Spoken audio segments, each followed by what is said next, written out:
British civil servant. This video is purely for entertainment and does not infringe on copyrights or laws. The rights to the novel and image belong to the original author. We do not claim ownership.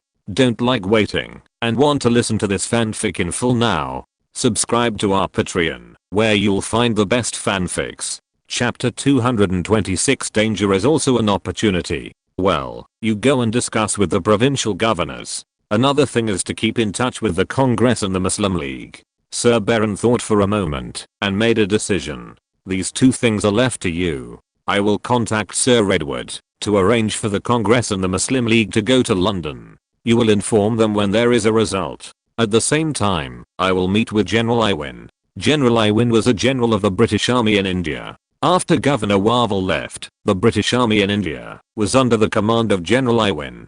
How can you work in a colonial environment without the military? For the drought that is almost certain to occur, you must make preparations for both situations. On the one hand, you must disintegrate the possible resistance. On the other hand, you must show your own strength and deter the enemy. Alan Wilson nodded. Although he was working at the crater, he didn't want the volcano to really erupt. Some people say that the famine broke out in India in 1946, killing 10 million people. Alan Wilson felt that this was of course a natural disaster and had nothing to do with him, but he should do his best and leave the rest to fate. The necessary assistance should still be arranged. The bottom line of the Assistant Commissioner of British India is that, although there are more unfavorable situations than in history, the death caused by natural disasters must not exceed that one in history. As long as the number of people who starve to death is less than 10 million, it can be said that drought relief is successful.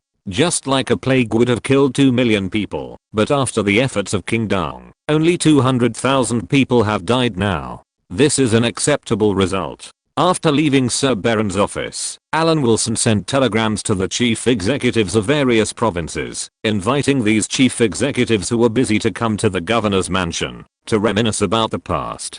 Although these chief executives are indeed busy making money in their pockets, they should also show the responsibility of British civil servants at critical moments. Everyone still has to save British India from the water and fire. After all, the urgent telegram from the governor's office was not just for show. The governors of the provinces were already on their way. I don't know why this telegram was so urgent. Of course, Alan Wilson, who had already taken over as the commander-in-chief of the drought relief in British India, wanted to use this natural disaster to show his ability as an official and save hundreds of millions of people from disaster. It's the matter of British India again. In my last year as a cabinet secretary, I always seemed to have no rest. In the cabinet secretary's office, Edward Bridges shook his head helplessly and took out a telegram. It was a suggestion that Sir Baron hoped to arrange for representatives of the two major forces in British India to go to London to publicly express their ideas. Although it was a suggestion, Edward Bridges, who knew Baron very well, knew that this subordinate would not usually send telegrams. Being able to send such a serious telegram was almost a request, not a suggestion. Norman Brooke frowned, took the telegram handed over, took a look at it and said, "Edward, this is indeed a headache. Let these two parties come to London." "Yes, but I have to do it. There are signs of drought in British India. You must know that the same drought occurred last year. Almost all of British India's grain reserves have been shipped to the mainland. Now the granaries are empty." Edward Bridges looked at his partner with a cold look. Baron means to divert attention on the one hand and ask us for help on the other hand. The specific plan is, Norman Brooke nodded as he listened, get the toughest part of the two forces out of British India in a reasonable and legal way. When the time comes, it will not be so easy for them to make trouble. If Baron can handle it, he will never send a telegram. I know him very well. Edward Bridges said in a deep voice. As for the little guy Alan, he has countless strange ideas in his mind. He can come up with a solution without us having to worry about it. Now he has to ask for our assistance. Maybe the foreseeable problems will be very serious. General Mountbatten has arrived in Italy and will be back in the mainland in 2 days at most. We already have a lot of things to do, and now we have to spend a lot more energy. Norman Brooke sighed. Can't we be quieter? For the civil servants in the colonies, we must pay attention to the methods and ways When they ask for help, no matter how difficult it is, we must do our best to do it. Otherwise, they are happy in the colonies. Why should they listen to us? Edward Bridges should not have said these words to Norman Brooke, the next cabinet secretary who has been appointed. But if he didn't mention it, it would cause problems. Maintaining the unity of local civil servants and colonial civil servants is one of the most important things for the cabinet secretary, and there is no other. The colonial civil servants are the authoritative amplifiers of the cabinet secretary. With the existence of the group of colonial civil servants, the cabinet secretary is the one who truly controls the overall situation. Without the group of colonial civil servants, the cabinet secretary is a humble social tool. Danger is also an opportunity. If the contradictions between the two parties are exposed to the citizens of the British Empire and even the people of the world, with such hostility and inability to coexist, then perhaps our country will have less responsibility. Edward Bridges tapped the table with 2 fingers rhythmically, describing his thoughts. In fact, by now, the partition of India and Pakistan is already a high probability event, rather than what the members of Congress think, to maintain the integrity of British India. So once the partition of India and Pakistan occurs, those nagging members of Congress will talk nonsense, but the responsibility will be the entire British Empire. Should the British Empire be responsible for a series of consequences of the partition of India and Pakistan? If any politician can afford this responsibility, Edward Bridges will definitely be optimistic about it. But many countries will only put this responsibility on Britain. He can't say that the partition of India and Pakistan is a foregone conclusion, so it's better to let them come to London and make it public to everyone. Yes, danger is also an opportunity. Norman Brooke was convinced and felt that Edward Bridges' words made sense. Then I agree with you. Once the Prime Minister asks, I will give the same answer. That's the truth. Edward Bridges nodded. Norman, you and I must keep the same caliber. Danger is also an opportunity. It all depends on how you look at this issue. For you, this may be a good opportunity. Alan Wilson made a calm judgment. If Vivian Leigh hadn't been lying there, it would not be inappropriate to say this at a meeting with provincial governors. But in fact, many governors had not yet arrived in New Delhi. Alan Wilson first told Vivian Leigh, who had nothing to do with the matter, about the possible famine. Such a big tragedy is an opportunity for me. Who did I think I was then? Vivian Leigh's face changed slightly, and she said with a complaining tone, do you really think I'm Cleopatra? Just talk about the facts. Don't think too much. On the contrary, the bigger the disaster, the more we should show our determination to stick together. Maybe we can leave a deep impression on the Indians before leaving. Anyway, this has nothing to do with us, but a natural disaster. Alan Wilson stared at Vivian Leigh's chest and felt that it was inappropriate to do so at this time, so he turned his eyes away and continued. In such difficult times, the people of British India as a whole need a spiritual sustenance. Aren't you doing this? What do you want me to do? I'm okay at acting in movies, but I can't create food out of thin air. Vivian Leigh looked confused, unable to understand Alan Wilson's thoughts. But you have influence. You can express sympathy. You are a public figure. You have been to the United States. And you can even appeal to American filmmakers, donate money and materials, and take out a little insignificant money to express your kindness. As we all know, people who act in movies like this the most. Compared with the widespread praise afterwards, the little money taken out is a very cost-effective deal. Otherwise, what do you think the purpose of charity is? Are you really doing charity? Alan Wilson chuckled. He didn't believe in such things. Everything has a purpose. For example, Jack Ma, who is using the Ant Forest sign, dared to take the credit for the 3 North Shelter Belt project for himself. He said that he was not interested in money, but what he was after was not just money. What he wanted was much more serious than money. For a profession like movie stars that requires a persona, as long as Vivian Leigh made a public appeal, countless people would take this opportunity to express sympathy for the situation in British India. It would be a piece of cake to squeeze out 2 drops of crocodile tears to talk to actors. You think of actors like this? I'm not that kind of person. Vivian Leigh said dissatisfiedly, puffing her cheeks. I didn't say you. How about another way of saying it? Ask my angel to help the governor's office through this difficult time. This time it's really hard for me.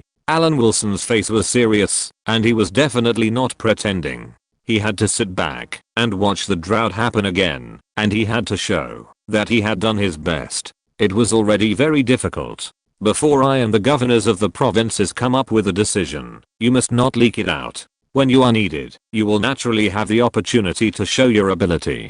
Got it? Vivian Leigh looked like an obedient little girl. She could feel that this matter would be good for her. The life of a commissioner's assistant is not easy. He works day and night without even a breath. After the governors of the provinces arrived, they immediately began to discuss countermeasures. The core principle is still the same sentence. Danger is also an opportunity. Gentlemen, if the Great Famine really happens, I hope everyone will go to the front line and set an example for civil servants. Alan Wilson nodded slightly and said in an unquestionable tone, show that you are busy and sleepless to fight the famine. But we are really not busy. Andrew, the governor of Bengal province, replied with a wry smile. Then pretend to be busy, Alan Wilson replied without thinking. Pretend we are fighting the Great Famine. Chapter 227 Two-Pronged Approach. Although thanks to Alan Wilson, the current British India may be worse than the British India in history. But there is a saying that goes, if there are difficulties, we must go, and if there are no difficulties, we must create difficulties and go. The more difficult the time is, the more we must give full play to our subjective initiative, tap our internal potential, and fight natural disasters together. Even if there are difficulties in going to the front line, what is the difficulty in pretending? If it really doesn't work, just right. Naturally, people below will solve the problem after making decisions. If it can't be solved, it can only be said that Indian civil servants are incompetent. British civil servants have given an impeccable and perfect plan, and Indians have problems in implementing it. In the discussion with the chief executives of various provinces, a complete drought relief plan was finally put forward. This plan reflects the excellent quality of civil servants in the British Empire. The Governor-General's Office of British India and the chief executives of various provinces attach great importance to the severe drought in some parts of British India, and pay close attention to the development of disasters and their impact on production and life. We must increase the intensity of drought relief work, and truly take drought relief as an important task, to protect people's livelihood and promote development. All relevant departments must further strengthen the guidance and support for drought relief work. We must insist on putting the safety of drinking water for the people first, coordinate drought-resistant water sources and water demand, scientifically dispatch water conservancy projects, and minimize the impact and losses of drought. We must put solving the drinking water problem of the people first in drought relief work, find ways to transport water for the people, find water and dig wells, help local governments speed up the construction of emergency water source projects, and alleviate the drinking water difficulties of people and livestock as soon as possible. According to the needs of production in the current season, we must actively support local governments in repairing water conservancy, dredging rivers, and irrigating farmland. It is absolutely impeccable in terms of wording and sentence structure. If it were anyone else, they would not be able to find any fault with this plan. The only problem may be that Indians who can't read a single word may not know whether this thing exists. Of course, that is the Indian's own business. In terms of attitude, the governor's office has shown its determination to attach great importance to it. However, there are always accidents in life. If there is an accident, I can only say that this may be life. Sometimes such things happen. By the way, gentlemen, I would like to remind you of something in my personal friendship. It is best not to keep the Indian currency in your hands. Exchange it for pounds or gold. Once a natural disaster occurs, the value of the rupee may not be stable. At a critical moment, gold is more reassuring. After talking about the trivial matters of fighting drought, Alan Wilson expressed his concern for the legal property of many gentlemen. These Indian chief executives must have Indian currency in their hands. It's just a matter of more or less. Not to mention that Alan Wilson has not yet made the printing press smoke, and the Indian rupee is not a stable currency at ordinary times. In the face of a possible drought, this worthless currency cannot be kept. It is very likely that the legal property of many gentlemen will be lost at the slightest disturbance. You are right, we really can't keep the rupee. Exchange all these rupees for gold. It will be convenient to leave then. Andrew, the chief executive of the Bengal province, agreed with this reminder. The civil servants of British India reached a consensus on this matter in 1/10 of the time they had just talked about the drought. We will contact each other by telegram and carry out unified actions. We are working in British India, so we have to adapt to the local customs. It's not a difficult thing. Alan Wilson reminded them of the gold issue and began to talk about the drought. When necessary, we can smear some dirt on our faces, lie down in public and faint on the front line of the drought. What's so difficult about that? The main thing is that we have never done this before, although it is not difficult. Burke, the chief executive of the United Provinces, smiled bitterly and said, when have we ever done such a thing? It's not gentlemanly at all. This year, everyone has received more tangible rewards for their hard work than in many years ago. Making money is not a shameful thing, right? Seeing many people nodding, Alan Wilson persuaded them, everyone still wants to continue to serve the British Empire. If the drought is not controlled, our promotion. There may be twists and turns in the process of serving the empire. In the final analysis, it is all for ourselves. You have to cast a long line to catch the big fish. You can't always think about a one-time deal and become a retired official when you return to your country. That would be very short-sighted. For example, the chief executive of the Central Province, whose hair is already grey and who can't see clearly without glasses, is only 59 years old. For a civil servant, he is in the prime of life and can continue to serve the British Empire in other colonies for another 20 years. When the time comes, please contact each other by telegram. Don't act alone. As the meeting came to an end, Alan Wilson relaxed again and said, maybe the situation is not as serious as we imagined, but if there is an undesirable result, collective action will always be more powerful. We must make our enemies fewer and our friends more. The standard of drought depends on how you look at it. British India is currently in a state of relying on the weather for food. This state is simply that there are natural disasters every year. If you don't believe it, you can look through the records of Chinese history. There are floods and droughts every year, it's just a matter of size. British India is in this state, but sometimes the degree of natural disasters does not reach a shocking death toll, which can be regarded as a good year this year, not that no one really starved to death. If there are not many people starving to death, Indians are used to it. After all, they have been living like this for thousands of years. At the end of the meeting, Alan Wilson remembered something again. He slapped his head and said in annoyance, look at my head. If there is really an uncontrollable situation, think of more ways to deal with the numbers. 4 years ago, the governor's office counted the population of British India, which was 160 million. There is still a lot of room for us. As long as there are no major problems on the books, no one can blame us. In 1941, the population of British India was 160 million. From the perspective of authenticity, this number could not be more false. After India's independence, its own population was close to 400 million, and the error was almost more than double. Even if a real drought came, no one would see any flaws on the books, because the population statistics of British India were all false. On this side, British India was holding an emergency meeting on possible problems caused by the drought. Thousands of miles away in London, the British Indian issue was also being discussed. Edward Bridges was very honest and explained the possible difficulties to Prime Minister Attlee. The problem is huge, but the mainland has no power to help British India. Prime Minister Attlee looked embarrassed, showing the embarrassment of a landlord who had no surplus food. Dear Prime Minister, British Indian civil servants have always been synonymous with integrity and efficiency. This time the appeal is not for help, but for the mainland, to help the subcontinent from another level. Edward Bridges heard Prime Minister Attlee's embarrassed expression, but his tone was firm, and directly said that the Prime Minister had misunderstood. Sure enough, Prime Minister Attlee, who always regarded himself as a true socialist, heard that he was not asking for help, so he asked Edward Bridges to continue, indicating the consistent position of the British Empire, and was willing to provide all support except for help.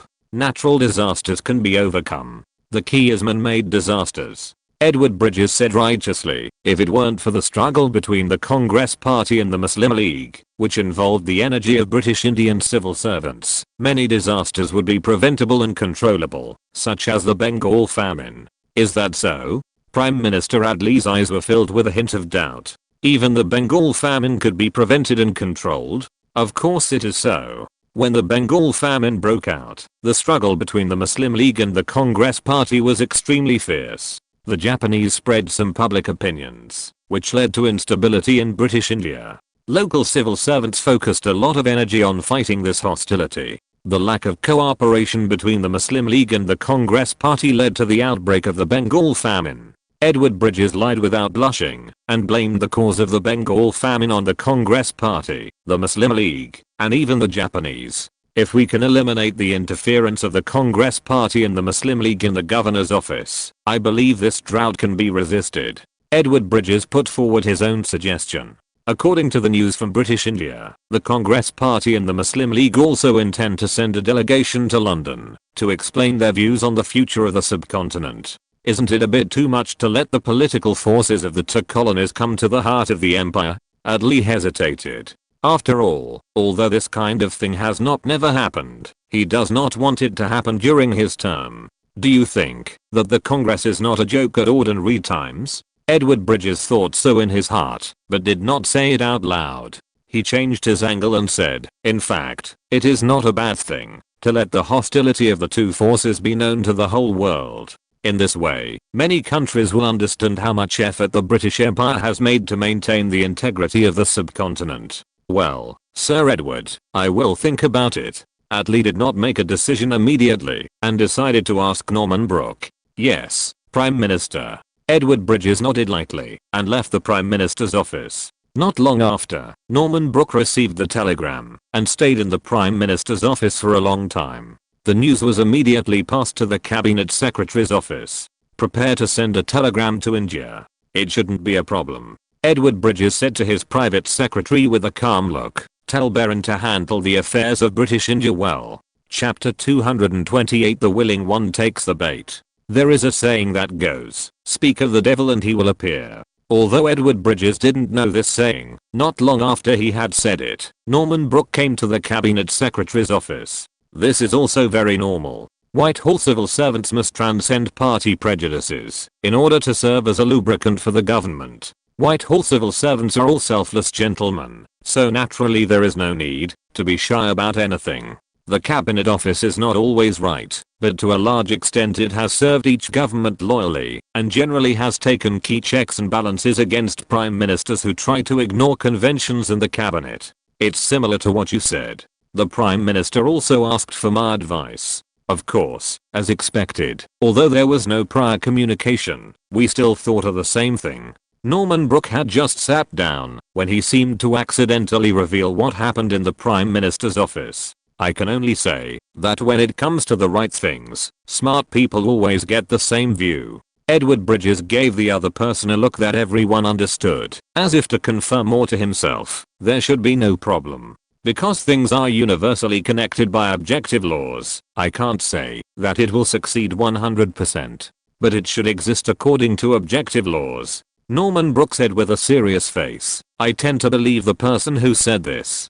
Who said this? Pitt the Younger or Gladington? Edward Bridges mentioned the names of two famous prime ministers in the history of the British Empire. How could he not remember this sentence? Almost, this sentence was actually said by Lenin. Norman Brooke gave Edward Bridges an unexpected name. Edward Bridges nodded, without any special reaction to the name Lenin, but said, it is the responsibility of our Cabinet Office to guide the Prime Minister to make the right decision. Look at those passionate members of Parliament in Parliament. Maybe they will be future ministers or even Prime Ministers. That's right. Norman Brooke agreed with the other party's judgment. They are of all kinds and different. It may be an amateur scientist, a philosopher, some horse racing fans and libertines, a novelist, a historian and a famous general, including the vast majority of mediocre people and very few geniuses. The incoming Prime Minister and his government will bring a series of policies to be implemented, and the Cabinet Secretary must use his talents to ensure that the Cabinet Office, the state machine,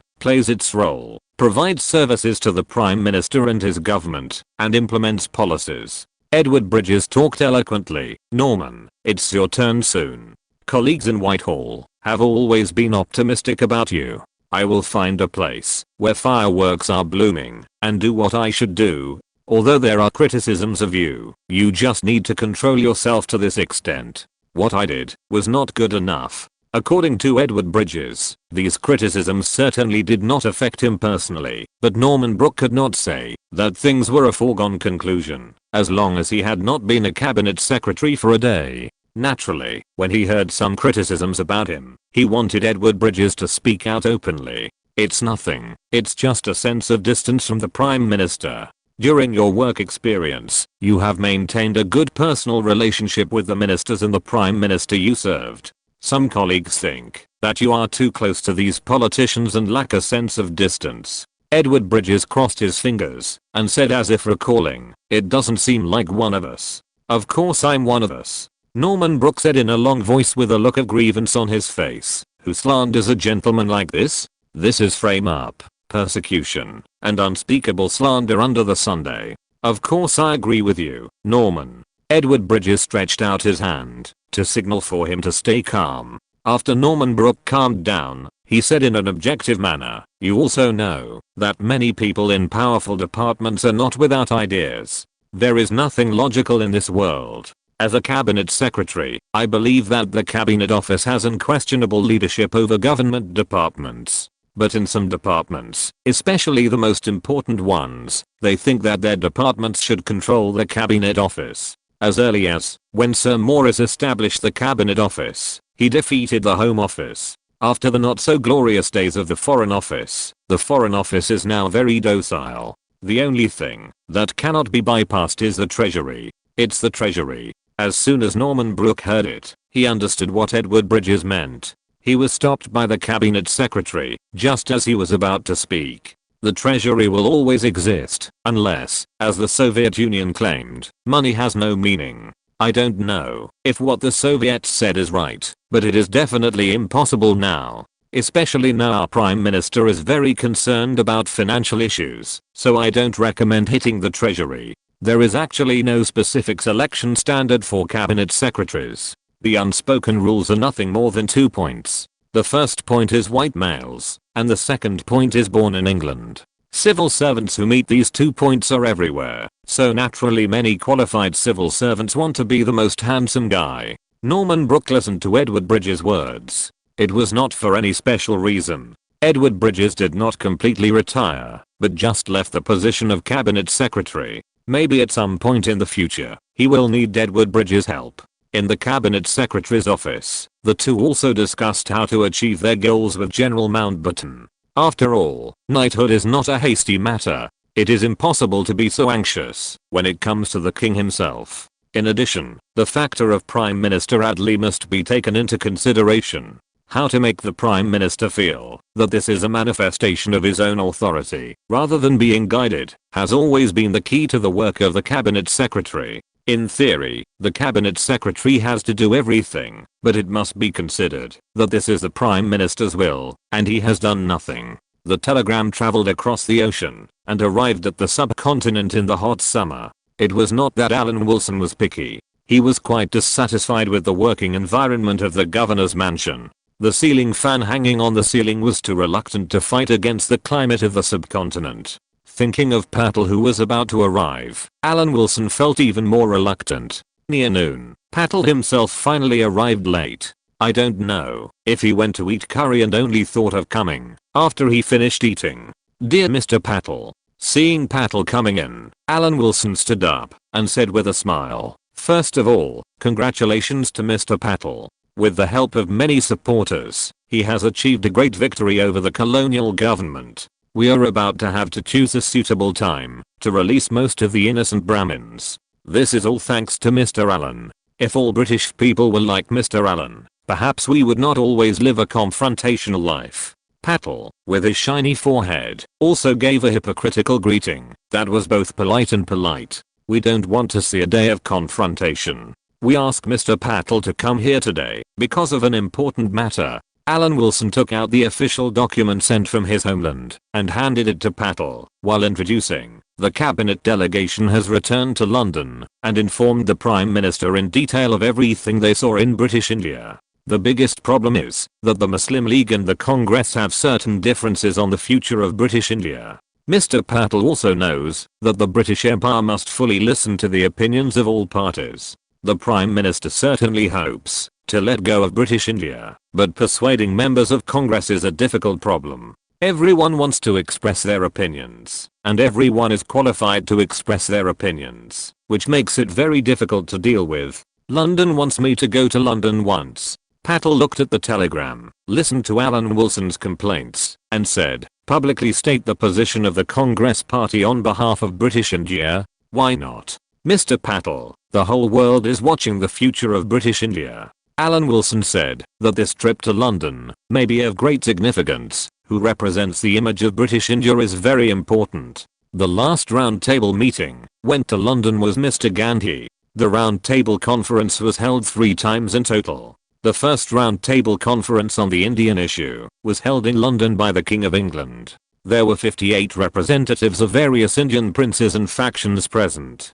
Ali Jinnah led the Muslim League delegation to attend, and the Congress Party boycotted the meeting at that time. In desperation, the local governor's office released Gandhi. Gandhi attended the meeting as the only representative of the Congress Party and proposed to grant India the status of a dominion at the meeting. Unsurprisingly, it was rejected by the British. In addition, there were different opinions on the representation of peaceful believers and other issues, and the meeting still failed to reach an agreement. At that time, World War II had not yet broken out, and the British Empire was still an unattainable existence for the subcontinent. But this time London took the initiative to invite the Congress Party to send people to London, which was different from the general environment more than 10 years ago. After being released last time, Patel turned to support the British Empire. He felt that after the war, the time was ripe for India's independence. If it was him, not Nehru, who represented the Congress Party to go to London, Patel would be able to get an equal position when he returned, even if he could not make Nehru step aside, instead of being behind Nehru. Last time, it was Gandhi who represented the Congress Party. This time, it was Patel. It was only natural that all the glory should belong to him. Mr. Patel, the Prime Minister is still waiting for your reply. If I have considered it, I will reply to London. Alan Wilson naturally did not have the ability to see through Patel's thoughts, but he could judge from his life experience that this person really wanted to seize such an opportunity. Chapter 229. Opportunity to take advantage of the fire. Who would choose to be the second when they can be the boss? Those countries that say they have no ambitions for the whole world generally do so only because of national strength issues. Not being able to achieve global ambitions does not mean that they really have no ambitions. This is particularly evident in the relationship between Patel and Nehru in the Congress Party. When Nehru came to power, perhaps Gandhi did feel that he was old. Perhaps Gandhi had seen that autonomy still had an absolute advantage in the Congress Party, and perhaps Gandhi really felt that the elders who were over 60 should fully support the young people to preside over the work. He repeatedly proposed at the Congress Party meetings that Nehru should be the chairman of the Congress Party. Although he was very clear that Nehru was educated in the UK and did not know much about the situation in India, and his proposal for immediate independence showed a fantasy element, Gandhi understood this young man, who had a high enthusiasm for work, had feelings for his motherland and the people, and had been tested by the fire behind bars many times.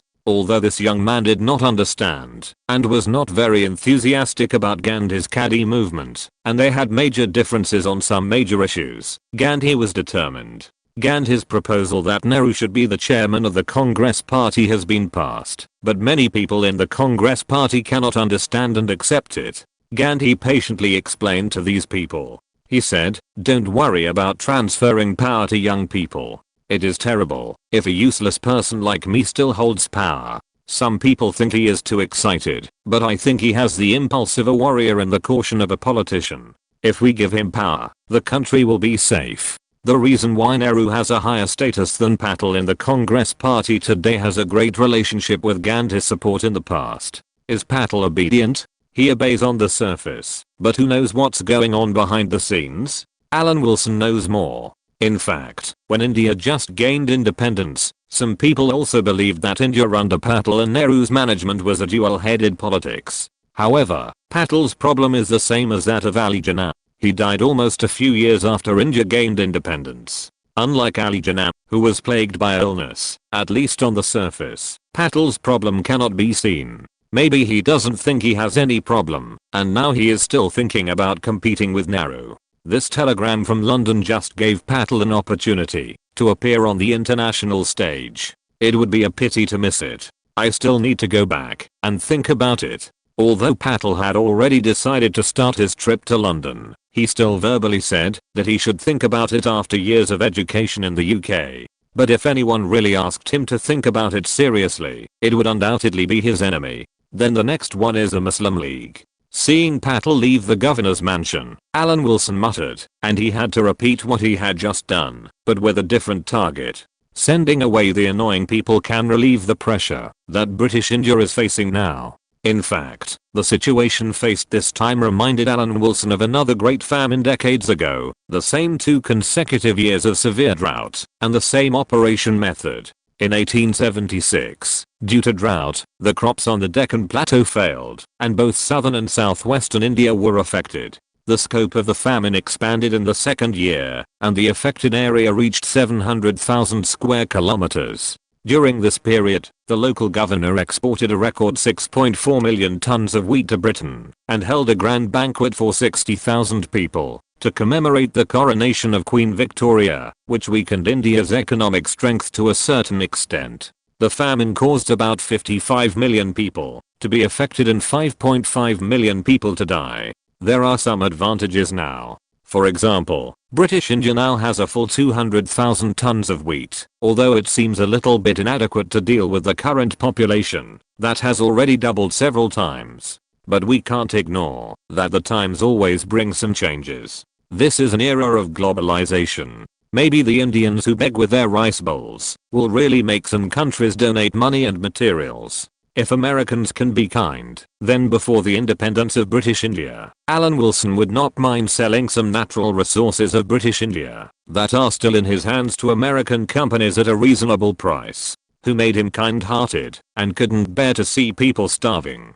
Alan Wilson naturally had no way of knowing the internal discussions of the Congress Party, but he knew what Gandhi had been doing recently, playing the role of a saint. Gandhi had been shaping the image of a saint for decades, and was very familiar with how to do it. At this time, Gandhi was already in his 70s, with a plain appearance. He was always naked, and wore a loincloth. His noble and solemn demeanor, his calm and modest demeanor, formed his power and authority, forcing others to respect and admire him. His quiet and deep eyes were always able to make profound observations on things, and his crisp and kind voice always made people feel refreshing and resonated.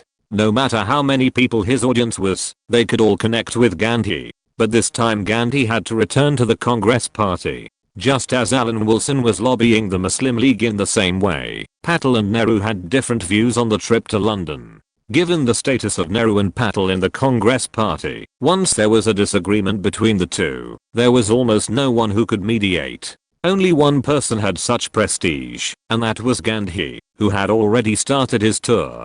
There was a dispute between the two young and energetic leaders in the party, and Gandhi had to rush back immediately. Regarding the trip to London, Nehru believed that this was another imperialist conspiracy, and it would be no different from the previous roundtable meetings. He should adopt a non-violent non-cooperation approach and refuse this trip to London. But Patel had a different view on this. He felt that after the baptism of the World War, the time for India's independence was ripe. This trip to London was different from the original roundtable meeting in terms of environment. It was a good opportunity for the British and even the whole world to listen to India's voice, and the opportunity should not be missed. Over the years, the British have proved that they will not let go. Nehru said firmly, "We must understand that this struggle is long-term, and we cannot take it lightly. Our struggle has lasted for decades, starting after the First World War, and now after the Second World War. How can it be easy? On the contrary, this is a good opportunity."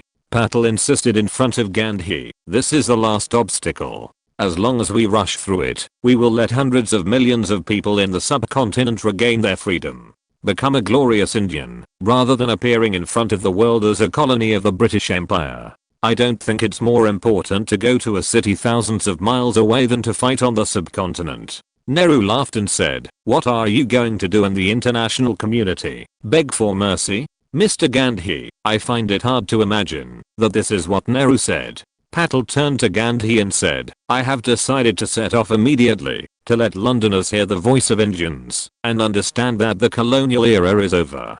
Gandhi remained silent. He understood that Patel had to leave. He nodded helplessly and said, "Okay, I won't stop anyone. I hope your trip to London goes smoothly and you can get the conditions you want for India." Soon the Governor General's office received a positive reply from Patel. In Sir Baron's office, Alan Wilson told his immediate superior the news. "It's a relief that this conservative member of the Congress Party has left India. It would be great if something unexpected happened along the way.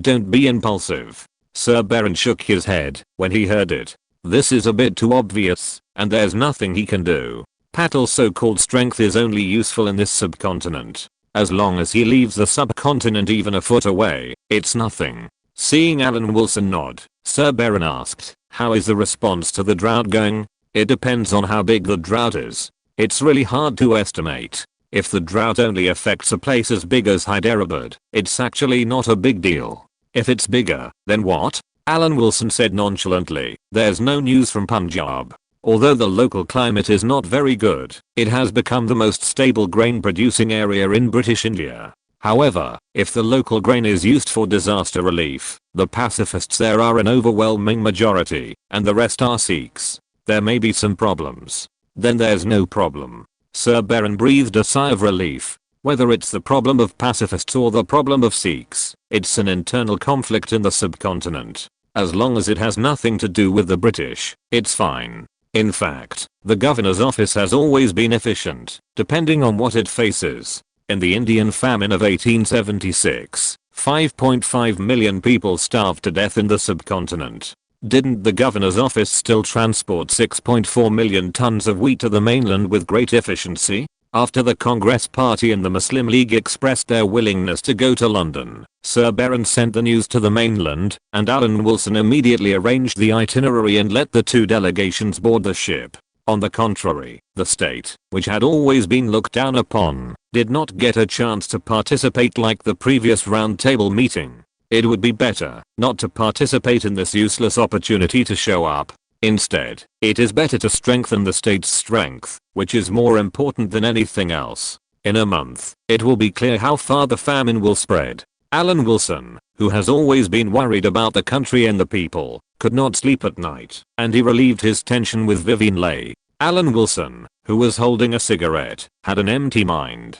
Vivian Leigh reached out and took the half-smoked cigarette, took 2 puffs and said, "What's wrong? Aren't you always full of confidence?" "How can I be full of confidence in this matter? It would be good if I were not taken advantage of in normal times." Alan Wilson paused here. In fact, this was indeed an opportunity to take advantage of the fire, especially for Portugal. If you're listening to this novel on a channel other than Fanfic World, it means they downloaded and uploaded it without effort. We cordially invite you to visit our channel, Mundo Fanfic Novelos. There you'll find the original version of this story and you can explore many other novels of various genres. We're waiting for you to immerse yourself in a world of incredible novels. Chapter 230 Civil Servant Mountbatten. If Portugal proposed to solve the problem of Portuguese Goa at this time, in order to save hundreds of millions of people in British India, then the Governor-General of British India, unable to bear the spreading famine, signed a humiliating treaty and expanded the area of Goa. This is also very normal.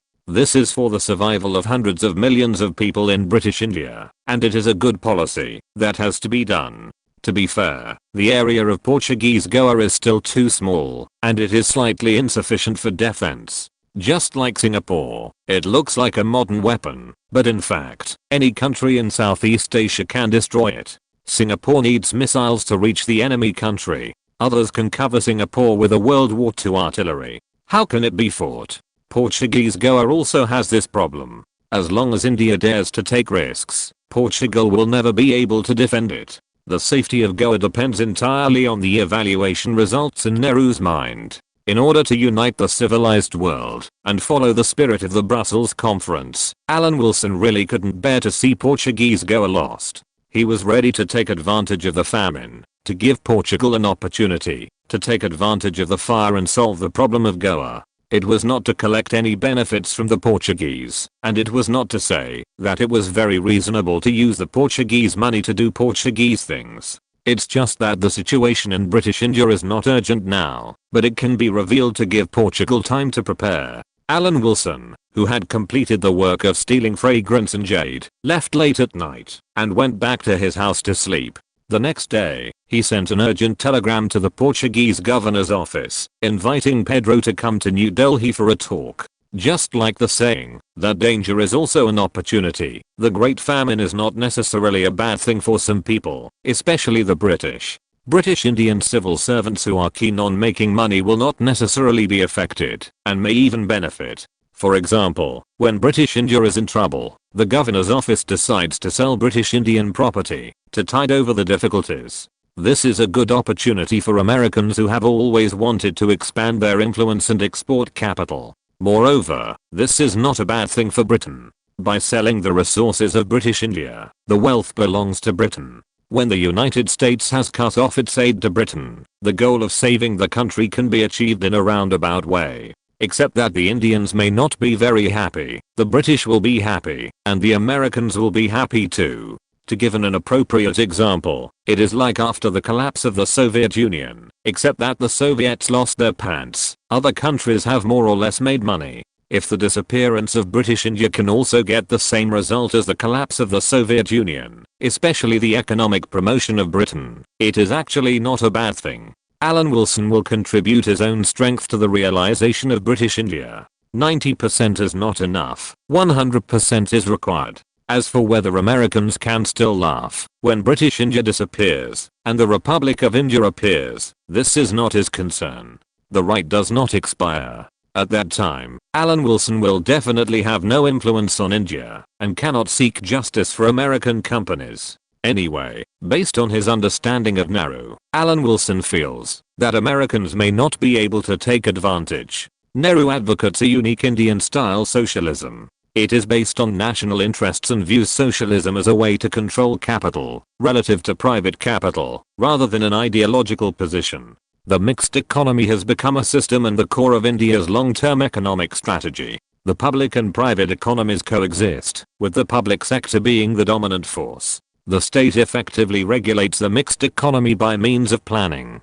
Emphasizing the concept of equality and declaring war on poverty are one of Nehru's basic views. Even if Nehru's thoughts are far softer than those of the Soviets, when the time comes, the strong man from heaven in India will definitely not watch India's important assets in the hands of foreign capital. It is just a matter of when to take action. The idea of killing two birds with one stone has already come up, but it will take some time before it can be implemented. In fact, he is busy contributing to newspapers in Australia and New Zealand, earning a fee by legal means. The articles published are mainly internal news of British India. The beginning of the article is usually like this: according to people who do not want to reveal their names, the current situation in British India. While the scorching sun continued, while the representatives of the two major forces had already gone to sea, while the assistant commissioner was submitting articles to Australia and New Zealand, Mountbatten, the commander-in-chief of the Allied forces in Southeast Asia during the war, had reunited with his wife and daughter, waiting for the advent of the knighthood. Although he already had a title, who would complain about it being too much? Besides, this was also to commend his own contribution during the war, which was completely justified, and should be accepted calmly. As for his silent little daughter Pamela Mountbatten, General Mountbatten felt that there was nothing wrong with it. It was just a child's willfulness. Besides, wasn't it much better than when he just left British India? Mountbatten, who saw his wife and daughter again, did not feel unhappy about such a small matter. He explained in detail his life in the Mediterranean fleet, and did not forget to complain about the environment in British India. In fact, I have stayed in Ceylon for a long time. I don't want to go to New Delhi if it wasn't for something happening. Is the situation in British India really like what the newspapers say? Edwina Ashley asked with concern. Now in the London newspapers, India is simply not a place for people to stay. Even the worst places have good places to go, but the situation described in the newspapers can summarize most of the places in British India. Mountbatten answered his wife, "The most numerous thing there is people, endless people, painted with ridiculous paints, and making hilarious costumes. But there are also a few very good people, but compared with the total population of British India, there are really too few."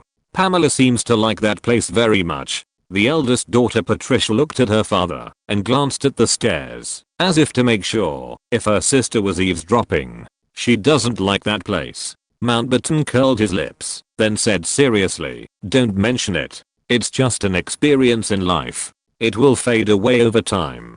Patricia wanted to ask something, but at this moment the phone next to her rang. She reached out to answer it. "Yes, it's the Mountbatten family." "Okay, I'll give the phone to my father." "Go to Whitehall?" Mountbatten, who took the microphone, nodded with a puzzled look. "Okay, then I'll go. It doesn't matter. Everyone is serving the British Empire, right?" At 10 Downing Street, Prime Minister Attlee and Cabinet Secretary Edward Bridges were both there. After being checked by the guards of the Prime Minister's residence, Mountbatten entered the heart of the British Empire. When they just met, they both greeted each other with a smile and asked if Mountbatten was going well in his new job. This question had been asked once on the telegram, and Mountbatten was not unfamiliar with it at all. He said that there was no difficulty at all, and he had integrated into the big family of the Mediterranean fleet. He was in his prime, and would not have any problems due to physical reasons. "That's good.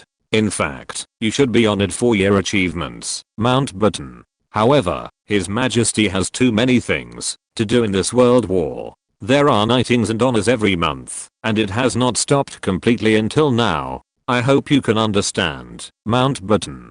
Prime Minister Attlee nodded with a smile, affirmed Mountbatten's achievements in the war, and expressed the government's support for this honor. "Of course, we also have to consider the balance of things." After Prime Minister Attlee finished speaking, Edward Bridges immediately said, "Your achievements in the Southeast Asian battlefield, especially the Battle of Imphal, are the guarantee of your knighthood. Speaking of this, I wonder what General Mountbatten thinks of the British Empire's Asian colonies, especially British India." At the time of the Battle of Imphal, Mountbatten was already the commander-in-chief of the Allied forces in Southeast Asia. This greatest victory in the Asian battlefield of World War II can undoubtedly be regarded as the achievement for Mountbatten to be knighted. At that time, Lord Mountbatten, the commander-in-chief of the Allied forces in Southeast Asia, decided to withdraw the troops defending along the border west of the Chinwin River to the high ground near Imphal to organize defense after learning that the Japanese army had crossed the Chinwin River. This would keep the Japanese offensive forces away from their rear bases. The Japanese army would not only be forced to fight with their backs to the wide Chinwin River, but also have to rely entirely on the very unsafe jungle transportation lines. I personally have a very high opinion of British India and the Indian Army. Mountbatten changed his words at home. At this happy moment, he affirmed a positive image of British India against his conscience, and praised himself in a roundabout way. Attlee and Edward Bridges kept nodding and exchanging glances from time to time, which was inexplicable. Since General Mountbatten had said that there was no problem with his own health, and that he had a good impression of British India, there was no reason to refuse to take office. At the suggestion of Prime Minister Attlee, Edward Bridges personally took on the role of the villain. General Mountbatten, Governor Wavell is old, and the position of Governor General of British India is vacant. Everyone knows the importance of British India. Who do you think is more suitable for the position of Governor General of India? Mountbatten, who grew up in an aristocratic group, woke up suddenly. His eyes became sharp. He had smelled the smell of conspiracy. This is something worthy of careful consideration. From a global perspective, the importance of British India to the global interests of the British Empire is self-evident. The position of Governor General must of course find a trustworthy candidate with broad support and majesty. Edward Bridges was surprised to find that Mountbatten should not join the army. If he was a civil servant, there would definitely be a place for him in Whitehall. Chapter 231 This annoying rhetoric. "Oh, Louis, isn't there a very suitable candidate right in front of us? You are so familiar with Asia, have extensive connections, and are good at coordinating the interests of all parties. Edward Bridges was not fooled by Mountbatten's civil servant rhetoric, and said directly, "There may be no more suitable candidate in the British Empire than you. I can't." Mountbatten refused flatly. His disinterest in British India was written on his face. He had just expressed his affirmation of British India, and now he couldn't overturn his previous words immediately. He quickly thought, the matter of the Mediterranean fleet is the most important. It is the lifeline supporting the British Empire's global strategy. There must not be even the slightest problem. Any naval commander can handle Mediterranean affairs. We are not short of professional naval commanders, although the new commanders may not be as suitable as you. Edward Bridges retorted calmly, the matter of British India is just the opposite. It requires a candidate who is suitable in all aspects. He must be dignified, upright, and compassionate. The key is reliability. Prime Minister Adley took advantage of Edward Bridges' pause and added. This almost interrupted Edward Bridges' train of thought, because he usually said this sentence, but it was said by someone else, which made the cabinet secretary very uncomfortable. Yes, the key is reliability. At this time, Edward Bridges did not express his dissatisfaction with the Prime Minister's snatching of the speech. We can't find a more suitable candidate. Now the direction of the entire British India depends on you. No, there are so many talents in the empire, and we can definitely find a suitable candidate. To be fair, I have many problems. Mountbatten was rarely humble. This was a very rare thing in his 46 years of life, but it did happen. For example, when dealing with emergencies, I need time to think, which is not helpful for the problems of British India. Don't worry about this, Louis. British India has a professional civil service group that is no less than that of the local area. They have rich experience and can help the Governor General solve problems. Governor Wavell is a soldier, and there is no problem. Edward Bridges refuted Mountbatten's excuse again. Mountbatten grew up in an aristocratic group. The people he met, since childhood, were either rich or noble. He was very familiar with the words of civil servants. So after a brief contact, he instantly saw through that this was a plan for him, and before the other party opened his mouth, he began to express that he was not suitable. But as the head of the Imperial Civil Servants, how could Edward Bridges, who was personally involved, let Mountbatten easily achieve his goal? He had already seen that Mountbatten was also a master of words, which was useful for ordinary civil servants, but he was not an ordinary civil servant. He was a cabinet secretary and the head of the civil servants of the entire British Empire. The devil is always taller than the righteous, which is very appropriate to describe the confrontation between Edward Bridges and Mountbatten at this time. Mountbatten almost instantly thought of 5 different excuses, 10 better candidates, and hundreds of reasons for shirking, indicating that the affairs of British India were of great importance and the Prime Minister should be very cautious in his considerations. Such a cautious attitude was naturally very recognizable. Edward Bridges pondered for a moment, and said that similar excuses were not valid. Although there were candidates who looked good, Mountbatten had more advantages. Although Mountbatten's military rank is not high, he is young and promising. Although Mountbatten said that he was born into an aristocracy and could not mingle with the lower classes, he was more able to respect the wise and humble, which could achieve better results. On the streets of London, Patricia was accompanying her sister, Pamela Mountbatten, to relax. After returning home this time, the biggest change she made to her sister was that Pamela Mountbatten seemed to have become a different person in terms of consumption. Her understanding of money seemed to have become very indifferent, and she was completely different from her original frugality. London has now partially abolished the rationing system, thanks to the end of the war, and the specialties of the colonies have been imported into the country again. It happened that Pamela Mountbatten, who had a strong desire to consume, was carrying large and small bags soon, and at the same time, relieved her depressed mood. Pamela, it's enough as long as it's enough. There's no need for this. Patricia looked at her sister helplessly. I'm getting married next month and I won't be able to take care of you in the future. That man named John. He was born in the same year as you. You two are a good match. Pamela Mountbatten was finally attracted by her sister's words and commented like a little adult. It seems that John Brabourne will soon become my brother-in-law. I wonder if he has any plans. The war is over, and it doesn't look like he will stay in the army forever. We didn't talk about that, but he is usually very interested in movies. Patricia said a few words following her sister's words, and suddenly came back to say, I'm talking about your problem. If you get married like this in the future, your husband will have a hard time. My husband made me like this, so that he doesn't feel hardship. Pamela Mountbatten raised her neck slightly and said proudly, he said that he is not interested in money, and that he can realize his life value by serving more people. He also said that all these worldly possessions will be handed over to me for safekeeping. Here it comes again. Patricia held her smooth forehead and said helplessly, how old are you? You think about getting married every day. Have you two had sex? Which one? Her sister was a little caught off guard by the sharp turn of the car. Pamela Mountbatten looked confused. It took her a few seconds to come back to her senses. She said embarrassedly, not yet, but it is true that a man outside is not reassuring. Take your fiancé for example. Would a decent person go into the movie business? Don't they all fall in love with beautiful female stars?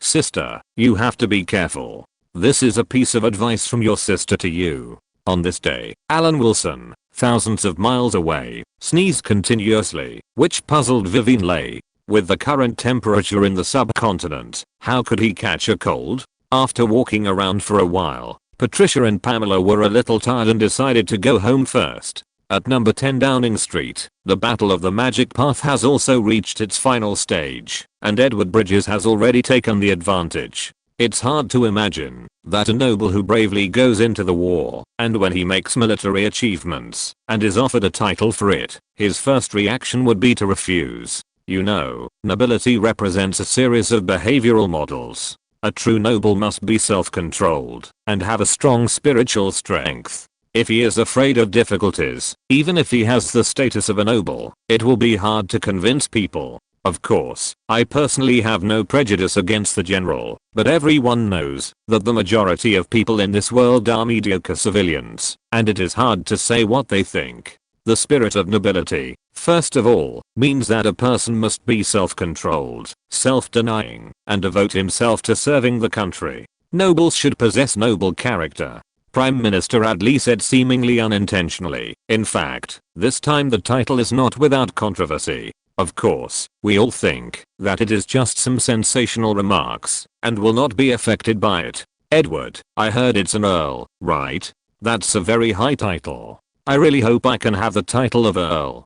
Prime Minister Attlee had envy on his face when he spoke. Mountbatten's eyes swept back and forth in front of the two people. My eldest daughter is getting married next month. It's not that I don't want to take office in British India, but something really stuck me, and I can't delay my daughter's marriage. Then the date of the knighthood will be set after Patricia's wedding. Edward Bridges said this, asking Prime Minister Attlee for his opinion. I wonder what the Prime Minister thinks. How can we let other things interfere with the grand wedding? Prime Minister Attlee said with difficulty, of course, nothing has been finalized. If the knighthood is postponed, then there are indeed many meritorious people during the war, and your majesty is a little too busy. There must always be a process. General Mountbatten left the Prime Minister's residence in a not very happy mood.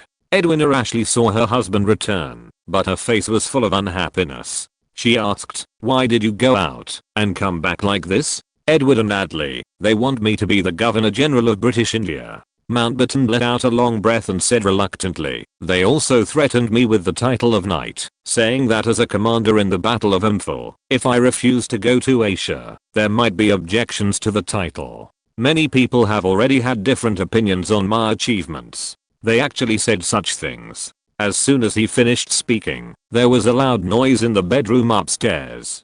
Pamela Mountbatten walked down the stairs in slippers, with a rich expression that she had never had in 17 years. She tried hard to tighten her face, but couldn't help showing her gums and shouted angrily, my father is definitely not an irresponsible man. Your Majesty has handed over such an important place to my father. My father will definitely achieve some results and convince everyone. As Pamela Mountbatten spoke, her sister Patricia came out of her room with an expression on her face as if something had happened and she didn't quite understand the situation. Mountbatten lowered his head slightly, looked at his little daughter from under his eyelids, and said in a long tone, Pamela. Father, I'm here. Pamela Mountbatten looked well behaved, standing there gracefully. Admittedly, the environment in British India is somewhat complex, and the locals may have some misunderstandings about the British Empire, but considering the overall situation, not limited to specific micro matters, Mountbatten listened to this set of civil servants' rhetoric, and complained in his heart, "Who did you learn this from?"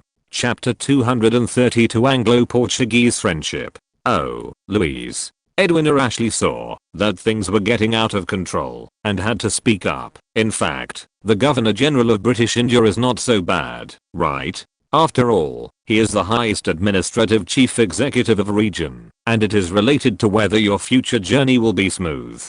Mountbatten was not attracted by his wife's words to divert attention. He was still staring at his little daughter, who said one thing and thought another, and said, "Pamela, do you know what a civil servant does all his life? It's not using gorgeous but meaningless words, saying things that no one has ever understood. What is it, father?" Pamela Mountbatten smiled like a girl, which made people not alert. The most common thing civil servants do in their lives is to avoid any really important issues. These words come out for this purpose. In the second half of the sentence, Mountbatten responded to his wife, and sat down worriedly. "British India is making a fuss about independence. If I go, I will probably be the last Governor General of British India." The two major political forces in British India have different paths after independence, but the common point is that they want to get rid of the rule of the British Empire. This is a prerequisite. Although he stayed in British Ceylon for a long time to enjoy the sunshine and beaches, it does not mean that Mountbatten did not understand British India. On the contrary, he was good at coordination and had a clear understanding of the propositions of the Muslim League and the Congress Party. The current British India is a volcano that is about to erupt.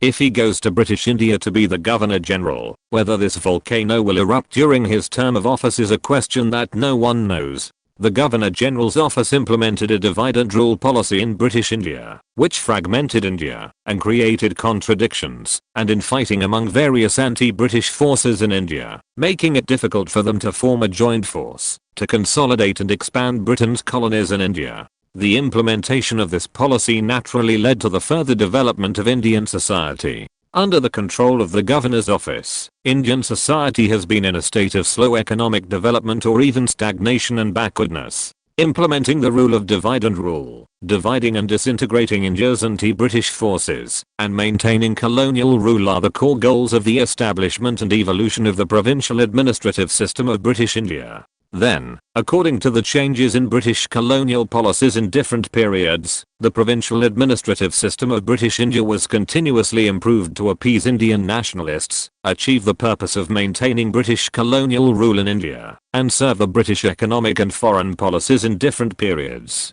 Dear, for a long time, in the cognition of Indians, there are only two major powers in the world. One is the British Empire, and the other is the Russian Empire, which is now the Soviet Union.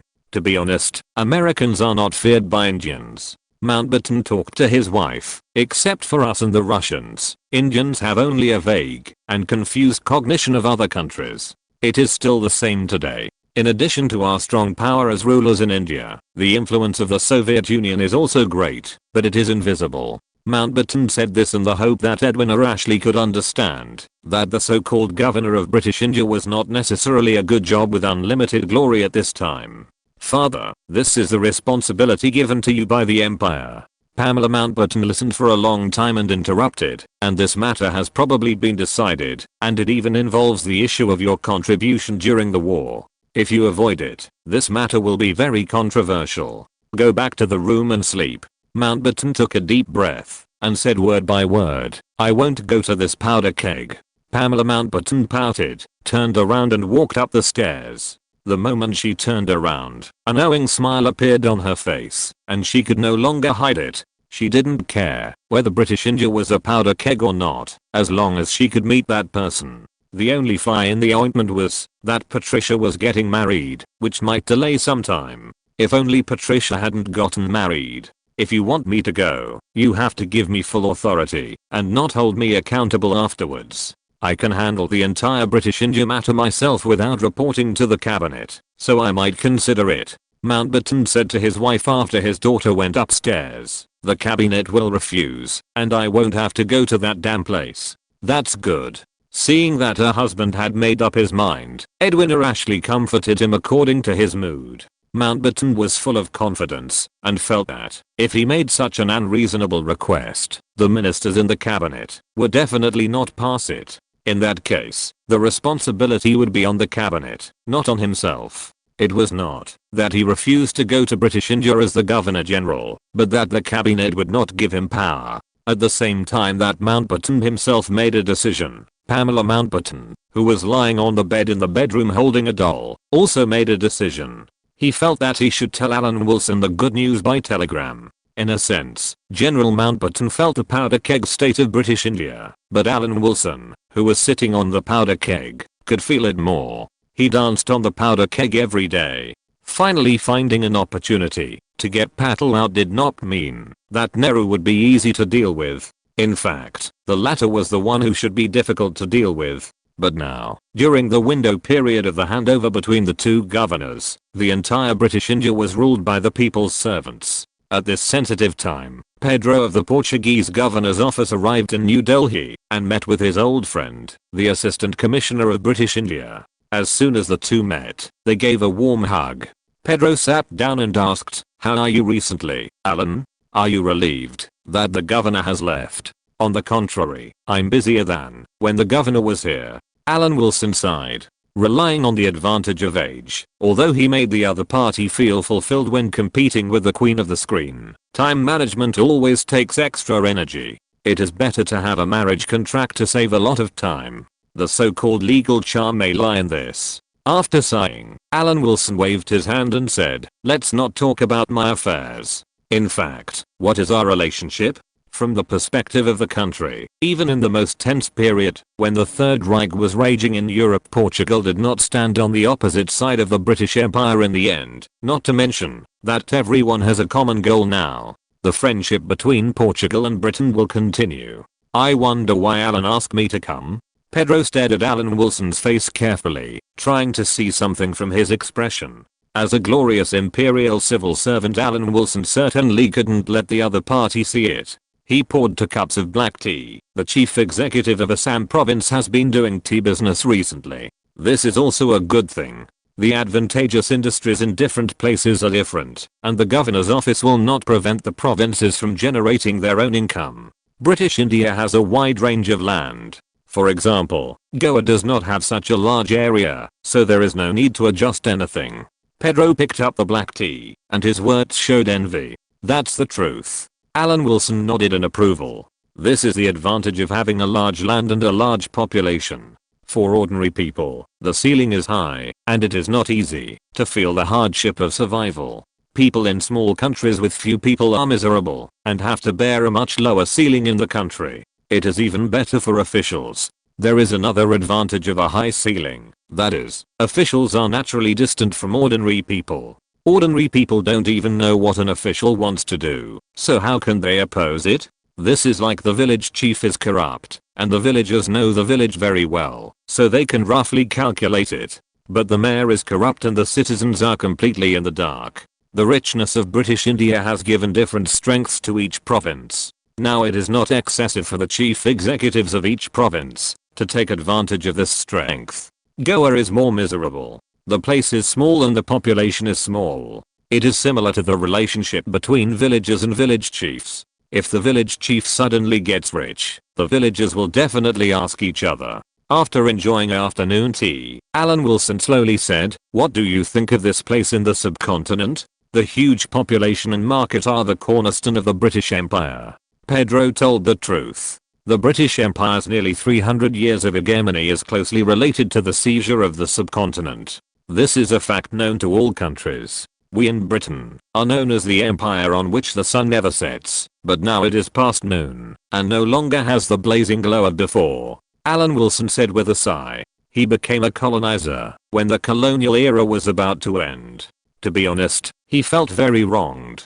In fact, Goa is a good place. If we can get it, it can bring great benefits to Portugal. The geographical location is there, directly facing the huge population and raw materials of India. If the subcontinent becomes independent, its importance will increase. It depends on whether Portugal can make good use of this card. Finally, when talking about Goa, Pedro suddenly became much more energetic and not sleepy at all. This was the purpose of his coming to New Delhi. It was just that the host here did not take the initiative to speak. If he mentioned it, he might appear a little too anxious. The safety of Goa has always been a matter of great concern in the country. Pedro organized his words. He hoped to get the attention of Britain, but he could not appear too anxious, which made the person concerned very anxious. Pedro, I understand everything. Alan Wilson smiled with understanding. No one knows the subcontinent better than me. I know what you want, but I don't know if my guest understands what I want. I don't know. Let me tell you what Mr. Allen wants first. In the traditional Anglo-Portuguese friendship, we very much look forward to some important people playing a key role. Pedro was very sensible and gave Alan Wilson a hint. Chapter 233 Wilson Line. Pedro was well aware of the importance of Goa in the country. In his heart, Portugal had already regarded Goa as its overseas territory and continuously built and improved its infrastructure. After Portugal occupied Goa, it gave Goa the same status and privileges as Lisbon and made Goa the capital of Portuguese India. Portugal stationed troops in the Goa region for a long time and established a naval base. At the same time, it strengthened fortifications and other infrastructure construction, as if it regarded Goa as its own territory. Portugal also carried out a large number of immigration and encouraged Portuguese people to intermarry with local people. In order to strengthen Portugal's control over the Goa region, Portugal immigrated to the Goa region in large numbers and encouraged Portuguese people to intermarry with local women to increase the population. Therefore, there are a considerable number of Eurasians in the Goa region, and Portugal has regarded them as its own residents. Most importantly, Portugal believes that the local Christian population has occupied the majority, and religion and blood ties have nothing to do with other places in the subcontinent. Portugal's reliance is not enough. The key lies in British India. If we clearly recognize the legitimacy of Portuguese Goa, even if we cannot solve all the problems, we can solve most of them. Alan Wilson refuted Pedro's arguments one by one. Goa's population is too small. Even if it is Christian, once the surrounding Indians pour in, Goa's population ratio will change easily. The small population is secondary. The area is too small. In fact, I have a plan that seems to be fair. It depends on whether Portugal can weigh the pros and cons and give an answer. Alan Wilson said to himself with difficulty. In fact, it is very difficult for me to do it. I have to say that responsible actions are usually accompanied by criticism and pressure. I hope that the two sides will coexist peacefully, and it is possible that neither side will appreciate it in the end. This is also one of the reasons why most people dare not easily try to solve the Goa problem. Alan Wilson frowned and looked very embarrassed, indicating that this matter is very difficult to handle. It seems that, before taking the last step, he is struggling with his conscience, but he has to resort to this last resort out of desperation. Pedro would not be fooled by such performance, even though Alan Wilson's acting skills had improved significantly under Vivian Leigh's day and night guidance. But this still could not fool the Portuguese. Would a good man be a civil servant and come to the colonies? Would he finally leave his own mark in history, like countless predecessors of the British Empire, such as Mark Malone, Durand, and Curzon? Mark Malone line, Durand line, Curzon line. Is there really going to be a Wilson line? Although he was prepared in his heart, it was not easy to make up his mind. This made Pedro anxious. What did Alan Wilson mean? Did he just call him to New Delhi for a cup of black tea? If he was facing an African chief, Pedro would definitely make him pay for it. However, it was different when facing Alan Wilson. It was normal and understandable that a gentleman would need some time to weigh the pros and cons when considering a problem. It was worth waiting for. In fact, the problem of Goa is not completely unsolvable. It just needs an opportunity. In Pedro's eyes full of desire for progress, Alan Wilson finally spoke slowly. This opportunity is very important. History is like this. There is contingency in necessity and necessity in contingency. There is a fleeting opportunity before us. It depends on whether Portugal can seize it. Please give me some advice, Mr. Allen. Pedro had a face full of question marks. He didn't know where the opportunity Alan Wilson mentioned was. Why didn't he feel it at all? Then Mr. Pedro, I will just say something casually. You can think about whether what I said makes sense. Alan Wilson did not use his rhetoric. In short, Goa has several disadvantages. The territory is too small and the population is easy to be infiltrated. I will talk about the solution later. First, let me tell you some good news for Portugal, which is the so-called opportunity. That is, there are signs of drought this year. Mr. Pedro has also worked in British India for a long time. He should know that there was a drought last year. Drought. Pedro was a little confused when he heard it. What does this have to do with Portugal and Goa? However, if the drought occurs for 2 consecutive years, it will be a big deal for the subcontinent. He asked, I wonder what the countermeasures of the governor's office are? Of course, we will do our best to rescue the disaster. We are responsible for hundreds of millions of lives. Alan Wilson answered righteously, we will use all the forces we can mobilize to fight this drought. Alan Wilson's words left a certain amount of room. The forces that can be mobilized can indeed be used, and there are also forces that cannot be used. Everyone knows that he is just a small assistant commissioner and actually has no power. Besides, the current governor is absent. How can civil servants have the right to make too many decisions? It's not about how we fight this drought. Subjectively, we are of course doing our best to deal with it. But this drought is an opportunity for Portugal to solve the problem of Goa's status. Alan Wilson said, nodding at Pedro, a golden opportunity. It's not that Pedro is born dull, but the key is that he has never seen the conscience of the British Empire. Every time there was a problem in British India, the British governor's office always turned a deaf ear to it. He was stunned by Alan Wilson's words of doing his best to rescue the disaster. The whole person looked like an alien. Bring in a map of Goa. While Pedro was in a daze, Alan Wilson picked up the phone and ordered the secretary outside. Immediately, the door of the office was pushed open and a map of Goa was sent in. It must be said that the information reserves of the governor's office are absolutely sufficient. After all, although Portuguese India and French India are not large in area, as long as they exist, plans should be made, and some reasonable preparations should be made. Before World War II, the United States formulated plans to go to war with different countries, including attacking Canada. This is very normal. I still don't quite understand the so-called opportunity. Pedro thought of various reasons, but he just didn't believe Alan Wilson's words. Would the British be kind? This is impossible. This is a different time, and the general environment has changed. Of course, we must make some changes according to the specific environment. Alan Wilson said with a serious face, the most important thing is to be worthy of your conscience. When did you have such a luxurious idea? Pedro gave a suspicious look and said cautiously, please continue. It's like this. Although we are ready to fight the drought with all our strength, British India's reserves are limited after all. There may be some problems of this or that kind. After all, plans don't change as fast as they do. Alan Wilson said nonchalantly, if British India can't survive this great famine with its own strength, it may need the assistance of some friendly countries. This friendly country can also include Portugal. Can it also include Portugal?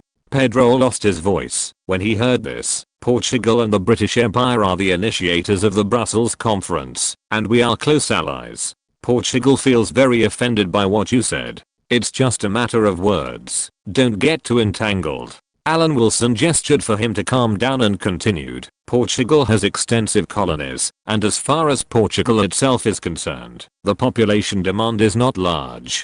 If an appropriate share is allocated at this time to provide assistance to British India, then it is natural to make requests. I think the governor's office may have to agree for the sake of the lives of hundreds of millions of people in British India. Is that so? Pedro raised his eyebrows and smiled knowingly. He already understood and said to himself, at that time, Portugal wants to raise some reasonable questions, such as determining the legal status of Goa. That's certainly not a problem.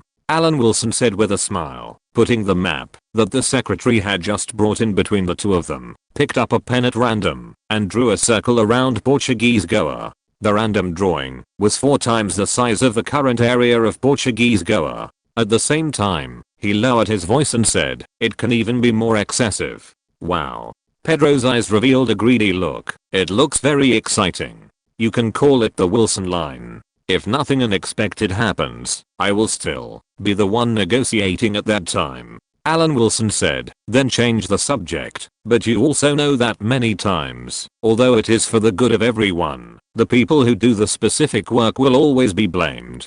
This is true for Duran, Mark Malone, and Curzon. Therefore, if this is to be done, we must muster up great courage. Mr. Allen is a friend of the entire country of Portugal. We will never let our friends down." Pedro promised solemnly, "I will definitely apply to the country and prepare a suitable gift for you, Alan." "How can I say that?" With a not embarrassed expression, Alan Wilson pretended to refuse. "It's too polite to say that. I hope Mr. Pedro understands that I don't want Portugal's money, but to use Portugal's money to do Portugal's affairs, and the ultimate beneficiary is still Portugal. Yes, I neglected it." Pedro admitted his mistake with an apologetic look. "It's Portugal's money to do Portugal's affairs. Of course, as friends, we never let friends do things in vain." "Very good." Alan Wilson was pleased that the young man was teachable. Now that the general framework was set, it was time to discuss the details. As the saying goes, details determine success or failure. For example, how much food should Portugal provide to help British India without affecting its own supply? Chapter 234 Save the High Caste First. Although I just experienced the treatment of Lloyd George and Clemenceau after the Paris Peace Conference, I felt the pleasure of creating a new country by just drawing a line on the world map with my pen. But unlike the British and French leaders at the Paris Peace Conference, Alan Wilson has his own moral standards. He will not do anything that will make him die. If he takes money to do things, he must do things well. Taking the initiative to give Portugal an opportunity to take advantage of the situation once India has overcome the crisis and become independent. Whether it will abide by the treaty is still an unknown. The problem of Goa has been mentioned before. With a small territory and a small population, its safety does not depend on Portugal's military strength, but on the result of Nehru's weighing of the pros and cons. Unless Portugal mobilizes the whole country and takes out France's attitude towards Algeria, it may be able to hold on. However, it is best to be peaceful and avoid fighting if possible. As for the Goa issue, as long as the opportunity arises, we will cooperate on both sides. You find a way to get the Portuguese government to make suggestions to London. I will handle the rest. Once the Great Famine occurs, the Indians will not be able to refuse. They should survive first. But we cannot make the Indians feel too humiliated." Alan Wilson, holding a pen in his hand, told Pedro not to be too happy too soon. Dadrinagar Haveli, Daman and Diu, the three enclaves must be given up. This. Pedro hesitated instinctively, not for any other reason. No one is willing to spit out what they have eaten. The three enclaves add up to less than 1,000 square kilometers. I just drew a line, and Goa, which is 6,000 square kilometers, suddenly became more than 20,000. Portugal should be able to calculate this account, so don't be too greedy. Alan Wilson reminded him that it was time to stop thinking about finishing the soup after eating the meat. He always had to save face for others. Indians also wanted to save face. It shouldn't be a problem. After hearing what Alan Wilson said, Pedro came to his senses and explained that he just didn't want to spit out the meat in his mouth because of the inherent thinking of colonialism. But in fact, as long as the area of Goa can be expanded, returning the other three enclaves to India will still be a big profit. That's good. There are two bastards. One wants to liberate the world, and the other wants national self-determination. That is our common enemy. We must carry forward the Brussels spirit, and all countries must work closely together to protect each other. Alan Wilson nodded. The residents of the three enclaves also believe in Christianity, right? Pedro nodded, and Alan Wilson said happily, just move the residents of the three enclaves to Goa. If it is not enough, introduce peace believers to settle down. Whether the faith of the peace believers can be converted in the end is your business. Once the partition of India and Pakistan is formed, it will inevitably be accompanied by religious conflicts. In that case, the peace believers who enter Goa will no longer be a threat. Goa is far away from any gathering area of peace believers and can only cling to the thighs of the colonizers. It can even be said that by that time, the peaceful Christians in Goa will become the group that resists India's ambitions for Goa the most. Christians may rebel, but the peaceful Christians will never. Once this plan goes smoothly, the situation after the independence of British India will be easier to control. Originally, the two major river basins of the subcontinent, the Indus River Basin itself belongs to Pakistan, and the mouth of the Ganges is also the East Pakistan of the peaceful Christians. By analogy, it is equivalent to the mouths of the Yangtze River and the Yellow River in China, are both foreign countries. Even if India is independent, its geography will be very poor. In fact, the geography of historical India was very poor. If you ask the Chinese to give up the mouths of the Yellow River and the Yangtze River, the Chinese will never do it. The so-called Indian location is very good, but the Chinese cannot experience it personally. They only see that the Indian land can be harvested 3 times a year, but they cannot see the two major rivers in South Asia, one of which belongs entirely to Pakistan, and the other most important Ganges Delta belongs to Bangladesh. Now with Goa added as a balancer after the partition of the subcontinent, Alan Wilson dare not say that it is foolproof, but it is not a problem to let Nehru work harder. The garrison in Goa is still not enough. It should be at least 30,000. Africa will not have any problems in the short term. We, the civilized countries, should manage Asia well first. Expand the area and fill the population. If there are not enough Christians, we can temporarily use peaceful believers to fill the gap. As long as the colonial government is still there, it will not be easy to convert the population. The land exchange plan for Portuguese India can, to a certain extent, dispel the suspicion that the Indians are taking advantage of the situation, abandoning other useless enclaves, and strengthening the territory and population of Goa as the basis. Even if the hedgehog strategy is implemented, the foundation cannot be too bad, right? Alan Wilson thinks that it must be at least as large as Kayandeo. For more details, Alan Wilson and Pedro, in consideration of the future of the subcontinent, filled in the plan under the witness of unlimited refills of black tea. After Pedro goes back, he can communicate with Lisbon, wait for the news from our governor's office and prepare food. By the way, when it comes to food, this issue is more important. Alan Wilson looked regretful. This issue is more important than the Goa issue just now. It can even be said that the reason why the Goa issue was thrown out and Alan Wilson was willing to give Pedro the opportunity to solve the Goa issue was because of the food issue. Alan Wilson faced the great famine caused by this drought, and the reason why he had to face the challenge was to take the initiative. Once the famine comes, any food will become sky high. At that time, it will definitely be a good opportunity to accumulate wealth. So he did not hint at benefits from Portugal. He didn't want it, but the Portuguese insisted on giving it to him, so it was enough to just show his appreciation. Using the Great Famine to achieve multiple goals is what he, the Assistant Commissioner of British India, pursued. This time, the famine will rely on Portugal's help. Portugal did not participate in the war. The country was not affected by the war. Alan Wilson pouted at Pedro. It can also solve the Goa problem, so why not do it? Then we can only mobilize food from Africa, but Portugal is a small country with few people, and the help it can provide is limited. Because of the Goa plan, Pedro certainly agreed to help, but he was also afraid of being asked too much, so he was still reserved in his words. Mr. Pedro, there are always more solutions than problems. Alan Wilson said disapprovingly, if there is not enough food, we can get something else, such as bran. Aren't byproducts of food considered food? That's for livestock. Pedro was very surprised. It's hard for humans to swallow. It's better to be hard to swallow than to starve to death, right? Are people who are about to starve to death still considered human beings? Alan Wilson smiled and said, the goal of the governor's office is to limit the number of people who starve to death within a certain range. As long as they don't starve to death, it's fine. As for how they survive, that is not our business. Everyone is an independent individual and this is a free world. This pound of food can be exchanged for 3 pounds of bran, so the food that could have saved 1 person can now save 3 people. Before the unprecedented famine comes, it is gratifying that we can save 1 more person. Alan Wilson said compassionately, this is also a solution That is not a solution. As for the food, we will distribute it to the Brahmins and Kshatriyas at that time, and they will rescue the people at the bottom. They won't withhold all the food.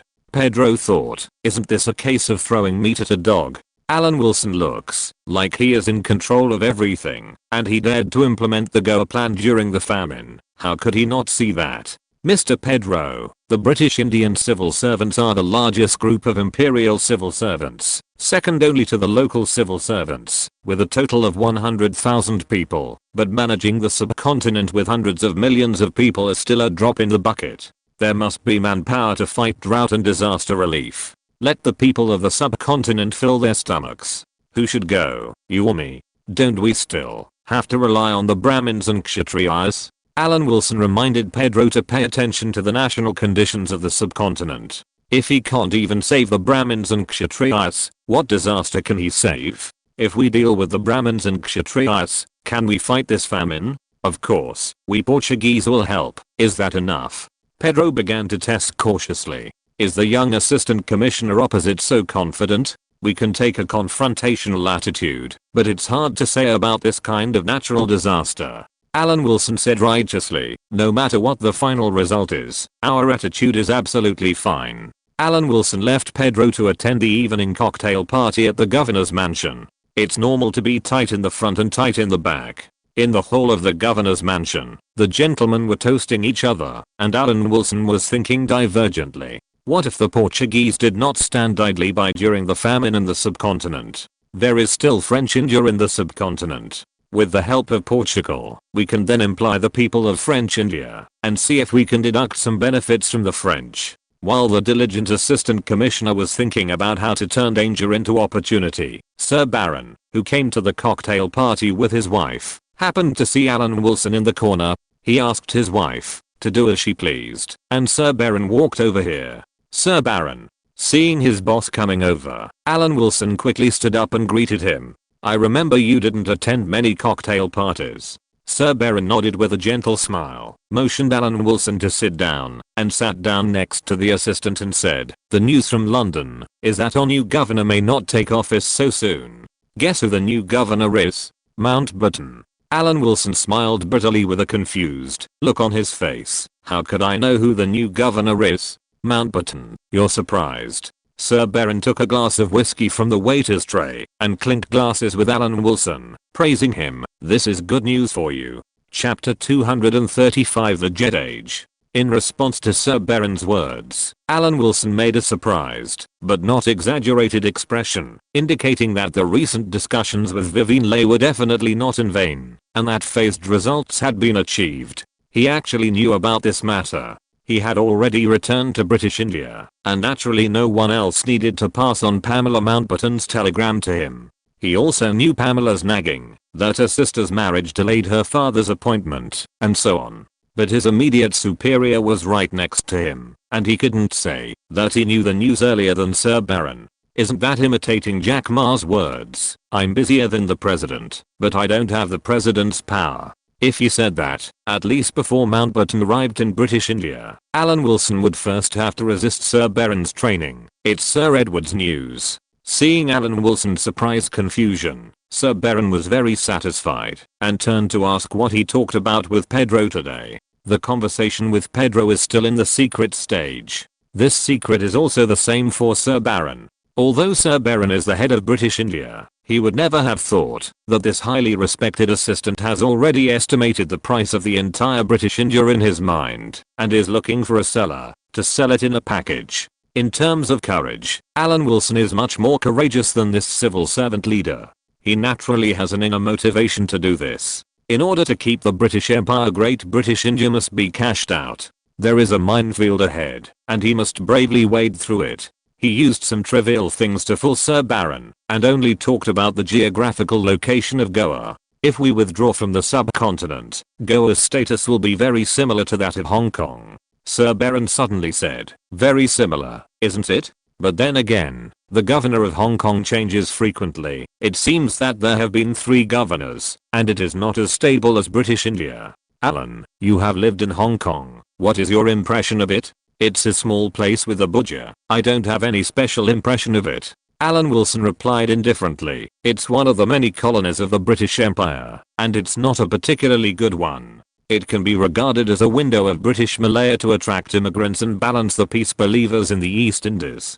I think the biggest difficulty of British India today is that it can't do anything about the Hindus, and similar mistakes must never be repeated. Yes, balance is the best way to manage colonies."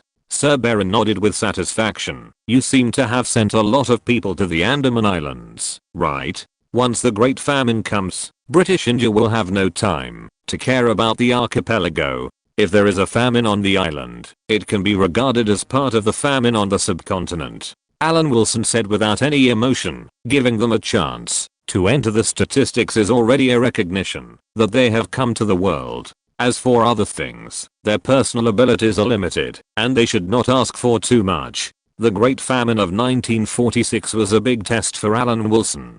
Since it was a big test, he naturally hoped to use this Great Famine to solve as many problems as possible. After coming to the subcontinent, the previous operations can be regarded as laying the foundation. Whether many of the problems planned before can be solved depends on when the Great Famine comes. Alan Wilson believes that it will definitely come to the glorious subcontinent with vigorous steps. Not long after staying, Alan Wilson left the governor's mansion and knocked on the door with ease. When the door was opened, he said, "Miss Vivian, I just attended a cocktail party and I'm sorry to bother you." "It is indeed very presumptuous." Vivian lay through a wink and made way for the door. Bang! The door was shut heavily, as if everything just now was an illusion. Vivian Leigh's documentary film, India's Daughter, has not been completed yet, but it has reached the end.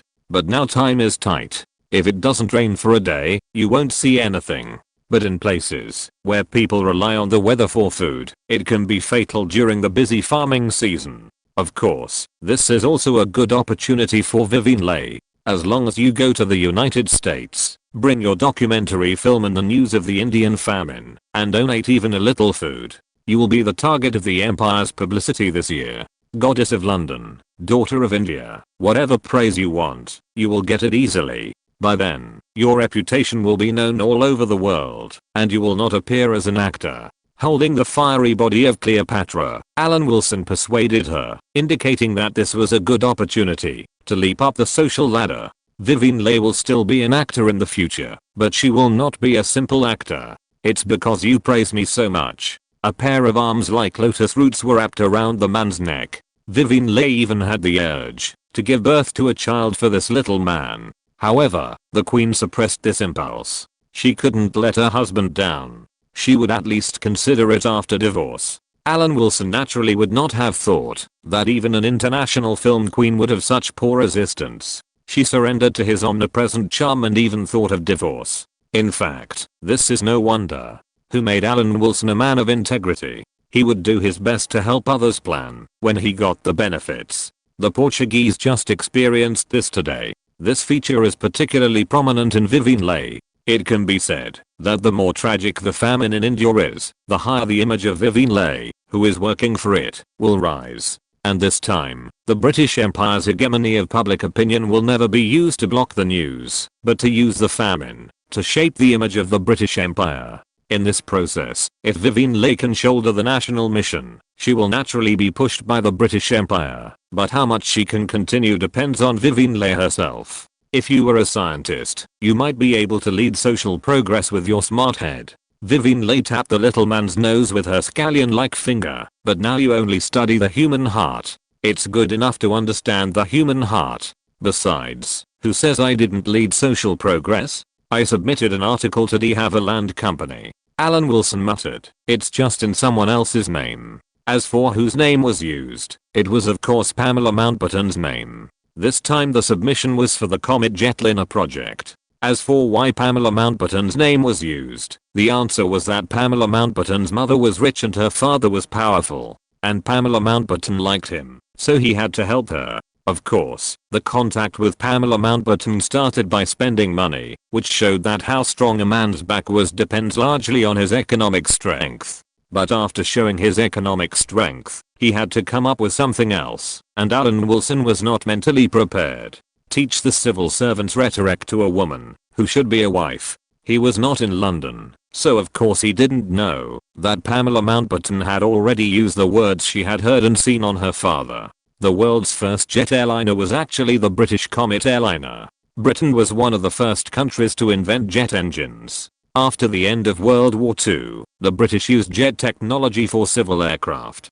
De Havilland also obtained German research data on the aerodynamics of swept wings. After that, de Havilland began to design a jet airliner and named it Comet. This civil airliner was the first civil airliner powered by a jet engine, and it was considered a revolutionary technology at the time. Since around the First World War, Britain has always had a problem getting up early and catching up late. It always takes out very advanced technology to produce a fake product. If American weapons use first-class materials to make first-class weapons, and Soviet weapons use second-class materials to integrate first-class weapon systems, my Great Britain does not take the usual path and uses first-class materials to produce second-class weapons. It has done this more than once. It's not that there is no technology. There is no problem in testing any link separately, but there will be problems when assembling. The Comet jet airliner is just one of the examples that is right in front of us. When the Comet aircraft first appeared, it adopted the new technology and new materials of the time. It was considered to be a large jet airliner that represented the most advanced level at the time in terms of flight speed, comfort, and number of passengers. It was also because Pamela Mountbatten was now infatuated with love. She went directly to de Havilland Company with the Boeing 737 outline drawings that Alan Wilson sent to London by express delivery, and revealed her identity and showed her desire to bring funds into the group.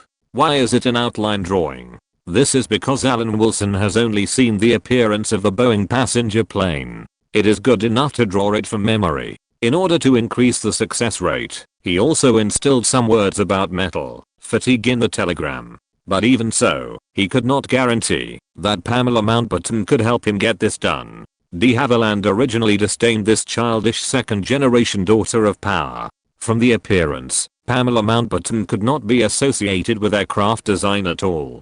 It is true that Pamela Mountbatten is in a relationship, but she also shows a different side when she is in a relationship, such as the standard civil servant rhetoric of Whitehall. When they just met, Pamela Mountbatten used a set of civil servant rhetoric to shock de Havilland. In addition, her father was once the commander-in-chief of Southeast Asia, and her mother was a famous wealthy businessman. Finally, she took out the sketch of the appearance of the Boeing passenger plane. This surprised de Havilland. He was studying jet airliners, so of course he could see that this sketch was of great reference value. Then, after listening to Pamela Mountbatten's speculation about metal fatigue, he was in awe of this little girl. I believe that the era of jet airliners will surely come, and many powerful countries are investing in research. Pamela Mountbatten said with a hint of longing, the British Empire cannot let the opportunity slip away again. I have been feeling that I have forgotten something these 2 days. I opened the TXT file and saw that I had forgotten the Comet airliner. Fortunately, there is still time. Chapter 236 Drought Warning. Pamela, who was in a relationship, had a remarkable characteristic. She absolutely did not doubt any of Alan Wilson's words, not even a punctuation mark. This led to the fact that she, the daughter of an aristocrat, in this relationship, even though she did not understand anything, could perfectly present the instructions on the telegram through the words of a civil servant. As a civil servant, Alan Wilson first needed to study people's hearts and imagine several reactions and countermeasures of de Havilland. At present, Alan Wilson might still be immature in dealing with some old officials, but it was not a problem to deal with a technical engineer. Pamela Mountbatten's meeting with de Havilland was like being instructed by Alan Wilson remotely. When she was indecisive, she used the words of a civil servant to avoid the important and change the subject. There were several differences between the Boeing passenger plane sketch in Pamela's hand and the jet plane that de Havilland had already started to design. In de Havilland's design, the turbine engine was installed in the wing close to the fuselage. This layout came from the layout experience of piston engines, which could keep the aerodynamic components of the wing, fuselage, and tail simple. Although the reliability of early turbojet engines was greatly improved compared to piston engines, it was limited by the metallurgical technology at the time and its reliability was not as high as later. The debris generated by the failure of the high-speed rotating parts of the turbojet engine will damage the structure of the aircraft and will also cause the aircraft to lose balance and cause vibration, which is enough to cause a catastrophic accident to the aircraft. The engine buried in the wing makes maintenance difficult. Later it was considered a failed design.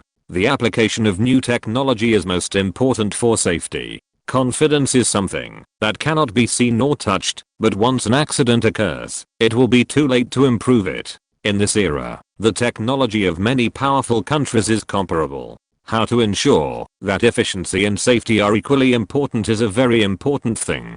Pamela Mountbatten's meaning is very clear, especially reliability. In Alan Wilson's telegram, the metal fatigue problem was mentioned. This problem hit the Comet airliner hard at a critical moment, causing Boeing to catch up, which was another example of my country getting up early and catching up late. For example, the Comet airliner originally used square portholes. Passenger aircraft with pressurized cabins took off and landed many times, and cracks caused by metal fatigue appeared at the corners of the square portholes. Later, the windows of passenger planes were designed with round or large rounded corners to reduce stress concentration and improve metal fatigue strength. All this made Pamela Mountbatten remember it firmly, and she spoke shamelessly to de Havilland. But the most critical reason was that Pamela's identity played a big role.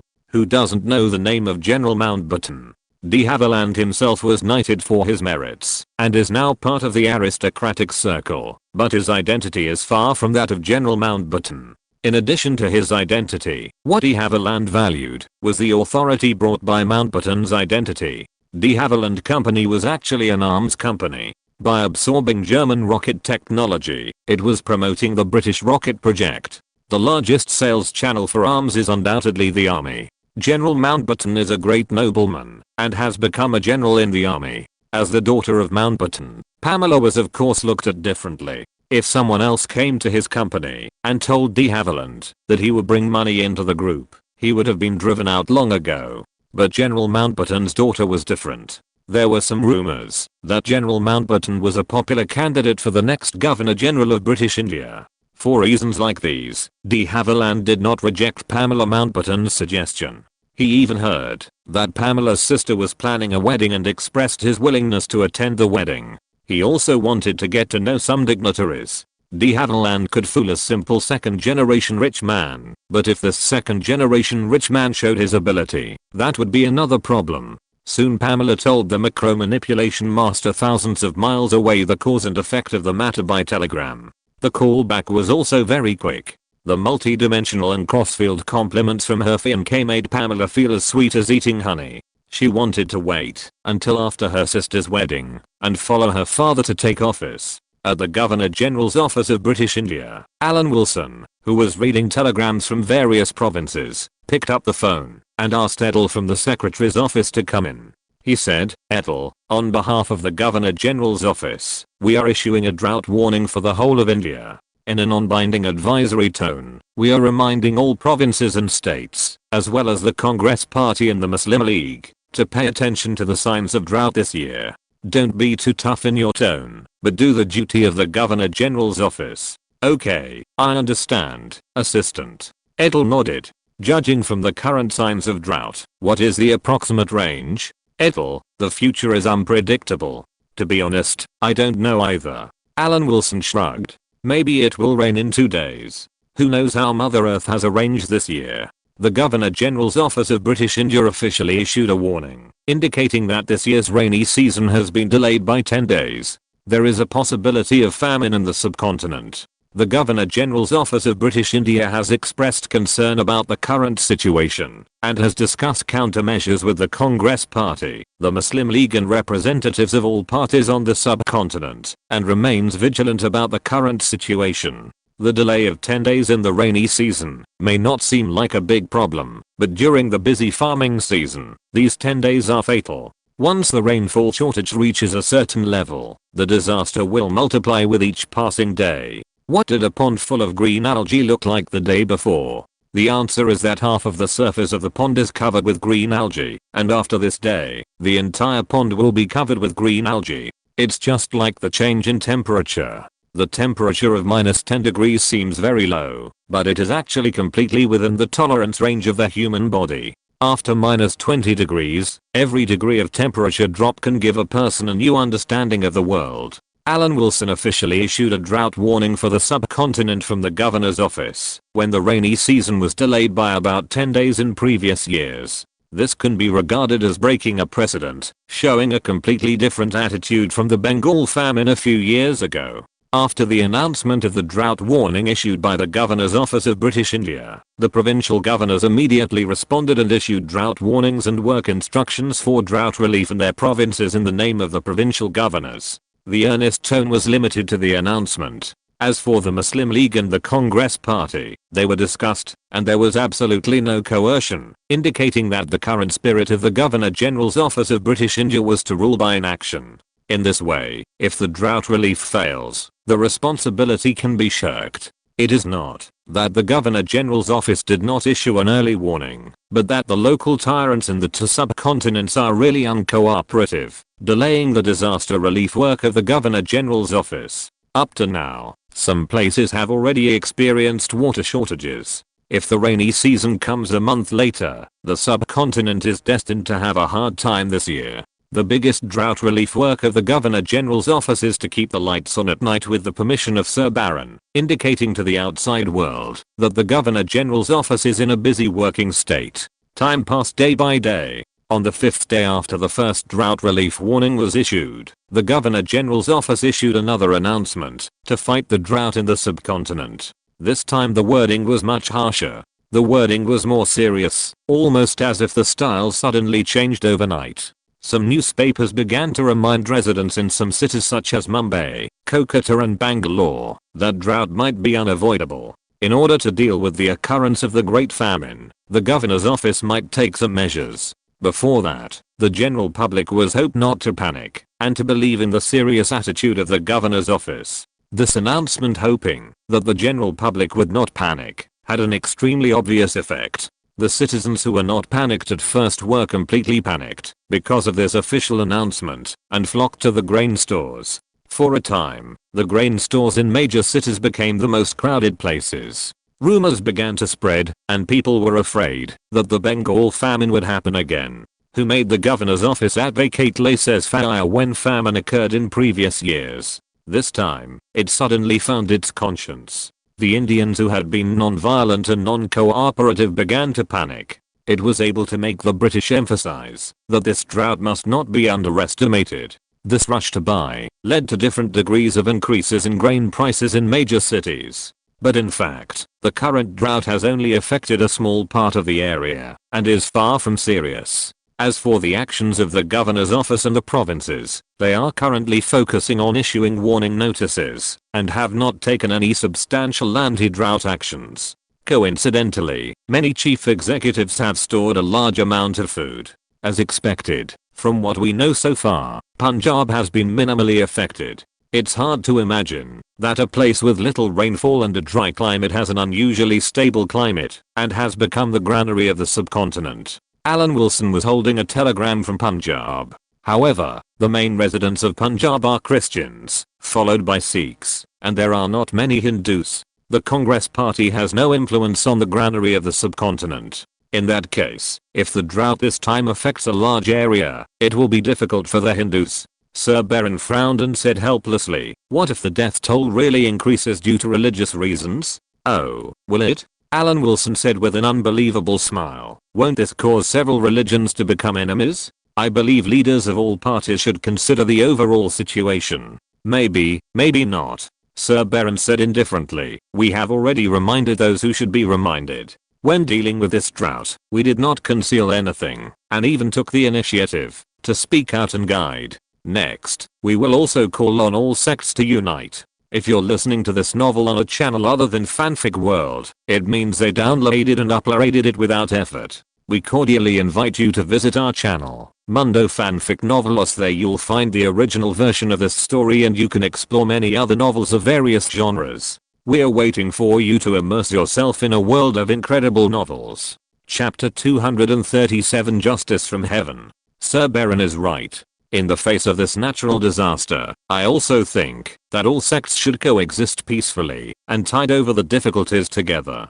Alan Wilson stood straight, practicing what he preached, but then said with difficulty, I personally think that the governor's office must come forward to clarify the legal system and crack down on the chaos caused by the drought, especially the hoarding behavior. Good idea, these Indians are always worrying.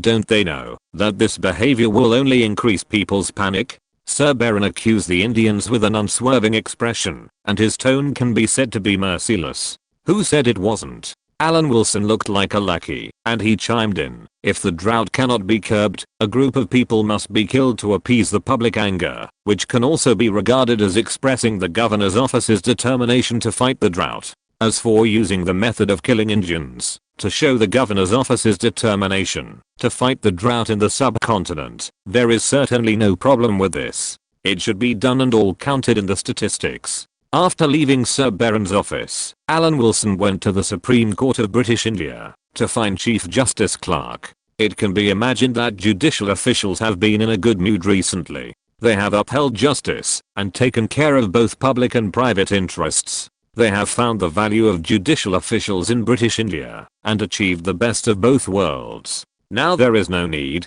to worry about the hidden danger of scarcity rather than inequality. There are two things to do when you come to the Supreme Court. The first thing is more important. It is necessary to severely crack down on the illegal and criminal acts of Indian merchants hoarding goods. Doing so in a year of famine is almost the same as killing people. Such behavior must be severely cracked down on during natural disasters. These Indian merchants have disrupted the normal market. Gentlemen cannot tolerate such behavior. Alan Wilson said categorically, Chief Executive Andrew has not sold his grain yet, but he has to face a chaotic market. This behavior is simply outrageous. Of course, it is not the Chief Executive of Bengal Province who is outrageous, but a small group of Indian grain merchants who maliciously disrupt the market and hoard goods. Clark picked up the teacup calmly and motioned Alan Wilson to continue.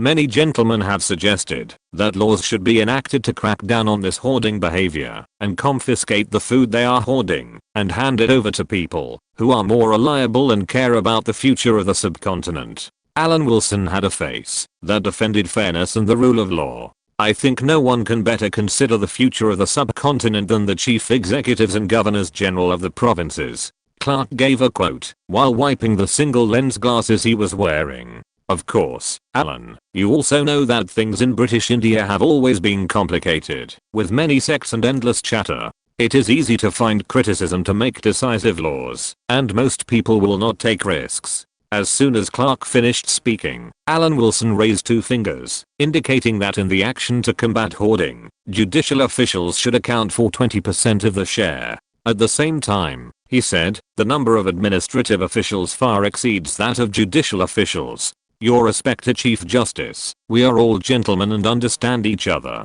I didn't expect that, while the subcontinent was facing famine, there would be such heinous behavior. Don't those Indian grain merchants know that this is asking for the lives of their compatriots? Clark said with indignation. Give me a day to issue a decree and immediately extend it to the entire subcontinent. A very responsible decision. Alan Wilson admired sincerely. When he left the Supreme Court, he held Chief Justice Clark's execution warrant in his hand. Because the drought has come, Vivian Leigh is about to go to the United States to spread the news of the drought in British India to the world, and at the same time, start this work of begging for alms on behalf of Indians. Before Vivian Leigh leaves, justice must always be served, and it must never be raised high and then let down lightly. Otherwise, Vivian Leigh's debut documentary may not be so sensational. Now the whole subcontinent is paying attention to the drought. The previous Saint operation has not received such a large amount of attention. This is a good opportunity. Even Patel, who spoke for these temple elders, has set off for London. No one can stop justice from coming. The sun is scorching. The wind is light. The clouds are clear. The earth is being roasted by the blazing flames and trembling under the crushing of military vehicles. A deadly fizz floating in the middle of the road, being lifted up and dropped by the speeding vehicles, like a lone boat in the stormy waves. For the soldiers of the British Army stationed in India, this may be the largest scale execution mission since the Indian uprising. Moreover, all the soldiers who carried out the executions felt no guilt at all. They took these disheveled Indians of different ages to the execution ground with the idea that justice had come. In the preset execution ground, cameras at different angles were set up, ready to record the scene of justice being served. As the ending of the documentary Daughter of India, it was up to Vivien Leigh to add any subtitles to the end. Under the parasol, Vivien Leigh, wearing a long British dress and big sunglasses, the lenses seemed big compared to her face, but it did not detract from the beautiful face of a British treasure. Sitting in the recliner, Vivien Leigh looked very petite, her calves exposed to the air jumped up and down, and she waited until Alan Wilson appeared, before she said dissatisfiedly, "Why did you call me to the execution ground? Isn't it too much? I will have nightmares at night. Didn't you come with sunglasses? I can't see clearly what nightmares you have. Don't think too much when you are upholding justice. Think about those miserable girls." Alan Wilson sat down next to Vivien Leigh indifferently. "Nothing can be done without paying a price. Wouldn't you feel more involved this way?" Finally, Alan Wilson's voice in his eyes said, "Besides, if you can't sleep, call me and I will hold you to sleep. Who wants to sleep with you?" Vivien Leigh's face flushed a little under the sunglasses, and she retorted with a reproachful look, "You are still a gentleman. Now that the subcontinent is fighting drought with all its strength, if others knew that you, the assistant who advocates drought relief, are like this, wouldn't they eat you up? I don't regret it even if I'm shot." Alan Wilson raised his eyebrows at Vivien Leigh and said ambiguously, "Because it's worth it." Improper relationships between men and women are destined to be a small matter in Alan Wilson's civil service career. Even his assistant Andy in Hyderabad went to prostitutes without paying. Besides, whether in the mainland or the colonies, how many high-ranking senior civil servants are clean? It cannot be denied that all civil servants are not clean. After all, some departments are really not profitable. It is relatively rare for Alan Wilson to pay attention to the superiors of civil servants in disadvantaged departments. For the temptation of the huge assets of British India, he, the Assistant Commissioner of British India, was not only tempted, but also decided to act immediately. Anyway, history is there, even including the civil servant leaders in the mainland and the middle-level officials in British India. At this time, the preliminary distribution of this imperial legacy should have been completed. If he wants to truly join this feast of division, he, a patriot who is willing to do anything for the empire, must also pay a certain price and bear some of the responsibilities he must bear. Why is it down to the middle-level officials? It's very simple. The lower-level officials are Indians, and the worst British are middle-level officials. Money can deceive people. For Alan Wilson, a patriot who can be fearless for the sake of the empire, facing such a huge fortune, he would not consider any price or responsibility. The only thing he is considering is how to win in this feast of division. Therefore, the time management master who is ready to win twice works around the clock every day, adhering to the noble spirit of hard work and getting rich, and taking care of everything in detail. This kind of hardship is not something that a demon queen can understand. The demon queen is about to go to the United States, and will be post-edited in Hollywood. Thinking of this, Alan Wilson is still reluctant. "How many people are you going to shoot?" Vivien Leigh took out a small mirror and asked while preparing to temporarily touch up her makeup. 18,500 people were arrested in the case of the Temple Saint, and there are probably still 1,500 people who have not been released on bail. 500 were shot today, and the execution of 50 criminals was announced to the public, demonstrating the importance the governor's office attaches to the Saint group. As for the larger scale crackdown on crimes against women, there are more criminals over there. Alan Wilson counted on his fingers and said, "Those rapists will not live long. They are a group of low-caste criminals with no money for bail. In the next 3 to 6 months, they will say goodbye to this world. Why not shoot them immediately?" Vivien Leigh, who was holding a mirror, asked back rather dissatisfiedly, "These people should be shot." "Thank you. I'm offended." Alan Wilson has not forgotten that the great British treasure in front of him was not very willing to do so at first, and said from a neutral and objective perspective, We have to give it some time. If we don't force the families of these criminals, how can we know whether they really have no money for bail or are pretending to have no money for bail? Should I applaud your originality and kindness? Vivian Leigh rolled her eyes at Alan Wilson, but unfortunately the latter did not see it because of the blocking of her sunglasses. It has nothing to do with originality. Alan Wilson waved his hand. What originality is there in negotiating the silver for crimes? That is originality with adults. He is just a small assistant to the British Indian Commissioner. He can only say that he can see farther by standing on the shoulders of giants. The prisoners who were escorted to the execution had arrived. Because of the different customs between China and Britain, it was not necessary for the prisoners to have their hands tied behind their backs and their backs facing the black muzzle of the gun. Face to face was more suitable for the relationship between the two sides. Seeing this scene, the temple elders who were usually respected and worshipped began to beg for mercy, crying and begging for mercy. Their voices were filled with grief and regret, and every face was covered with anger and remorse. Shoot! With the order of the British officer, short and dense gunshots rang out, and everything stopped abruptly. Take the next batch. The British officer who ordered the shooting shouted to the soldiers behind without even looking at them. Chapter 238 Transparent Government. Crunch, crunch. Alan Wilson, who was beside Vivian Leigh, threw a peanut and caught it steadily with his mouth. He looked like Tom in Tom and Jerry, who was kneeling and licking Miss Me. Vivian, you are going to America soon. Do you have any feelings? Alan Wilson, who made crisp sounds from time to time, listened to the rounds of gunfire and spoke to divert the attention of the British treasure. He could see that Vivian Leigh was actually very scared. In a sense, taking the Queen to the execution ground was indeed ill-considered. He would just let the photographer go over and take pictures later. Don't let Vivian Leigh perform a real performance. Don't scare the British treasure. The American people are very energetic, unlike us in Britain. This kind of thing cannot be described in words. Vivian Leigh thought for a while and said, many places in that country are amazing.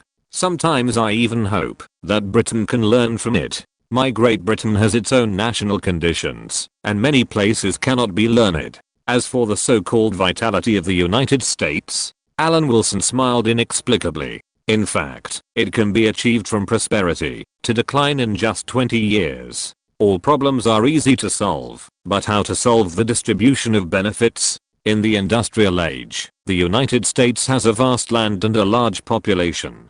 Technological progress can also overcome the invasion of the Arctic Ocean cold current, and it does not have to be harvested every few years like the Indians. On the surface, the United States should not have problems, but it seems that in the era of Alan Wilson, it has also been running towards the 300-year cycle rate step by step. It is nothing more than the concentration of wealth has exceeded the warning line.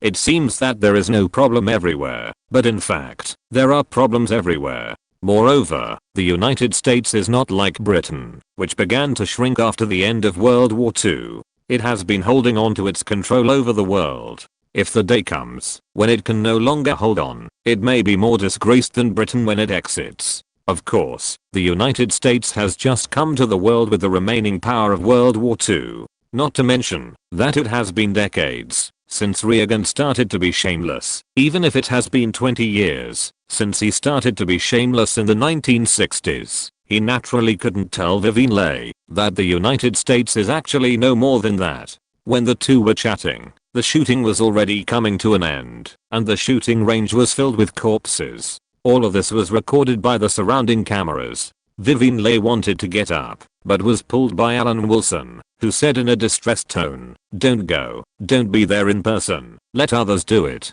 Okay. Vivian Leigh felt warm in her heart, and sat back in her seat.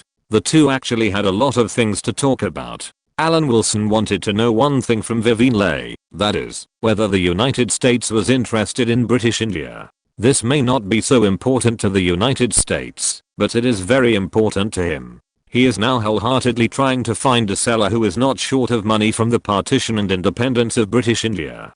To sell British India for a good price, the country with the least money in the world today is undoubtedly the United States. It can be said that the United States is now in its heyday, much stronger than the British Empire, which is already on the decline.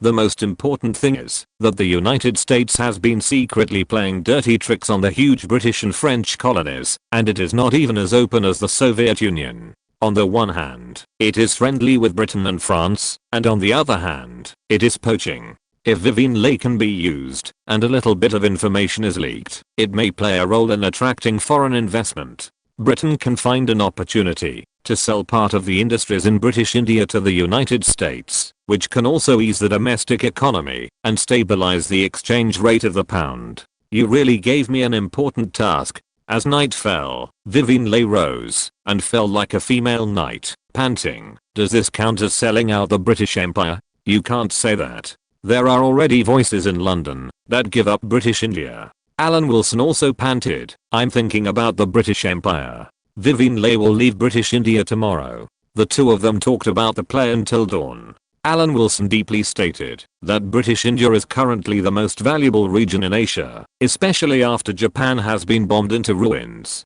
This can be proved by a variety of data. If Vivian Leigh succeeds in creating a British whirlwind in the United States, there will definitely be Americans who are bored and have no time to inquire about the news. Alan Wilson has no doubt about this. Americans are more sensitive than anyone else when they see profits. The United States can even help a person like Chan Gong, so how can it not have ideas about British India, which has a higher return rate on the surface? In this era, isn't British India more valuable than Chan Gong's territory? Americans are not without money. Now the United States is almost burning money. Alan Wilson is willing to give Americans a chance. And the United States will not necessarily suffer a loss, or the loss will not be big, because the current situation is that the United States is strong and Britain is weak. Once negotiations are launched on investment in the subcontinent, Britain, which is in a disadvantaged position, may have to sell some important assets of British India at a low price.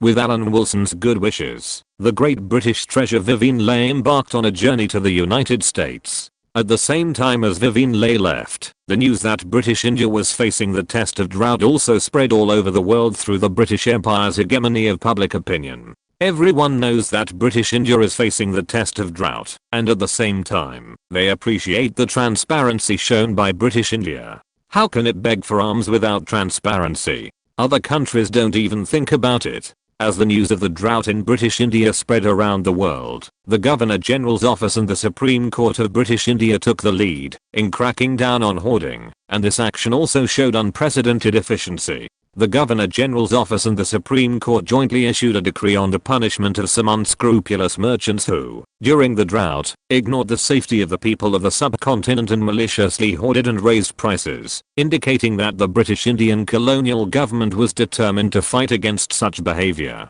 During the special period of drought in the subcontinent, all provinces and states must resolutely investigate and crack down on such illegal acts in accordance with the law. It is necessary to strike in a timely and precise manner. Strictly follow the laws and regulations formulated by the Supreme Court and the regulations of the Governor-General's office. Accurately identify hoarding, raising prices and other acts that disrupt market order, and crack down on them in a timely manner. Once discovered, they will be investigated and dealt with. It is necessary to deal with them severely and quickly in accordance with the law. For the acts that disrupt the market order, their special harmfulness should be fully considered, and they should be severely punished according to law. For illegal cases related to drought prevention and control, we should enhance our sense of responsibility, speed up the pace of work, innovate law enforcement methods, and effectively improve the efficiency of case handling.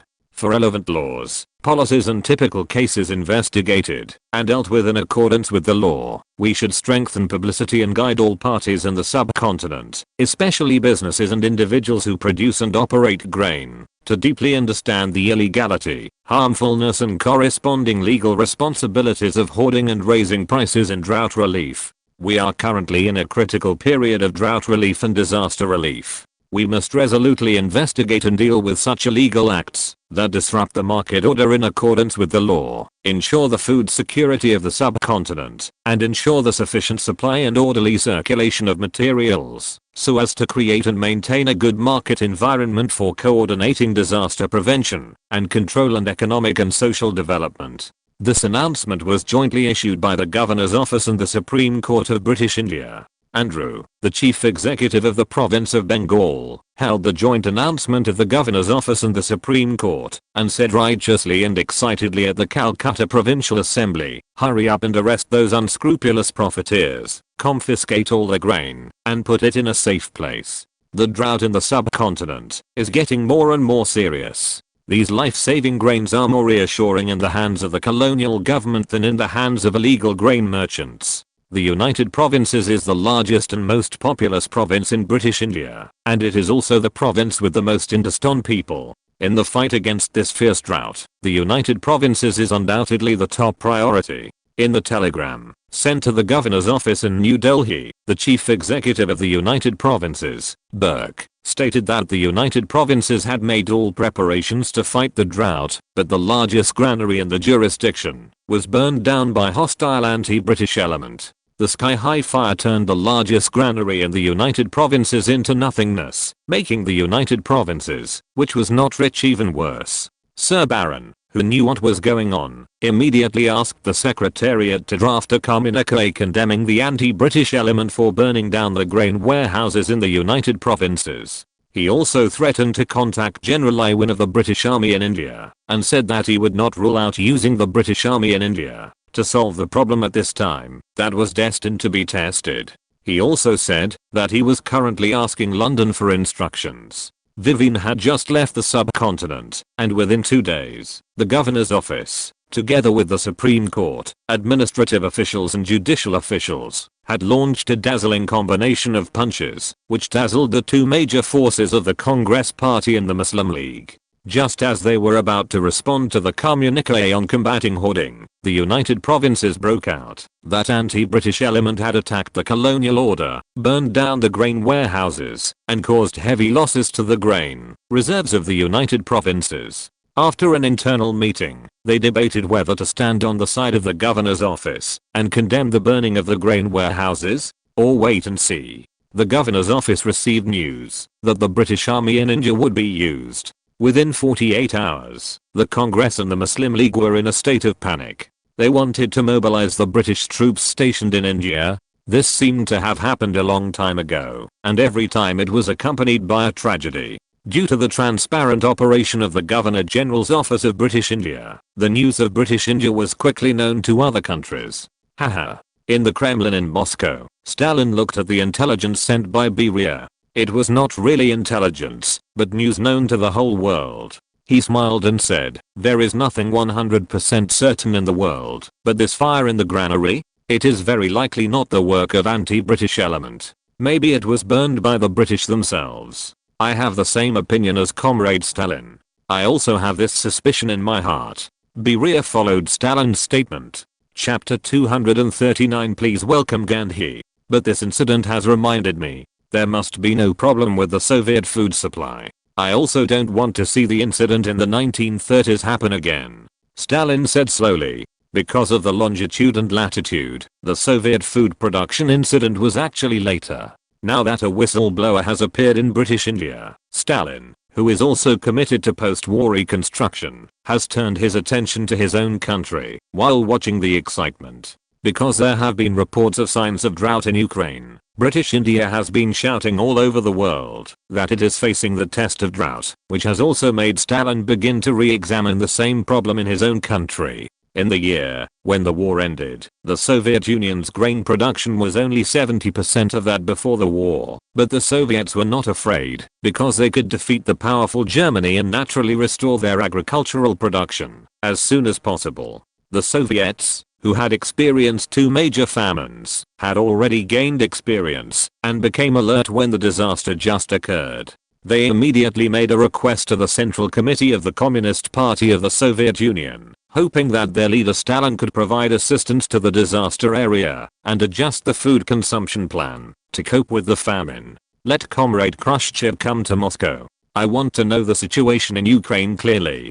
Seeing that British India was facing a great enemy and had resorted to such tactics, Stalin decided to see the real situation in Ukraine. It was only June now, and the drought in history started in July and lasted until the second year. Now Moscow has noticed the drought in Ukraine, which has also been reported because of British India's performance. Germany and the Soviet Union are in the same climate. While British India is facing drought, Germany has also seen signs of famine due to the sequelae of the war and climate problems. When the news of British India's fight against drought came and appeared in the newspapers as news, the Germans began to pay attention to the situation around them. The report of the British Trade Commission to London showed that Germany had already shown signs of famine. It was not just Germany. In his report to the US House of Representatives Appropriations Committee, LaGuardia, the director of the United Nations Relief and Rehabilitation Administration, pointed out that this famine was by no means limited to British India.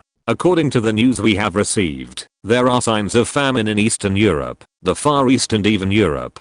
Currently, only the British Indian colonial government has maintained transparency to the outside world and has made serious preparations. Many victims have no food to eat and eventually collapsed on the road of escape. It can be said that there are starving people everywhere, and victims who have died of hunger can be seen everywhere on the roadside. Many victims chose to commit suicide because of hunger. In the face of such a famine, even ordinary landlords are doomed. A landlord in the United Provinces chose to commit suicide by drowning because of hunger. And ordinary people can only helplessly starve to death with their families in the face of famine. In a family of 5, 3 people starved to death, and only 2 children were taken away by passers-by, and their lives and deaths are unknown. This famine has begun to spread in the South Asian subcontinent and East Asia. When being questioned by Washington, the director of the United Nations Relief and Rehabilitation Administration, LaGuardia, said, "I hope that the situation in British India is really as the governor's office in New Delhi said, and that it is ready for battle. I hope that the United States can take action to alleviate the humanitarian disaster. British India is certainly ready for battle, at least in the eyes of London and Washington. In fact, the governor's office is indeed not idle. Isn't it striking hard against illegal grain merchants who hoard goods? This is all for the purpose of balancing the price of British India." At this time, the provincial governors, with the cooperation of judicial officials, are working very hard. As for the specific disaster relief plan, after careful discussion by the governor's office, it was decided to hold a meeting first to come up with a mature plan to implement it.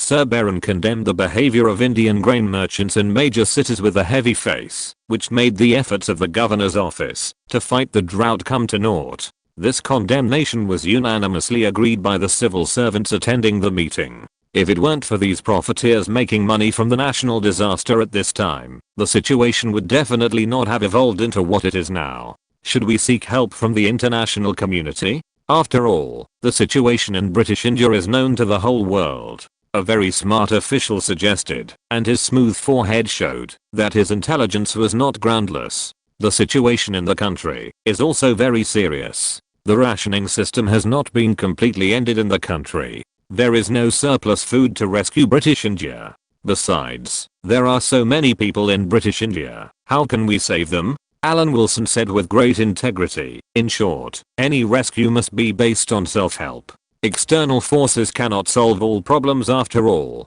Of course, I'm not against seeking help from the international community, but it is still a little early, and we can communicate with some countries first, such as France. France is the granary of Europe and a famous agricultural power. I believe that gentlemen will not deny this. France. The officials in the conference room were all reluctant. They actually let the gentlemen of the British Empire bow to the French. Unless you want to rescue yourself. Isn't this an opportunity to show solidarity? Alan Wilson reminded everyone that the whole world is watching now. It was not in vain that they shouted before. Now the eyes of the whole world are on the subcontinent. Seeing that the solemn meeting was heading straight for today's insult to France, he had to take back the topic. Now hundreds of millions of people in British India were starving, so who had time to tell jokes about insulting France? Eileen Wilson naturally didn't know, because her nonsense really gave a wake-up call to many countries.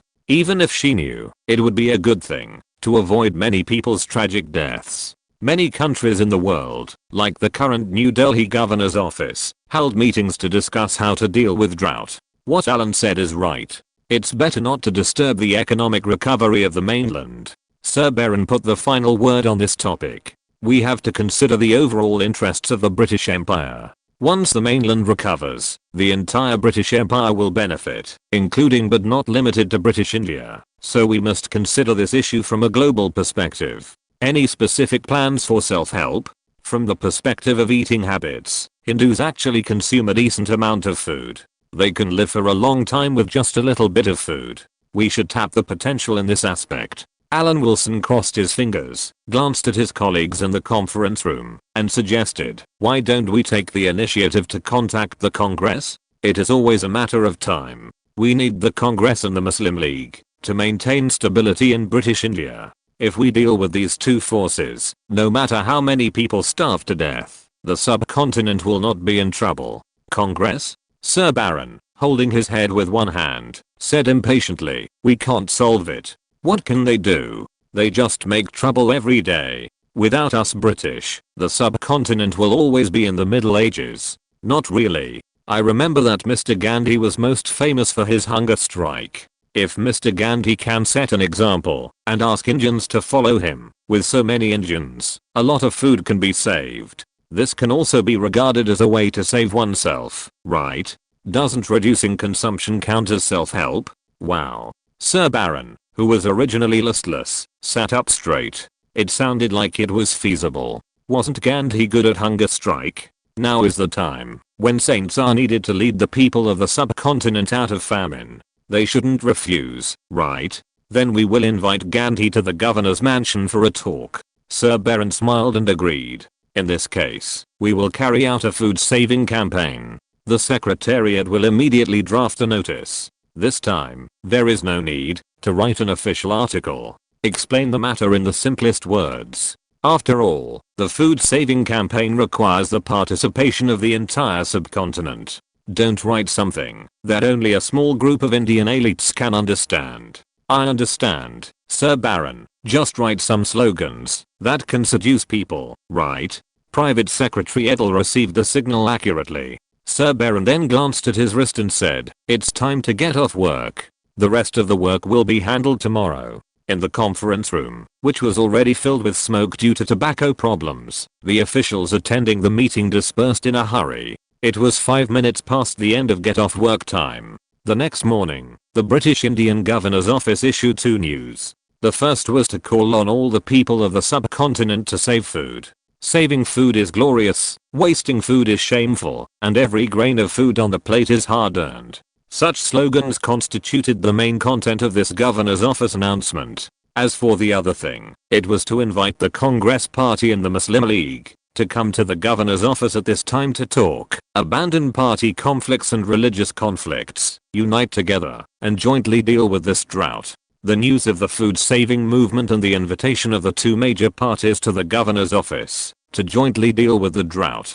Compared with the previous response of the governor's office, it can be said that it has gone a step further and was directly published on the headlines of newspapers everywhere. This shows that the British Indian Governor's Office and the Congress Party and the Muslim League have joined forces to fight the disaster. The news gave the already anxious Indians a glimmer of hope.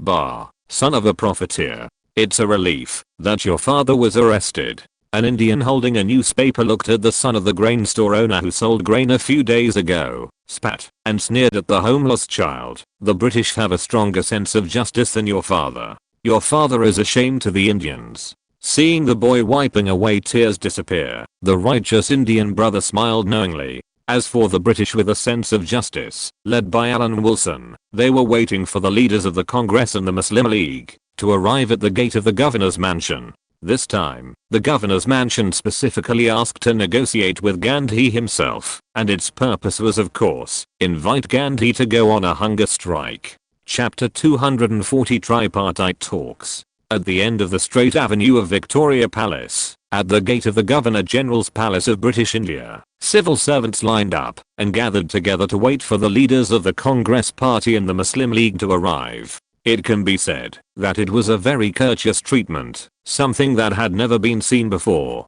The garden of the Governor-General's palace was covered with green grass, and the fountain was still spraying water. Rainbows could be seen under the sun, and there was no scene of drought spreading in British India. Assistant, are we giving these Indians too much courtesy? Edel said impatiently. Americans have a saying, hold a big stick and smile. Courtesy is free. You have to bend down to pick up the money. Alan Wilson wiped the sweat nonchalantly and said easily, "This can prove that our governor's office is taking the lead in fighting the drought. By the way, hide those red wine and steaks. At lunch, just take 2 big cakes to the representatives of the 2 parties. Now the biggest thing for British India is to fight drought. We can't be too extravagant, right?" Alan Wilson gave verbal criticism and education to Edl's capitalist bad habits of picking up money, but being reluctant to bend down. After the discussion of this matter, the Congress Party and the Muslim League left. At the evening cocktail party, Edl was punished to drink 3 glasses of wine to reflect on himself. It was time. Now hundreds of millions of people on the continent were facing the threat of famine, and they were still making sarcastic remarks in the open sky. He could be exempted from the crime by drinking 3 cups of wine, but Alan Wilson was not ready to let Edl off so easily. He asked, "Have you replied to the telegram from Hong Kong? Have you not done anything?" "We have replied to the governor's office in Hong Kong." Edl replied quickly. "We also put forward our suggestion to open the border to accommodate refugees. The governor of Hong Kong has changed several times in a year. We contacted through the local commissioner." "That's good. Hong Kong's status is special. It is a window. Of course, this window is to weigh. At present, the biggest task is to balance the population of the Malayan colony. After all, the Malays are too close. British India is special in the colonial system of the British Empire. It often contacts and communicates with other colonies. If it were not for this kind of communication, Alan Wilson would not know that the famine in 1946 also included East Asia. After asking, I learned that the situation in East Asia is actually not optimistic. There are disaster victims entering Hong Kong. If you think about it, the Korean Peninsula and Japan may not be very optimistic. Even Germany has news of a food crisis. Germany is in Europe, where the United States and the Soviet Union focus on pretending to be gentlemen. The situation in East Asia, which is second only to Europe, cannot be better than that in Europe. Now, it is certain that British Malaya has not been affected by the famine that has spread across Europe and Asia. At present, the biggest problem of British Malaya is insufficient population. After taking advantage of Thailand, British Malaya has an area of nearly 500,000 square kilometers and a total population of 6 million. But next to British Malaya is Java Island, the core of the Dutch East Indies, with a population of more than 80 million. Moreover, after taking advantage of Thailand from the Isthmus of Kra, the ethnic ratio of British Malaya has become even more unbalanced. The Isthmus of Kra, which borders British Malaya, is inhabited by Malays, and was a high incidence area for the Thai separatist movement in later generations. Now a treaty has directly incorporated British Malaya, resulting in more peaceful believers in British Malaya. This is bad news for Alan Wilson, who is trying to balance the ethnic population.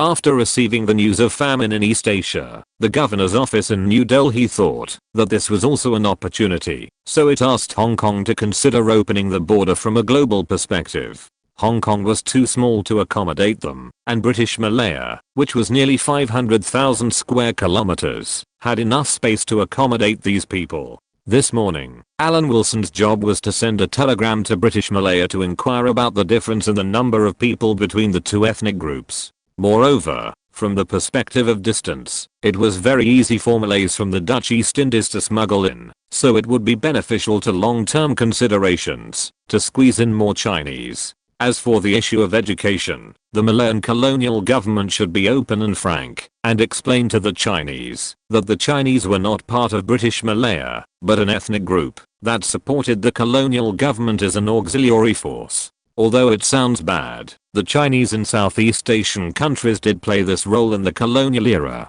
As an external force, introduced by the colonial government, they assisted the colonial government in suppressing local resistance. Of course, after generations of people living there, many people had the illusion that they were the masters of the place. From Alan Wilson's perspective, the illusion that after independence, one can exercise the rights of a master must be corrected immediately, and the action must be taken quickly and ruthlessly. However, to ensure that the illusion does not appear at the root, it is still necessary to start with education. Therefore, the textbooks for the Chinese in British Malaya should make it clear that the Chinese are not locals. This is a fact in itself, and no one will object to the statement of facts. Starting from education, it is necessary to ensure that the Chinese community has a guest mentality, and the purpose of Britain's staying will have a half success rate. The education for the two ethnic groups is naturally one Chinese education and one Malayan education. They cannot learn each other's language, but higher education will include English textbooks, etc. There is still a long time, and Alan Wilson has time to slowly lead the deep changes in Malayan society and complete a perfect curtain call in British India first. The key is that the telegram is not clear, and he has too many ideas about Malaya. Speaking of the issue of the Dutch East Indies, Lord Kilran is helping the Dutch to operate and mediate with the locals. Naturally, the topic turned to the Southeast Asian issue, and Edel talked about the current role of Britain in the Dutch-Indian War. It will only work temporarily. If I had a nuclear bomb, I would have bombed Jakarta 8 times. Alan Wilson chuckled and said with a murderous look of complacency, I have discussed this issue with the Dutch in Brussels. If we cannot occupy it, we should split it up to set an example for the colonies that want to be independent in the future. The French seem to agree with this more. Splitting also applies to the current British India. The parliamentary masters in London have wild ideas every day. How can the glorious British Indian civil servants understand the local situation? When the civil servants of the governor's office stood at the gate, carrying forward the spirit of keyboard politics, discussing the international situation, and laughing at the United States' recklessness and the Soviet Union's lack of wisdom, the delegations of the Congress Party and the Muslim League had already entered New Delhi where the British lived. The British immigrants living in New Delhi also saw the team heading towards the governor's office. Many of them remained silent, but looked at the team with contempt until they disappeared. It can't be blamed on the governor's office for not arranging a car. Gandhi likes pastoral life, and this is also for Gandhi's sake. When the team appeared in front of the governor's mansion, Alan Wilson rushed forward with a brisk step, took the initiative to hold Gandhi's withered hands, and his face was full of expectation that you finally came.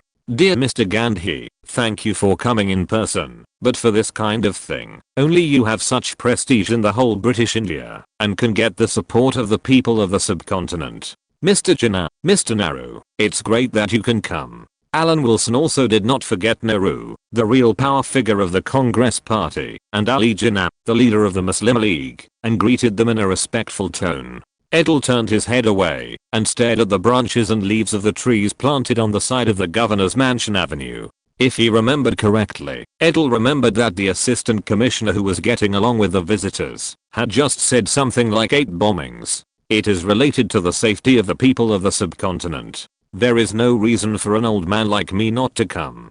Gandhi lowered his head slightly and greeted him in a gentle tone with a look that seemed very wise behind the glasses. This is exactly why we invited the Muslim League and the Congress. At this time, we should abandon all selfishness, unite closely and work together to overcome the difficulties. Alan Wilson looked distressed and spoke with sincerity and righteousness. It was as if the Buddha's light was protecting him, and the Buddha had descended to the world. Then he extended his hand and made a gesture of invitation, inviting the delegations of the two parties to enter the governor's mansion.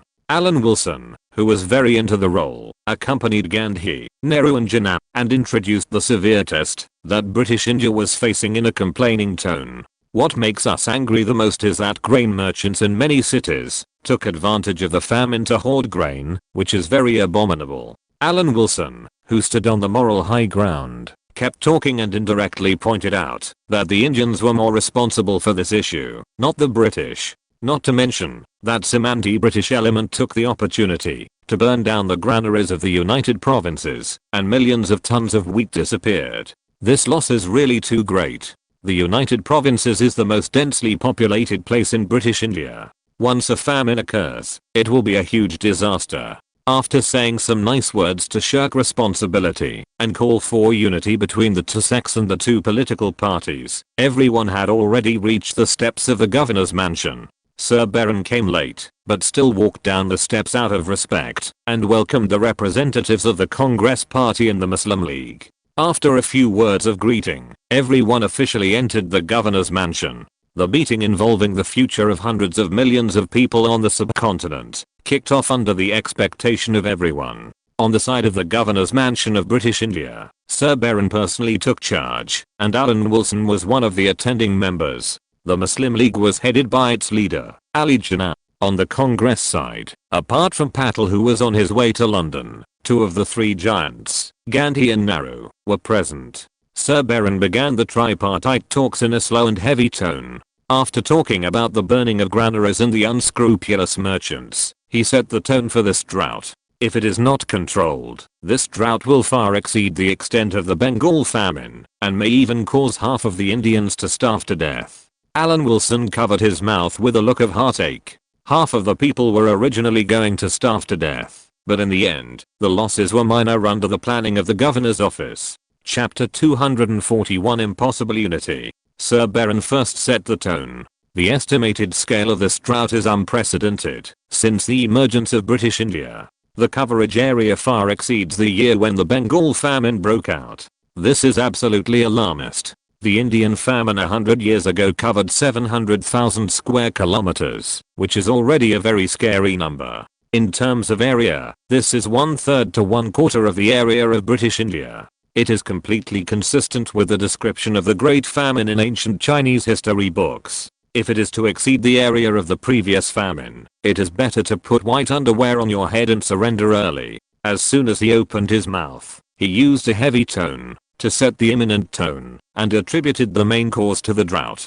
At the same time, he said that the Governor General's Office of British India had given early warning, which could be regarded as doing its utmost to contain it. Now he hopes that the Muslim League and the Congress Party will put aside their past grudges and deal with it together with the Governor General's office. Of course, this is not all. Sir Baron later said that, if a large-scale drought occurs, it will be difficult for the subcontinent to survive, because the population of British India is too large, and no matter how the mainland rescues, it cannot meet the needs here. What's more, Britain itself is an island country, and is not good at agriculture. It is a well-known fact that Britain has to import food to meet domestic needs. Regarding the problem of too many people in British India, it is also a euphemism. The famous British Prime Minister Churchill's original words about the Bengal famine were more straightforward. It's all the fault of the Indians. They are breeding like rabbits. But when the Soviet Union broke out in Ukraine in the 1930s, Churchill once said at full speed, "This is Stalin's use of natural disasters to cleanse the Ukrainians who have always disobeyed."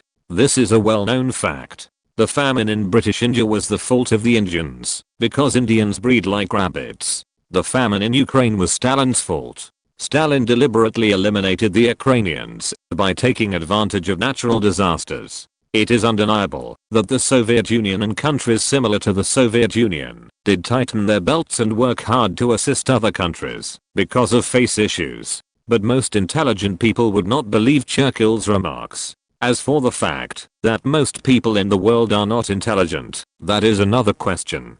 Sir Baron's remarks mainly revolved around 2 points. First, this was a natural disaster, and second, there were too many Indians to be saved. After setting the tone, he also said that the governor's office had been doing its best recently, which was a fact that everyone could see. "We have been doing our best to rescue the Indians, but with little success." Alan Wilson's voice was heavy and his tone was very sad. But we must admit that many people are antagonistic to the decisions of the Governor General's office. Not only do they not obey the orders of the Governor General's office, but they also do the opposite. For example, the hoarding behavior that has appeared in many cities. In years of famine, stabilizing food prices is the most important thing. Once panic is caused, even when there is no shortage of food, food prices will rise due to panic buying, not to mention now. Seeing the leaders of the Muslim League and the Congress Party showing approval, Alan Wilson continued, "Now is an extraordinary period. No matter how the Congress Party and the Muslim League protest, I must first state the position of the Governor General's office. Regarding the issue of hoarding, as long as the drought lasts for one day, the Governor General's office will always crack down on it. In order to save more people, sometimes killing some bad guys is inevitable." Alan Wilson's Sichuan opera face-changing scared Gandhi, and even Ali Jinnah and Nehru frowned, not knowing what they were thinking. Alan is a young man after all. Sometimes he is impulsive when facing a crisis. He wants the drought to pass quickly. Sir Baron said lightly. This is just a way to express indignation. I hope the distinguished guests will not mind. The most important thing now is unity. Although the difficulties are very great, if we can get the help of the Congress Party and the Muslim League, I personally believe that British India can overcome the crisis this time. Sir Baron first shirked the responsibility completely, indicating that it was all the fault of the Indians, and then came to the stage of giving sweet dates, and was still optimistic about the future of British India. Alan Wilson was still a straightforward person. He said that the governor's office had always known what the Congress Party and the Muslim League wanted. He understood the claim of independence in his heart, but as a manager, British India itself had no decision-making power. The decision-making power was in London. Now both parties have ruled out sending delegations to London for talks. Before the matter has a result, the two parties will help the governor's office to overcome the difficulties. Unless the interests of the party are above the safety of the lives of the people of the entire subcontinent. Otherwise, I can't think of why we can't unite. Now time is running out, and the situation is several times more serious every day. Alan Wilson used moral kidnapping to say, if this happens, it's hard to imagine what your purpose is in advocating independence. I don't know what the specific measures of the governor's office are. Nehru glanced at the British opposite with the white of his eyes and asked the most concerned question. Of course, Gandhi was invited to go on a hunger strike. However, the atmosphere has not been set in place, so it is a bit inappropriate to say so now. He waved his hand and asked Edel to take out some telegrams and put them in front of the representatives of the Congress Party and the Muslim League. There was also a description by Lagadia, the director of the United Nations Relief and Rehabilitation Administration, about the scope of the famine that spread to the Eurasian continent this time. From the Rhine to the Han River, there were signs of famine in a wide range. Nehru's suggestion of wanting foreign aid was cut off. If there was foreign aid, it would only be supplied to the local area. What do the local elites of these colonies want? Now there are few places that can be said that are not suffering from food shortages. Considering the huge population of British India, this time we must fight the drought on the basis of self-help. Alan Wilson said with a serious face, only when most people work together can we get good results. We will also use diplomatic agencies to inquire about the situation in other countries and seek goodwill assistance from friendly countries. Sir Baron once again showed the style of a weak link in imperialism and did not say anything final. Of course, seeking foreign aid takes time and requires extensive mediation. It is possible that distant water cannot quench immediate thirst. Therefore, Sir Baron also said that his assistant was right. To fight this drought, we must rely on self-help. Near noon, at the lunch for the Congress Party and the Muslim League, the governor's office took out the prepared Indian flying cakes, indicating that the governor's office is now also cutting back on food and clothing, practicing thrift and diligence, and fighting this drought together with the people of the subcontinent. The attitude has been put forward. Even the ruling centre of British India, the governor's office of British India, is cutting back on food and clothing and sharing the burden with the vast majority of British Indian people. What else can be blamed? After lunch, the talks began to enter the deep waters, that is, based on the basis of self-help, how to maximize the rescue of more people. Now the granary of the United Provinces was completely destroyed by a fire.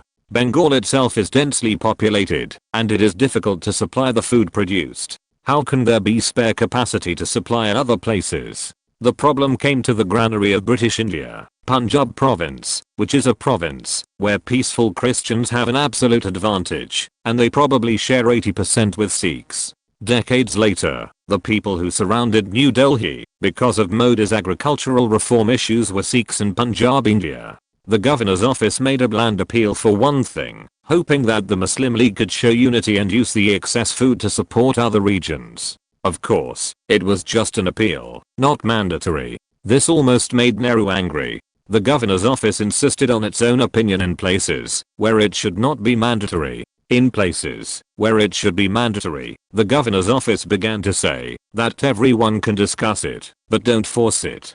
Punjab province is the granary of British India. Isn't it just a matter of the governor's office to mobilize food? Now that the British have made a gorgeous turn, wouldn't it be like asking Ali Jinnah to be slaughtered? Ali Jinnah glanced at Nehru, feeling quite complicated.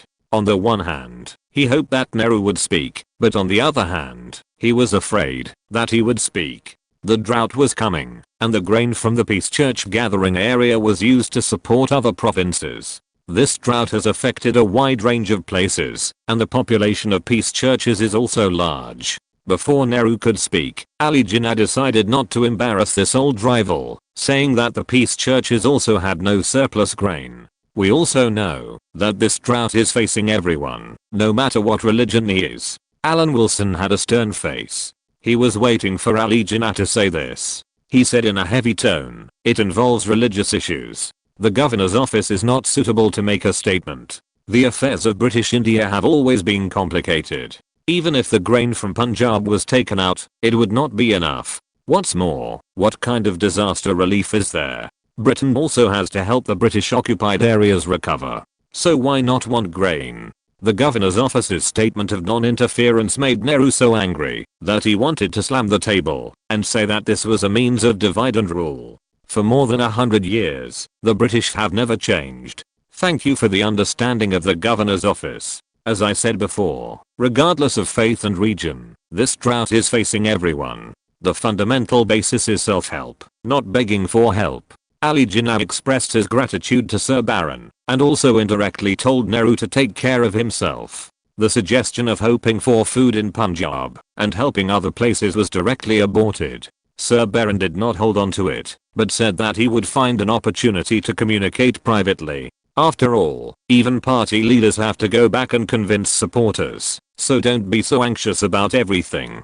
The last topic is about the central idea of this meeting. After the Punjab food issue was unsuccessful, all the pressure was on Gandhi. Alan Wilson suggested at the right time, "What do you think about the food saving campaign, Mr. Gandhi?" Chapter 242 Gandhi announces hunger strike. Aren't you a Mahatma? Aren't you a non-violent non-cooperator? Do you really think our British Empire is made of paper? Regarding the issue of children throwing tantrums and refusing to eat, Alan Wilson, who has suffered a lot from the society, has only one wise saying: the blow is too light. If it weren't for the fact that Britain was severely damaged after 2 world wars, there was a clear enemy outside, and a suspicious ally was nagging, what would it have to do with London if you starved yourself to death? Gandhi adopted the method of hunger strike, which was supported by the international environment. This was not a game.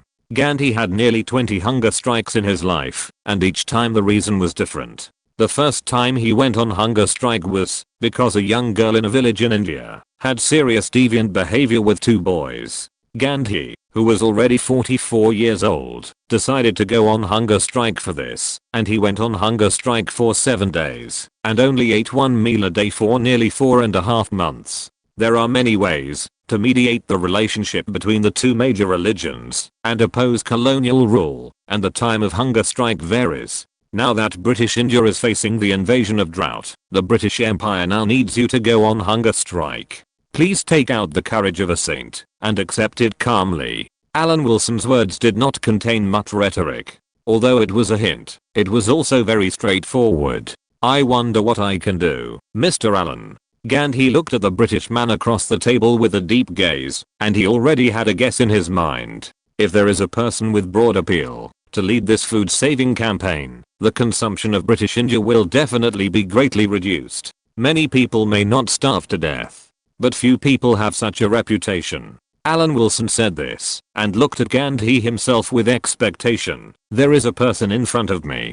Gandhi hadn't spoken yet, but Nehru couldn't help it. This was moral kidnapping. British India contributed so much to the British Empire, and now there is a problem and Gandhi is asked to go on a hunger strike. I heard you right. Not at all. If a person can save 1 meal a day, then the entire subcontinent can save a lot of food every day. This is a very simple arithmetic problem, isn't it? Alan Wilson asked back with his head tilted confidently. Any small thing multiplied by the population of the subcontinent becomes very huge. Any turbulent thing divided by the population of the subcontinent will also become insignificant. This is the self-help method we have thought of after careful consideration. Alan Wilson did not deny the meaning of moral kidnapping. There is indeed such a thing.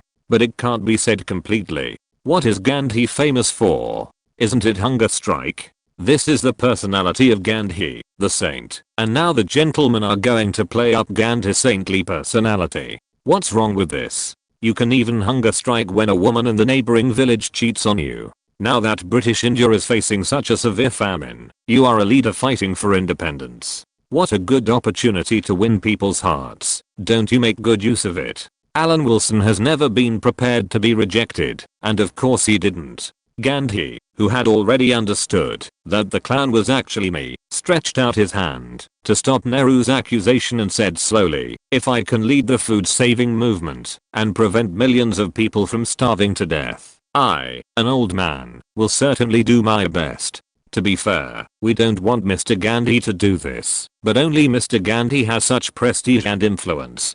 Sir Baron put a high hat on Gandhi that was just the right size and settled the matter directly. If Mr. Gandhi can play a huge leading role, I believe that the food pressure in British India will be significantly reduced. The members of the Congress party had mixed feelings and felt that the British had some intention of bullying honest people. It was not that they felt that it was just like that. But Gandhi himself did not refuse, so why should the demons and monsters in Alan Wilson's eyes object? This is what I should do. If everyone in the subcontinent can save a meal, there will be extra food to help others.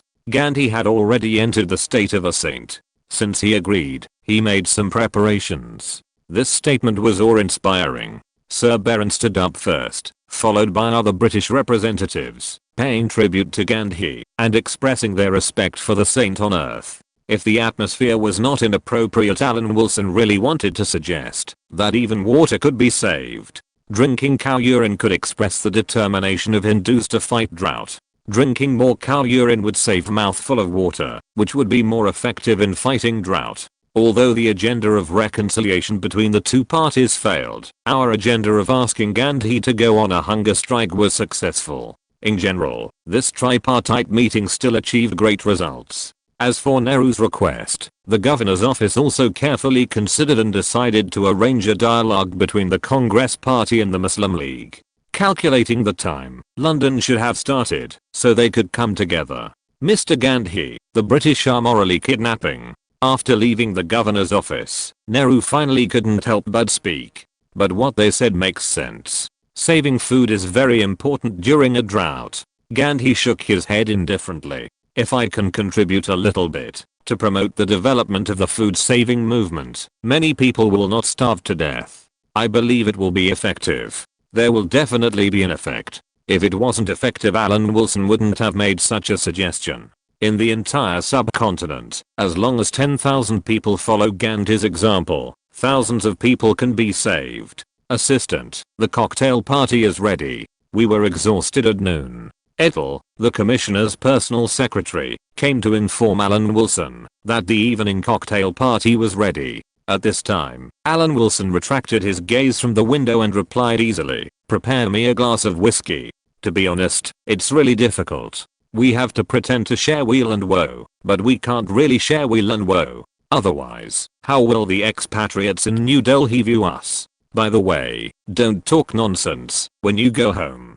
The governor's office has announced that we will have 2 meals a day. Everyone has communicated and will never talk nonsense. The governor's office will carry out a 2-meal campaign for a month. We will promote the progress of the food saving campaign in person. Ethel nodded solemnly. The United Provinces sent a telegram asking about the progress of this negotiation. Mr. Burke is anxious. There are indeed more people in the United Provinces. Just follow the standards of our governor's office. Announce to the outside world that the food supply will be reduced by 1 meal during the drought. Indians can't enter Burke's official residence to watch him, right? Alan Wilson pondered for a moment. If you really do this, Mr. Burke is likely to order a shooting. Ethel chuckled. Burke was the chief executive of the Bengal province during the Bengal famine, but he has been transferred now. The lights of the governor's mansion were brightly lit that night, and the lights could be heard far away, indicating that the governor's mansion was working all night during the drought. For the civil servants of the governor's mansion, the subcontinent suffered such a great natural disaster, and as the administrators of British India, they could only make some insignificant contributions. They could only choose to numb themselves with alcohol in frustration. The governor's mansion in New Delhi officially began to promote the food saving campaign. Official documents have been issued to all provinces and states, and called for reports to be made on the deliberate waste of food during the food saving campaign. The Supreme Court approved of this kind of reporting and exposing behavior, saying that deliberate waste of food during the drought was absolutely extremely bad in terms of morality. Administrative officials and judicial officials once again sang the same tune, and issued an administrative order to let all newspapers in British India publish calls for the British India food saving campaign, and encourage reports on the fight against wasteful behavior. Would this undermine democracy? It's a joke. How could there be such a thing in the colonies? The vigorous food saving campaign caused a great response in all walks of life in British India through newspapers. In fact, most of the voices were in favour. After all, in difficult times, the Governor-General's Office of British India behaved so responsibly this time, which was completely different from a few years ago. Some people have even begun to believe that the Bengal famine occurred entirely because of the war. Because of the impact of the war, famine occurred in many places, and it had nothing to do with the British. If Alan Wilson heard such words, he could consider giving a British green card to those who said such words. The British Empire needs such talents. Public opinion fermented in place. At this time, the Congress Party announced that Gandhi would go on a 7-day hunger strike and take the responsibility of leading this food-saving campaign. The Congress Party supported the leader's move and called on more people to join in, saving food and distributing the excess food to those who needed more. For a time, all walks of life in India were deeply moved, and Mahatma Gandhi began to live frugally. They believed that the drought would definitely pass. After mediating sectarian conflicts and opposing the colonial government, he finally did something meaningful. Alan Wilson burped, took a sip of whiskey with a fork in his hand, and continued to attack the steak on the plate. He said vaguely, "I knew from the beginning that Gandhi would agree. Fighting the Great Famine is such an opportunity to gain fame. It would be strange if he didn't agree." Sir Baron means to praise Gandhi's behavior through public opinion. Edel wiped the oil stains from the corners of his mouth with a handkerchief. "I don't know what kind of remarks are more appropriate. Man can conquer nature? From the perspective of Hinduism, such remarks are not appropriate." Alan Wilson shook his head and said in embarrassment, "Let's start with international public opinion. Let's say that other countries are very shocked and scared to death. They exclaimed that India is invincible. That's it." On this day, Gandhi's hunger strike, which was remembered by the Indians, officially began. The whole of British India prayed in their hearts that this drought would pass soon. The governor's office and the Congress Party and the Muslim League all promoted the idea that if one meal is saved every day, one person can survive to fight this drought. Chapter 243 Governor Mountbatten, scared to death, exclaiming invincibility. Edel looked at the assistant commissioner who was praised for his brilliant ideas. Could this be the secret of his promotion faster than himself? But it seems that there is no such voice in international public opinion. Edel said with some embarrassment, "Do Indians believe it?" "You asked the right person." Alan Wilson straightened up and said, "We can say that this is what international public opinion says. As for whether the Indians believe it, this should be viewed from two aspects. There are two kinds of people in any region. Those with inferiority complex attribute the shortcomings shared by all mankind to their own nation, while those with arrogance do the opposite and believe that their nation has advantages that all mankind does not have. Both groups are huge. The former dare not look us colonists in the eye. The latter's mentality is probably like this: we European barbarians have only risen in the past 300 years. How can we be compared with their ancient civilization?" Alan Wilson changed the subject and laughed unscrupulously. "If they commit suicide right away, being humiliated by a group of monkeys that just came down from the trees 300 years ago is enough to prove our excellence. As for them, they use the knowledge accumulated thousands of years ago to prove how excellent they are. If this happened in nature, Darwin's law would have taken effect long ago."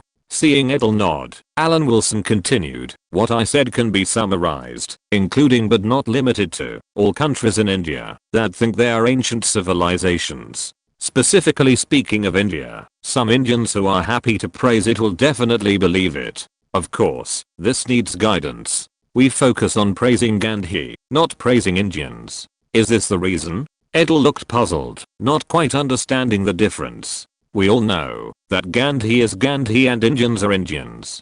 But Indians themselves don't think so. This is not a problem of ancient civilizations. All countries are like this. Praising Gandhi will make Indians think that you are praising them. Just like most citizens in wartime are cannon fodder, but they imagine themselves as Churchill. In fact, I'm such a person. Life is already so difficult. If he doesn't immerse himself in the fantasy world to have some fun, what can he do? In other words, he came too late. If he had come a few decades earlier and became George V, would the British Empire have fallen to this point? Our job is essentially to make life miserable for the colonists before we leave," Alan Wilson concluded with a smile. "Not just in British India, but in all colonies. This is too ungentlemanly, isn't it?" Edel disagreed. "You will be hated. When did you get the illusion that the British Empire is very gentlemanly?" Alan Wilson drank the last bit of whiskey and teased, "It's like you didn't get any money from this drought." On Gandhi's hunger strike, Alan Wilson was also prepared to use a source who did not want to reveal his name, to point out that Indians are not worthy of such a leader who shines with the glory of humanity, and to separate Gandhi's behavior from the Indian group. In the final analysis, the world only needs such a symbol, not to look at Indians in this way. There is a saying that fans' behavior should not be elevated to idols. Gandhi himself deserves respect, but it is limited to Gandhi alone, not to respect Indians. In any case, Gandhi's hunger strike called on the entire subcontinent to tighten their belts, to get through the difficulties, which is a commendable thing. This time, the Americans were faster than Alan Wilson, the person involved. You should know that Vivian Leigh had not yet arrived in the United States. Normally, the United States should not be more enthusiastic than the United Kingdom. But if you look at it from the perspective of disgusting the British Empire, this behavior can be understood. Now, the war has ended for a year. During this year, the Soviet Union has certainly aroused the fear of the United States. But Britain and France still have huge colonies and have returned to Asia in a group. Before the Dutch attack on Jakarta, the Dutch East Indies was the first place the British army landed to buy time for the Dutch reinforcement that were still on the way. Belgium, Portugal, and even the isolated Spain sent troops. The old imperialist powers gathered together to keep warm, cover each other and hold on to the colonies. The United States saw it, and it was not completely speechless. After all, the current world situation should be viewed from two aspects. From a national perspective, the Soviet Union is definitely a more threatening opponent than Britain and France, but from the perspective of international order, the current international order still has remnants of the previous era. This remnant is reflected in the fact that there are still huge colonies in the world today, belonging to different sovereign countries in Europe. British India is the cornerstone of the British Empire. This is a fact known to everyone, and the United States is of course aware of it. The United States is embarrassed to turn against Britain directly when the Soviet Union is eyeing it covetously, but it is very willing to take the opportunity to imply Britain. Gandhi's hunger strike is a good opportunity. Although it is not possible to openly oppose the governor's office, which responded decisively this time to Gandhi's hunger strike, but the yin and yang implied that it all falls within the scope of freedom of speech. If the father of the United States is still at the peak of his power, he will inevitably be taught a lesson for such a rebellious act. But now the father of the United States is old and weak, with old arms and legs, and can only pretend not to see it. It is just a difference in rhetoric, not a matter of holding a different view. In the matter of Gandhi's hunger strike, the United Kingdom and the United States, which have a complicated relationship, have formed a joint force, which has raised Gandhi's reputation to a higher level in the world. Although the United States has implied it with public opinion, it depends on how you look at this matter. The harder the Americans blow it, the more sensational it will be when Vivian Leigh sets foot on American soil and starts to raise funds in the name of the Indian daughter. The golden age of Hollywood has reached the second half. After the Great Depression, Hollywood has successively produced legendary works such as Gone with the Wind, Casablanca and A Streetcar Named Desire. Among them, Gone with the Wind achieved unprecedented success after its release in 1941, making the star Vivien Leigh famous in the United States. This is the first time that Hollywood has truly penetrated the hearts of the people. Through Furt Seever's words, Vivien Leigh's name spread to the Soviet Union. In the Golden Age, there were world-class sexy idol Marilyn Monroe, the synonym of elegance Audrey Hepburn, and Greta Garbo, who was called the pinnacle of human aesthetic evolution. At present, Greta Garbo has passed her peak, and Katharine Hepburn is Vivien Leigh's defeated opponent. As for Audrey Hepburn and Marilyn Monroe, they are not yet famous. It can be said that in the past 2 years, among actresses, only Ingrid Bergman can compete with Vivien Leigh. If the craze for concentrated reporting on Gandhi in the United States had not passed, Vivien Leigh would have arrived in the United States, and the great British treasure would definitely be warmly welcomed by all walks of life, whether sincerely or falsely. Through the Viceroy's office, the fact that Gandhi was widely praised by the international community spread throughout the subcontinent. Indians who all considered themselves to be Gandhi were naturally inspired. The whole world was paying attention to the subcontinent. Since Gandhi was on a hunger strike to support the austerity movement, they also went on a hunger strike. Such Indians are awe-inspiring, and we are not far from leaving them. According to a source who did not want to be named, Sir Barron, the current administrator of British India and the commissioner of the Viceroy's office, said this in a tone of being scared and exclaiming that India dared not win. But then again, Gandhi is so old, nothing will go wrong, right? Sir Barron, holding a cigar between his fingers, smiled as he received the telegram and confirmed that this month's income had been received. He also revealed a piece of good news. I heard that the Mountbatten family is holding a wedding. It's very lively, and many civil servants from Whitehall are attending. The little girl Pamela is very eye-catching, wearing a pair of jeweled shoes, which are very valuable. Do you know where these shoes came from? I don't know, but I heard that General Mountbatten's wife comes from a wealthy family and is a wealthy person. She may be particularly fond of Pamela. Alan Wilson looked confused, as if he was completely kept in the dark, and said, "How would I know about upper-class things? Oh, really? It is said to be a gem originating from India. Pamela said so herself." Sir Barron smiled and said, "But showing off too much may attract some flies. Don't lose the big picture for the small." "Thank you for your reminder, sir." Alan Wilson's smile gradually disappeared. He asked himself if this was indeed possible. Thinking of this, even the dividend telegram from the Royal Bank of Scotland didn't look so good. After the words of the full-time commissioner, the assistant commissioner now had the mentality of a troublemaker who was always trying to harm me. 3 days later, a telegram came from London. Whitehall has talked to Father. His Majesty will confer the title of Earl of Burma on Father, to commend his contribution in the Southeast Asian battlefield.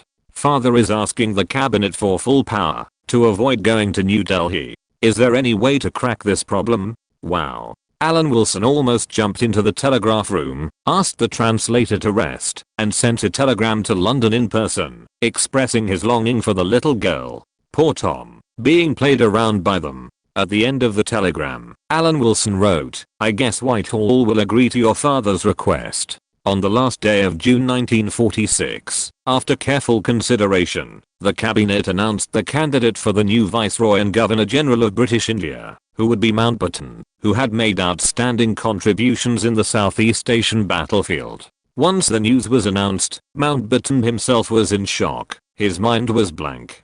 Pamela secretly glanced at her father from the corner of her eye and decided not to act rashly for the time being. She directly said that she missed her sister and wanted to go find her married sister to chat. The new book of Doko, the author of Betty Song, has been released. In the days of the rebellion of the Mangzin dynasty, Yuhi Sol returned to the Zin dynasty more than 2000 years ago and found that Wang Mang and Liuxiu would not let him live. What should he do? Overthrow them? If you're listening to this novel on a channel other than Fanfic World, it means they downloaded and uploaded it without effort. We cordially invite you to visit our channel, Mundo Fanfic Novelos. There you'll find the original version of this story and you can explore many other novels of various genres. We're waiting for you to immerse yourself in a world of incredible novels. Chapter 244 Katharine Hepburn. The more it is at this time, the more cautious you have to be. Pamela still wants to go to New Delhi to take office. She doesn't want to anger her father at this time, so she directly takes the best action of running away, or she can make a strategic shift. The newlywed Patricia was very surprised to welcome her sister, and then she knew that Mountbatten had been appointed as the Governor-General of British India, representing London to handle the affairs of British India with full authority. Full authority? Don't you need to get London's approval?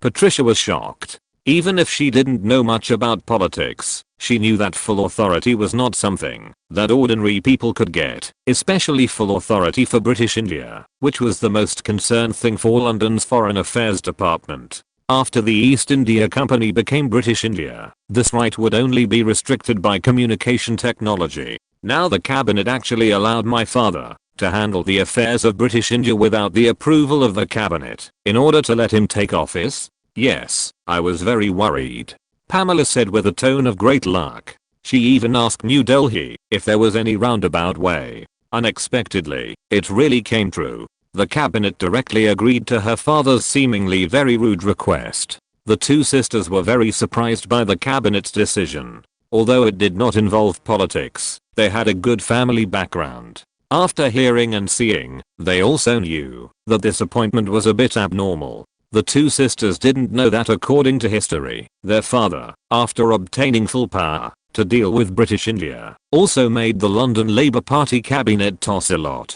In his speech, Attlee originally decided to solve the British Indian issue in 2 years, that is, in 1948. But General Mountbatten arrived in British India and determined the plan for the partition of India and Pakistan in half a year, and then couldn't wait to declare India's independence. This news was like a detonated bomb, which immediately caused an uproar around the world. In the British Parliament, in the Prime Minister's residence, and in Buckingham Palace, there was an atmosphere of shock everywhere. No one, not even Prime Minister Attlee, had ever thought that Mountbatten would be so impatient to bring down the curtain of the British Empire in India. It had only been 5 months since Mountbatten arrived in British India, and the last Governor-General of British India had made British India disappear, and 2 countries were born. Now history has become slightly different. Alan Wilson is eagerly waiting in New Delhi for this Governor-General who has slightly deviated in time to take office, and he is ready to revise history. The cabinet said that the problem must be solved in 1948, and not a day less. To be fair, Mountbatten is less willing to take office now than in history, and his daughter is only one of the reasons. The problem is that a drought is now breaking out in British India, and the scale is still very large. This is a well-known fact. He doesn't want to go to British India to fight against this drought that he doesn't know when it will end. So although he accepted the appointment, he was not prepared to set off immediately and wait until the drought was contained before taking office. Alan Wilson, who had always had a ghost lurking around the future Governor-General, of course, knew that Mountbatten wanted to wait until the drought was over before taking office, and he began to comfort Pamela. It is a fact that General Mountbatten has been appointed as the Governor-General of British India. As for when he will take office, from the perspective of British Indian civil servants, it is not very important. Even if Mountbatten performs the duties of the Governor-General of British India in London, from the Governor's office to the Supreme Court, there will be no objection, and they may be even happier. Things have become a foregone conclusion, and it is not very important when the new Governor-General comes. The civil servants who came to British India late were happier, and it was nothing, because everyone was busy fighting the drought. And fighting the drought under the attention of the whole world. British India has never been noticed by the whole world like this time. As for Indians, they are still synonymous with inaction and female hell. Gandhi's style is completely opposite and is widely praised by the world. In this environment, where the whole world was paying attention and the British Indian colonial government was fighting the drought with all its strength, Vivian Leigh finally arrived in the United States, which was not unfamiliar to her. She had been to the United States many times. The movie Gone with the Wind, which was famous all over the world, was filmed in the United States. At the 12th Academy Awards, Gone with the Wind was nominated for 15 awards, and finally won 10 awards, becoming the biggest winner of that year. Vivien Leigh's beauty was not discovered by the world until she was about 25 years old. The close-ups in Gone with the Wind announced that God had brought another angel to the world.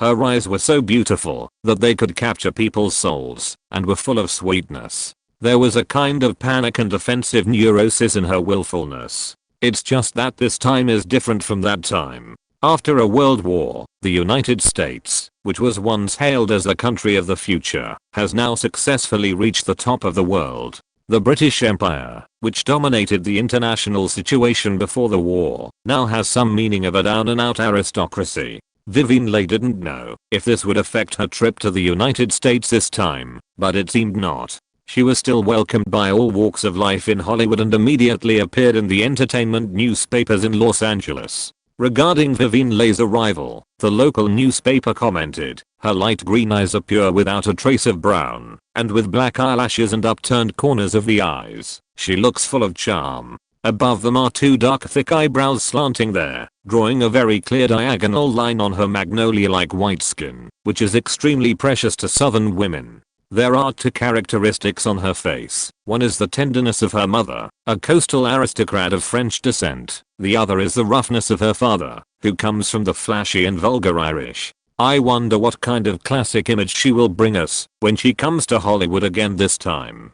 After several years, the American entertainment industry still favors Vivien Leigh, and nothing seems to have changed. But changes have indeed occurred, and Vivien Leigh herself has changed. She did bring a role, but not in a movie, but overlapping with the current hot topic of focusing on the drought relief in British India, bringing a lot of films with exotic labels in the eyes of citizens of European and American countries. After arriving in the United States, Vivien Leigh went to find her good friend, Katharine Hepburn, who had also auditioned for the role of Gone with the Wind. The two became good friends because of that time. Katharine Hepburn even went to England to attend Vivien Leigh's wedding. In Katharine Hepburn's eyes, Vivien Leigh was undoubtedly a genius. She learned to speak French, German, and Italian, and later taught herself Russian and the American Southern accent for filming. The top Hollywood beauties were all present as the candidates for the heroine of Gone with the Wind, but when Vivien Leigh, who was of Irish and French descent, appeared, she had superb acting skills, a light temperament, and even more amazing, was a pair of charming green eyes, which coincided with the original book. Vivien Leigh, who was a glimpse of beauty, was decided, and then there was Scarlett O'Hara. Katharine Hepburn was also amazed by the sudden appearance of Vivien Leigh during that audition, and a friendship was born.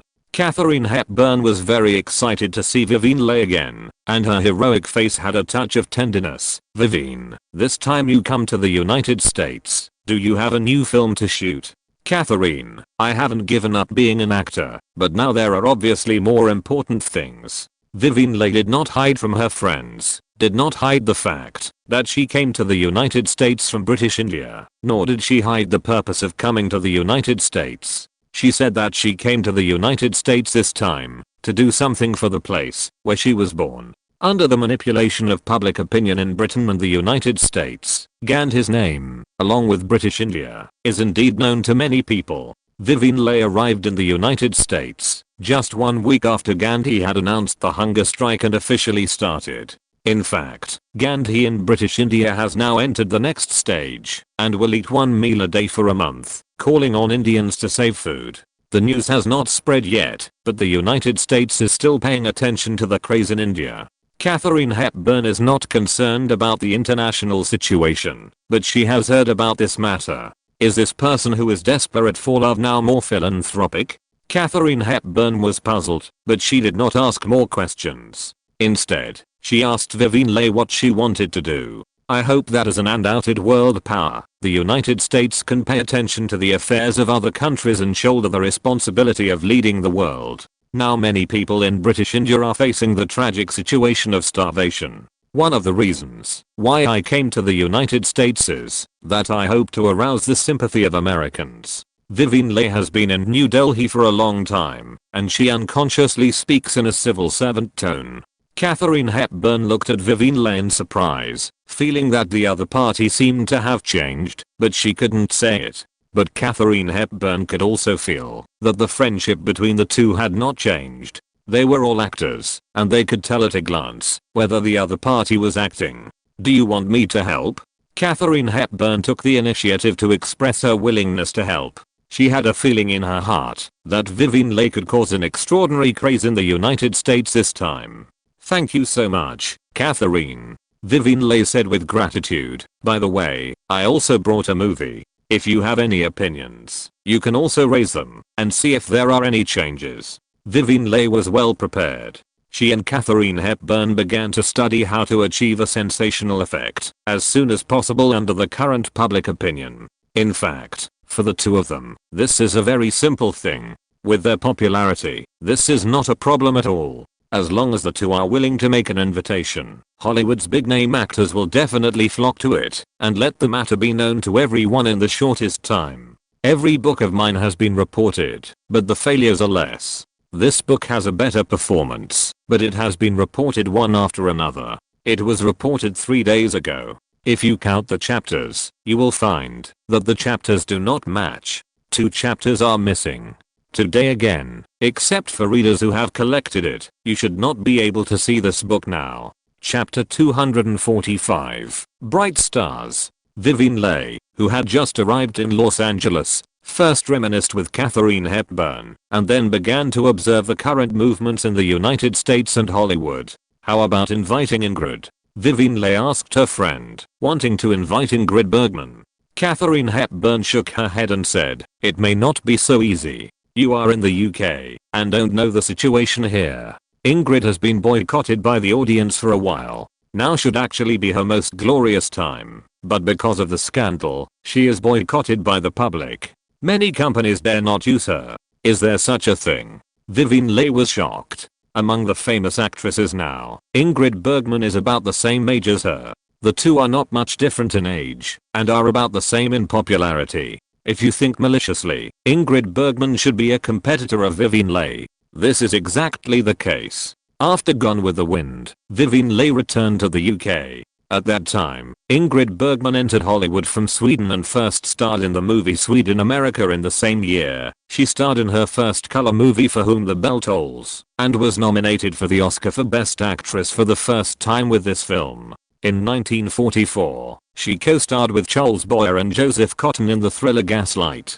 playing the role of Paula, a young girl who inherited a large inheritance from her aunt. She won the Academy Award for Best Actress for her performance in the film. In terms of influence, she was catching up with Vivien Leigh, who established her status through Gone with the Wind. In fact, because Vivien Leigh returned to Britain, Ingrid Bergman stayed in the United States to make movies, and the latter could have completely surpassed Vivien Leigh. At this time, Ingrid Bergman's love affair with director Rossellini caused an uproar, because Bergman was created by the screen and the studio as a completely sacred public image, a simple and kind mother and wife. But in reality, Ingrid Bergman was an ambitious actress. After she fell in love with Rossellini, she became pregnant with Rossellini's child, before divorcing her ex-husband. After this incident broke out, she was maliciously speculated by the media, scolded by the audience, criticized by religious groups, and even went to the Senate. She was said to be the degeneration of Hollywood.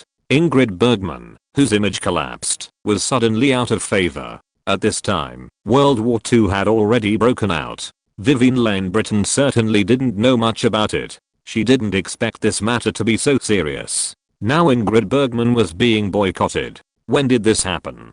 Vivien Leigh asked her friend. Katharine Hepburn, who had been in Hollywood, should obviously know more. The first time it broke out was probably half a year ago, but now the storm is getting more and more intense. It couldn't be suppressed, since 3 months ago. Katharine Hepburn shrugged helplessly. "We don't know yet what the storm will be like. Most companies are unwilling to take risks, but the company behind her is also working hard, just afraid that the enemy will keep holding on to it. The longer it takes, the more Ingrid may be affected. Fortunately, I returned to Britain. Things here are too complicated," Vivien Leigh said with some fear. Her marriage was also related to the feelings she developed while making movies. Seeing the accusations Ingrid Bergman is now facing, it is hard not to associate it with herself. But on second thought, Bergman, who is now deeply trapped in the vortex, actually needs an opportunity to show her kindness. If she can use the current famine in British India to get rid of the troubles of scandal, this former competitor should be very willing. If Alan Wilson were here, he would definitely give Vivien Leigh a thumbs up. He is right. Many stars want to restore their image by doing charity after cheating or evading taxes, such as My Sister Bing, My Sister Lou, etc. But some can successfully make a comeback in the end, while others cannot. The Ingrid Bergman incident was finally forgotten until the 1950s, but there seems to be a problem. Shouldn't this happen more than a year later? Is there another story? Or did he stir up trouble for a long time, but he didn't make any name for himself in British India, but caused a butterfly effect in the United States first? Alan Wilson didn't know, and Vivien Leigh would not know even more. However, she was influenced by a certain civil servant and instinctively thought this was an opportunity, and was ready to talk to Ingrid Bergman. As expected, Ingrid Bergman gave a warm response. She was really troubled during this period, and was very embarrassed by the rumors. In fact, he and I are just friends. It was all rumors by the media. I took the initiative to contact him, because I hope to work together sometime. Nothing happened at all. Arriving at Katharine Hepburn's house, Ingrid Bergman just came in, and complained with a sad face, "We just met. How can it be so terrible as the rumors say?" Vivien Leigh and Katharine Hepburn looked at each other. If what Ingrid Bergman said was true, it would be too unlucky. It is normal to take the initiative, to contact the director to discuss the play. Actresses also have to plan for their careers. Just to discuss the play? Katharine Hepburn asked suspiciously. Absolutely nothing else. Of course not. We just met. Ingrid Bergman denied flatly. I'm a married woman. The conversation between the two made Vivien Leigh feel uncomfortable.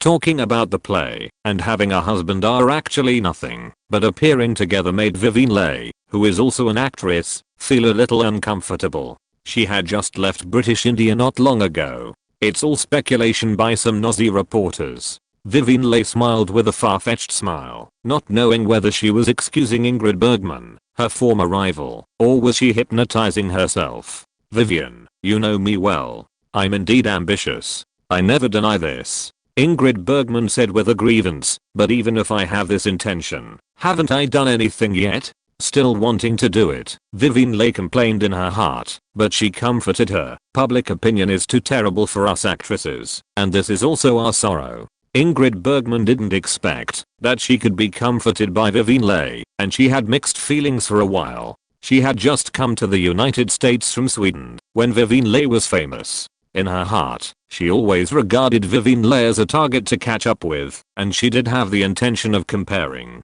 Now that she encountered such a thing, Vivien Leigh, who had just arrived in the United States for a few days, was able to comfort her with an open heart, which made Ingrid Bergman not know what to say, and she only felt a deep sense of gratitude in her heart. Ingrid Bergman, who has always been pursuing progress in her acting career, had no idea that Vivien Leigh had changed her track to pursue progress. After learning a lot of rhetoric from British India, the airtightness of language is no longer comparable to Ingrid Bergman, which is why Katharine Hepburn now feels that Vivien Leigh has changed a little. "Ingrid, actually, I came here this time for one thing that is particularly suitable for clearing the pressure of public opinion on you." When Ingrid Bergman was in the vortex, Vivien Leigh decided to take the initiative and said, "The image created by the company is very important for us actors. When this kind of thing happens, the most direct consequence is that our image in the eyes of the public collapses, so we have to find another image."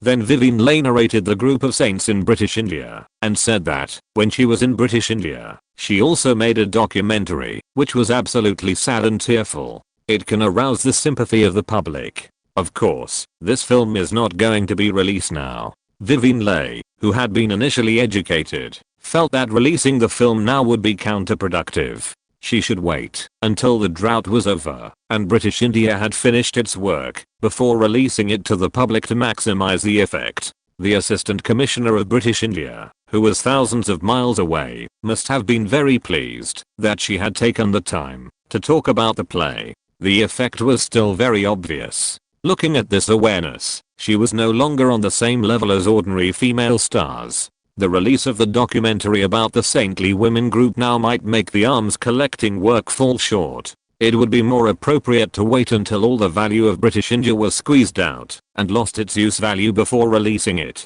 Otherwise, sympathy for the drought in British India would be replaced by indignation. How could we raise funds in this way? Without anyone's reminder, Vivian Leigh, who had improved, thought of this herself. Personal interests should give way to the interests of the British Empire. Therefore, it was necessary to arouse the sympathy of Americans instead of indignation. The documentary should be released later. What she talked about with Ingrid Bergman was that under the current public opinion, Ingrid Bergman should use her sympathy for British India to re-establish a more difficult to expose personality, charity. This caused Ingrid Bergman's deep agreement. First of all, it was very attractive, just because it was not easy to be exposed. Those audiences are they just want us actresses to die alone.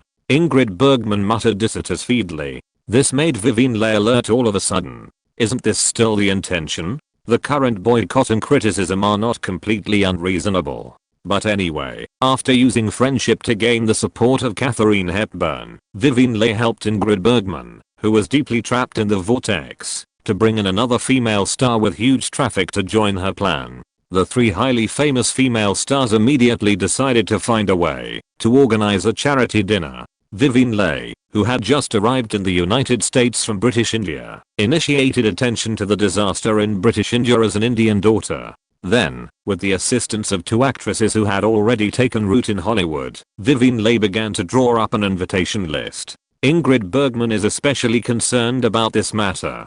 Whether she can clear her name depends on this time. The guests invited are not only star-studded, but also rich and noble. The inviter also has this weight. Few people can refuse the invitation from three actresses. I'll see what I can say. I'll communicate with the editor. I didn't get a chance to recommend one, so I'll try this first.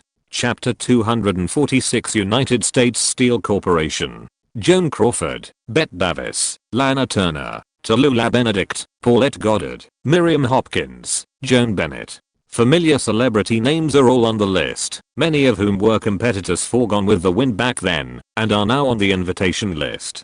The list provided by Ingrid Bergman also includes Hollywood stars who have become famous in recent years. In addition to Katharine Hepburn's connections, well-known managers, and even politicians are on the invitation list. Soon the news spread. Vivian Leigh, Katharine Hepburn, and Ingrid Bergman, who was recently involved in a scandal, jointly issued an invitation to hold a charity dinner and invited celebrities to attend in their common name. It immediately set off the circle of noble ladies and celebrities, making all those who think they should have a place look forward to it. It is true that Ingrid Bergman is now involved in a scandal, but this is actually a question of how well you poor people understand cars.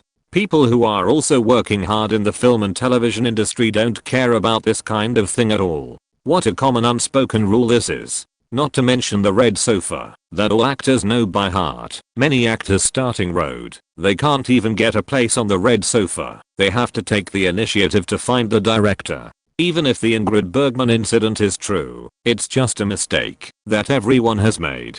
It's just some people who buy tickets and think they are the parents of food and clothing. What can be blamed for a simple transaction? Ingrid Bergman attracted a wave of attention, and Katharine Hepburn's qualifications are exciting, but the biggest focus is still on Vivian Leigh. Now the British India is well known to everyone, and has become the focus of discussion for some people. This colony under the name of the British Empire has also become the focus of attention of many Americans. Public opinion is also deliberately guiding this attention. Combined with social news, it is even more exciting. Actors are not afraid of riding on the heat, but they are afraid of not having heat. No matter what this heat is, as long as there is heat, it is good. For various reasons, this rumor has just come out, and there has been a hot response, which makes Vivian Leigh very much looking forward to it. Vivian, you are really too concerned about this matter.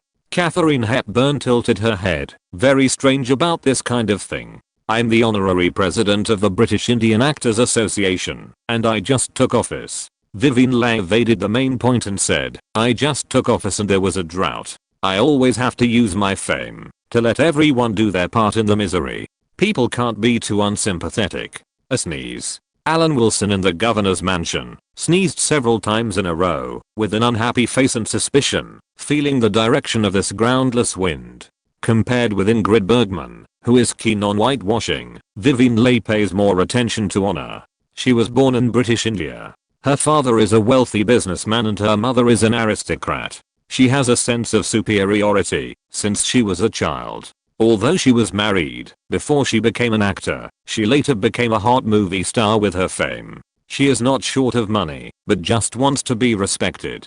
Ingrid Bergman just wants to whitewash through charity, while Vivien Leigh wants to consolidate her position through charity, attract the attention of the government. Seeing how Alan Wilson had the final say and controlled all aspects of British India in British India, she knew that was the real power, the unrestricted power.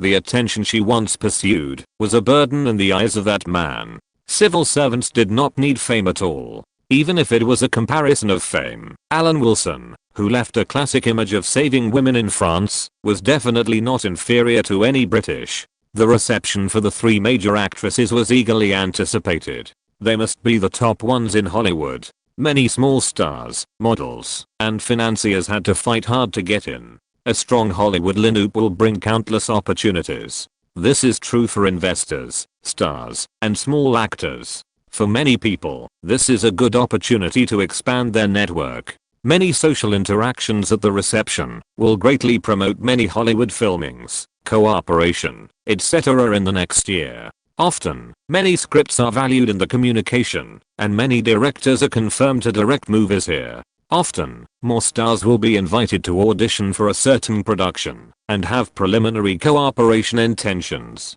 Perhaps big stars, big directors and big producers will keep their original intentions under these temptations. But how can those small stars, small actors, small directors and small producers not rush to get such an opportunity? The fate of many people was changed at this time. Why don't they want to be the lucky ones chosen by fate? The so-called opportunity to become famous overnight will appear at many cocktail parties, not to mention that this is a charity cocktail party jointly held by the three major movie queens. Whether it is Vivien Leigh, Katharine Hepburn, or Ingrid Bergman who is deeply trapped in the whirlpool of public opinion, they are all people with their own traffic. Even the entertainment newspapers in Los Angeles use the front page headlines to report the original intention of this charity dinner, linking it with the current British India's fight against drought. This is not entertainment news in the general sense, but social news, which is more sensational. British India is well known for its current drought, and because Gandhi's behavior has caused a wave of enthusiasm in the United States, it has become a figure that many Americans want to know. Vivien Leigh arrived in the United States at this time and called for such a charity dinner, which combined with current events detonated American public opinion. Many media praised Vivien Leigh for completing a gorgeous turn on the road of her life. She used to be an angel, but now the angel has fallen to the earth. As for the boycotted Ingrid Bergman, she also received some praise. Many newspapers believed that the previous accusations against Ingrid Bergman were too harsh. Under this wave of enthusiasm, it is reasonable that the charity dinner of the three major actresses is taken seriously. I don't know how many people have exchanged interests here, and I don't know how many people have paid a price to get the ticket. But none of this matters. The banquet kicked off under such a glamorous appearance. In fact, the guests who arrived alone have a sense of worthwhile trip, not to mention that this occasion is a high incidence area for private transactions. The hotel that organizes the cocktail party can provide space for today's male and female guests to have an in-depth exchange. Women in Hollywood are notoriously loose in their belts, and they always fall down automatically for no reason. In Europe and America, Pamela Mountbatten was old enough to get married, and the entertainment industry was even more open. No one thought there was anything wrong with it, and most people even thought that this was the real world. Because she was British, Vivien Leigh was already rare and innocent, at least compared to American stars. There were many stars that Vivien Leigh was already familiar with among the guests, such as Bette Davis, who had auditioned in Gone with the Wind. The most iconic feature of Bette Davis was her pair of soul-stirring eyes. Someone wrote a song called Bette Davis Eyes to praise her eyes. Bette Davis was holding a well-dressed man. After the man came in, He didn't say a word to anyone, as if he was waiting for something. After all the guests arrived, Vivian Leigh appeared, first thanked the guests who came here today, and then introduced the purpose of this charity dinner. It means that the affairs of British India have been known to the whole world, and now hundreds of millions of people in the subcontinent are suffering from hunger. As a star who was born in British India and has gained wide popularity today, she really wants to do something for British India at this time. Vivian Leigh, right? Betty, you know, your friend speaks differently from ordinary stars. The man next to Bette Davis listened to Vivian Leigh for a while, tilted his head and said, "It's very similar to the way people from the federal government speak." Drake, you think too much. Bette Davis smiled and joked with the sponsor she had recently hooked up with. She is British, not American. No matter which country it is, the way of speaking is the same. Drake shook his head and said, those who work for the government speak differently from ordinary people. Maybe Vivian Leigh was influenced by something when she was in the UK. Among the guests who came in, not all were film-related practitioners. For example, the company where Drake worked had nothing to do with the film industry, but was a company called the United States Steel Company. The company was founded in 1901 and was formed by the merger of more than a dozen companies including Carnegie Steel Company and United Steel Company. To be modest, it is half of the steel industry in the United States. Derek maintained good patience, just like these Hollywood celebrities. After listening to Vivian Leigh's eloquent speech and the subsequent good deeds, he watched curiously. The whole process was quite like this, as if these so-called Hollywood celebrities were real celebrities. At the cocktail party, Derek brought Bette Davis, who followed closely, to Vivian Leigh, Katharine Hepburn, and Ingrid Bergman, and began to introduce themselves and expressed their concern and good wishes for the situation in British India. Betty, who is your male companion? Ingrid Bergman saw that Bette Davis was a little passive, so she asked. I work in a steel company. Derek smiled gently and asked Vivian Leigh curiously, Miss Vivian just came from British India. How is the development of the steel industry in British India?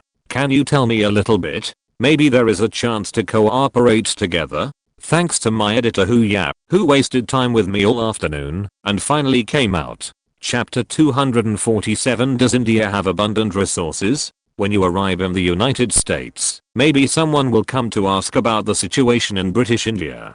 Vivian Leigh suddenly remembered what Alan Wilson said before leaving, and the well-dressed man in front of her seemed to be him. When she thought of this, she admired the man in New Delhi even more. I didn't stay in British India for a long time, but it is a place with outstanding resources. This is a fact known to all British people. Vivian Leigh habitually began to test. She didn't have this idea before. I wonder what Miss Vivian is doing now? Derek asked another question with a serious face. He always felt that the star in front of him spoke too officially. Recently, I just became the honorary president of the British Indian Actors Association. Vivian Leigh was stunned for a moment, thinking back to the past few months. Apart from that kind of thing, this was the most impressive thing. Vivian Leigh didn't actually have much experience in speaking, but it happened that she became the honorary president of the British Indian Actors Association. It was real. Speaking frankly at this moment had an unexpected effect. So that's it. Derek understood in his heart. He said, how could an actor speak with such an official meaning? It turned out that he had just become the president of an art association without knowing the purpose and was still in a toddler state. Knowing this, Derek was relieved and said that he wanted to talk to Vivian Leigh about the topic of British India. Vivian Leigh was of course happy to accept this, but someone reminded her before she came. The United States Steel Corporation was formed by the merger of more than a dozen companies such as Carnegie Steel and United Steel. It is the representative of the American steel industry. The United States Steel Corporation is not just the steel industry. The background of its birth was the contest between old Morgan and Carnegie himself. In fact, the relationship between the two was not good. In the end, the establishment of the United States Steel Corporation represented Morgan's successful extension of his hand from Wall Street to the real industry. The United States Steel Corporation has also become a brand of the Morgan family in the real industry. The United States Steel Corporation is not terrible, but the Morgan family behind it is very terrible. The United States Steel Corporation originally represents the influence of the Morgan family, and it is like a ceiling in the current United States. As one of the directors of the steel company, Derek is of course not interested in these Hollywood stars pretending to be the upper class. Although the number of shares held by Derek is not a staggering number due to the large number of shares in the United States Steel Corporation, as a director who can attend the company's general meeting, he is already a level higher than the directors who only appear when the dividend is due. Since the background of the establishment of the United States Steel Corporation is financial-driven capital, it naturally has the characteristics of financial-driven capital.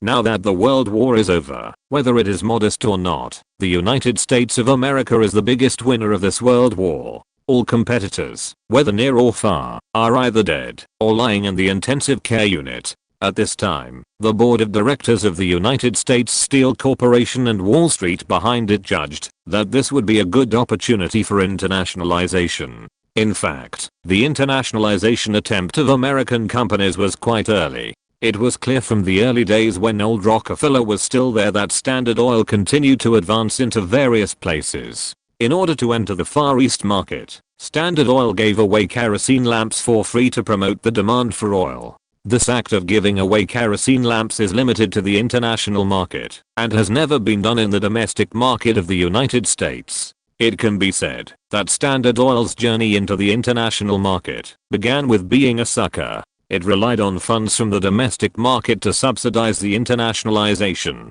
I want to say that I'm the same way. This is the only way for international companies.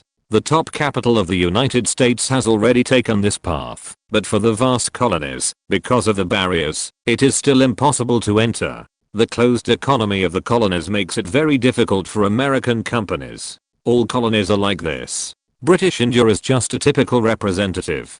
Because British India is the richest colony of the British Empire, it is naturally coveted. It's just that the British Empire has always put on an attitude of not being allowed to touch it. However, since the end of this World War, things seem to have changed. As time goes by, the British no longer seem to insist on keeping British India. All signs show that the British have accepted their fate. This is a good opportunity. Then British India faces the test of drought and the wonderful news that there may be a great famine comes, which makes people eager to try. After learning that Vivian Leigh was going to call on all sectors of American society to pay attention to the famine in British India, Derek brought the voices of some directors of the American Steel Company to this occasion that he would not normally come to, and asked Bette Davis, who was strongly supporting other investments, to come with him to relax. Although Vivian Leigh did not know much about the inside story of British India, she probably knew that British India had everything in terms of total volume, but it was indeed a little insufficient compared to the huge population.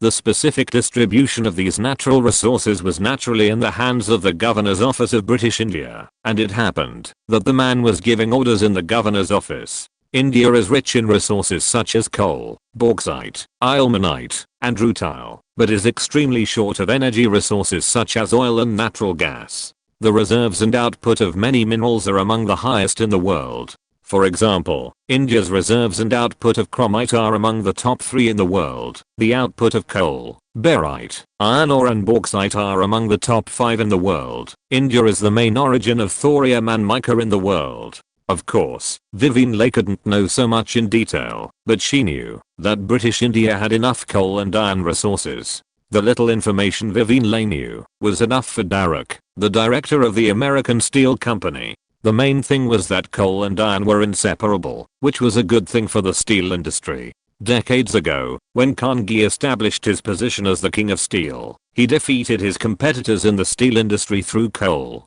As for the later offense and defense of Carnegie and Morgan around the steel industry, that was another issue. In the end, Carnegie's Steel Company became the United States Steel Company, which was not a particularly commendable acquisition case. In the final analysis, Morgan gave too much money. In 1900, Morgan joined forces with major credit companies and banks on Wall Street to offer a sky-high price of $500 million for Carnegie Steel Company. In fact, the Morgan family alone could not afford this money, even if they pawned their pants. It was the Morgan system of the entire Wall Street that worked together to use money to make the Steel King bow his head, and after the acquisition, Carnegie directly became the new richest man. Steel are the foundation of a successful steel company. Derek knew this. He believed that a star, even a star who was the president of a small art association, would not lie to him about this. In fact, the United States Steel Company is committed to becoming a world-class enterprise. Of course, we have already done it. However, the development of the enterprise will not stagnate. In fact, we have always been interested in British India, but we have not succeeded for some reasons. And now, it can be said to be an opportunity to understand British India. As a successful businessman, Derek often deals with people from the federal government. How can a company of the size of the United States Steel Company be separated from politics? I wonder if Miss Vivian knows some officials in British India. Derek finally revealed his foxtail, wanting to take a shortcut on the internationalization of the United States Steel Company. There is a little brother who works in the governor's office of British India. Vivian Leigh thought about it, and she was most familiar with Alan Wilson, so familiar that she couldn't be more familiar. Oh, that's right. It's really comforting news. Miss Vivian, I personally sympathize with the situation in British India, but the most fundamental reason is development. Derek was delighted and went further. Of course, regarding the fundraising for British India, I can actually help. On another level, I can make this fundraising smoother. Of course, I want some information. As long as Miss Vivian can provide it through certain channels, this matter will be very simple. Vivian Leigh was a little embarrassed. She hesitated a little. It was also the first time she experienced these things, and she had no experience. She didn't know whether to agree or not, and whether the person would be disturbed. Vivian, this is a good opportunity. Seeing Vivian Leigh hesitate, Bette Davis was a little anxious. She knew what being a director of the US Steel Company meant. Vivian Leigh was British, and might not understand it, but she was American.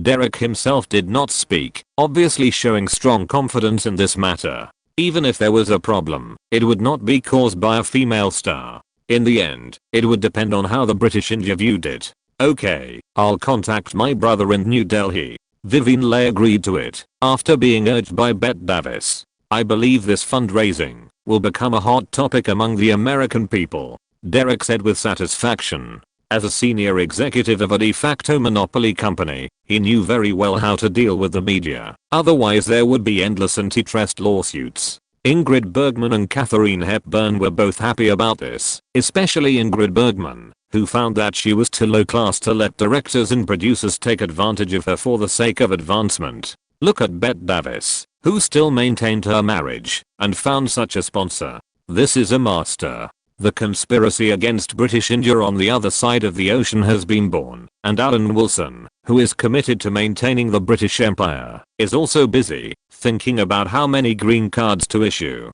Chapter 248 Priceless Information. Alan Wilson had not received the telegram from the United States, and did not know that what he was thinking about was similar to Derek's idea, but the two people's considerations were different. One was for the enterprise, and of course the United States would benefit in the end. And he was thinking about how to benefit the British Empire, that is, to let the British and Indian upper classes form a relationship. This was originally the law of historical development. The Indian upper class had a relationship with Britain. Alan Wilson did not know who did this in history, but now he was doing it. In fact, it was not true that the British Empire completely lost its influence after losing all its colonies. In the original British colonies, many mining companies chose to list in London. In the 21st century, there were more than 200 African mining companies listed on the London Stock Exchange, with a total value of £1 trillion. Even many Africans knew this clearly. As for the upper class in India, it has always been deeply influenced by Britain. This is just like France holding on to its colonies in Africa. Britain and France just have different focuses on means. In the financial field, Britain is definitely more successful than France. In the future, London is still the second largest financial center after the United States. Otherwise, how could the British industry, which was almost wiped out by the Iron Lady, be on par with France, an industrial country with all its strengths? It relied on the financial control of its former colonies, and was smarter than France. There were also negative effects. Just as there were more and more Africans in France, there were more and more South Asian faces on the streets of Britain. After the collapse of the Soviet Union, subpowers like Britain and France adopted different policies for different countries.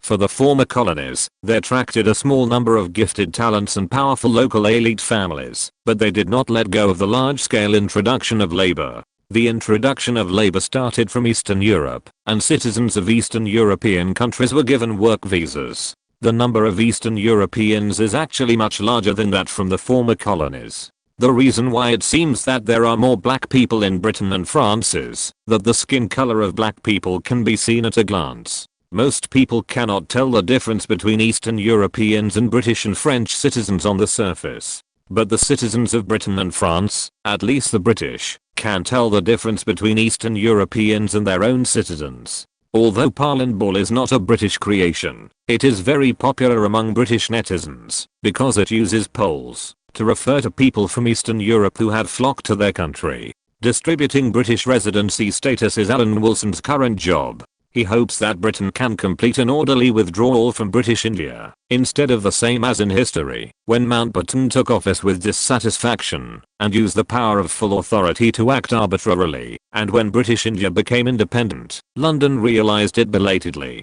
Since it is an orderly withdrawal, all aspects must be considered. How to take away the most valuable part of British India. First of all, the princely states must be considered. Small princely states are fine. Things are rare and valuable, such as the top 15 powerful princely states families cannot be left behind, and the rest need to be identified. The princely states that are not much stronger than the landlords should stay in India and make contributions. There are also industrialists in British India. After all, it is a huge colony, and Britain cannot be all-encompassing. It always needs the help of local Indian elites, such as the Tata family, which has already become famous. For a long time, the Tata family was synonymous with the richest people in India. Although many members of the Maharaja group like Ali Khan were richer than the Tata family had absolute influence among the business class. Alan Wilson would give British citizenship to a family like the Tata family, whether the other party was willing or not, and the Tata family had no reason to refuse. The Tata family believed in Zoroastrianism, which was the state religion of the ancient Persian Empire. When the Arab Empire punched the Eastern Roman Empire and kicked the Sassanid Persia, the peace religion also expanded. The ancestors of the Tata family were Persians who fled to India. This group of people who believed in Zoroastrianism were later called Parsis. They mainly lived in the city of Mumbai and several towns and villages in the north of the city. After Mumbai was controlled by the East India Company, it soon promulgated complete tolerance of various religions. So the Parsis began to move to Mumbai. The expansion of Mumbai during the colonial period was largely due to their industrial and commercial capabilities. By the 19th century, the Parsis had become a wealthy community. The Tata family is descended from the Parsis, the richest ethnic group in British India. Alan Wilson has sent people to contact the Tata family. If the partition of India and Pakistan leads to hatred, the Parsis, who fled to the subcontinent because of religious wars, will leave a way out for themselves. Regarding the merchant class in British India, Alan Wilson will draw up a list of a total of 100 families in the coming time and grant them the right to reside in the UK at any time. At this time, Ethel, the secretary of the Commissioner of the Governor's office, pushed the door open. Alan Wilson looked up and said, "Please sit down, Ethel. What's the news?" "These are the statistics sent by the senior officials of various industries," Ethel said as he took out the statistics and read them. "The report from the United Provinces is that 3,530 people died of famine and heat waves. The number in Bengal is 1,548, and the Northwest." Alan Wilson looked serious. After listening to the numbers reported so far, these were all human tragedies and deserve to be taken seriously. Then he said, "Reverse the words of famine and heat waves and turn them into deaths from heat waves and famine. There is no problem with the numbers, and there is no need to verify them. Include them in the statistics. Regarding the matter of mobilizing all the fishery harvests from the Andaman Islands to the subcontinent to deal with the drought, we must do it immediately. Oh, what does a Sir Baron think? You don't need to look at it to know that the death tolls reported by various provinces must be false.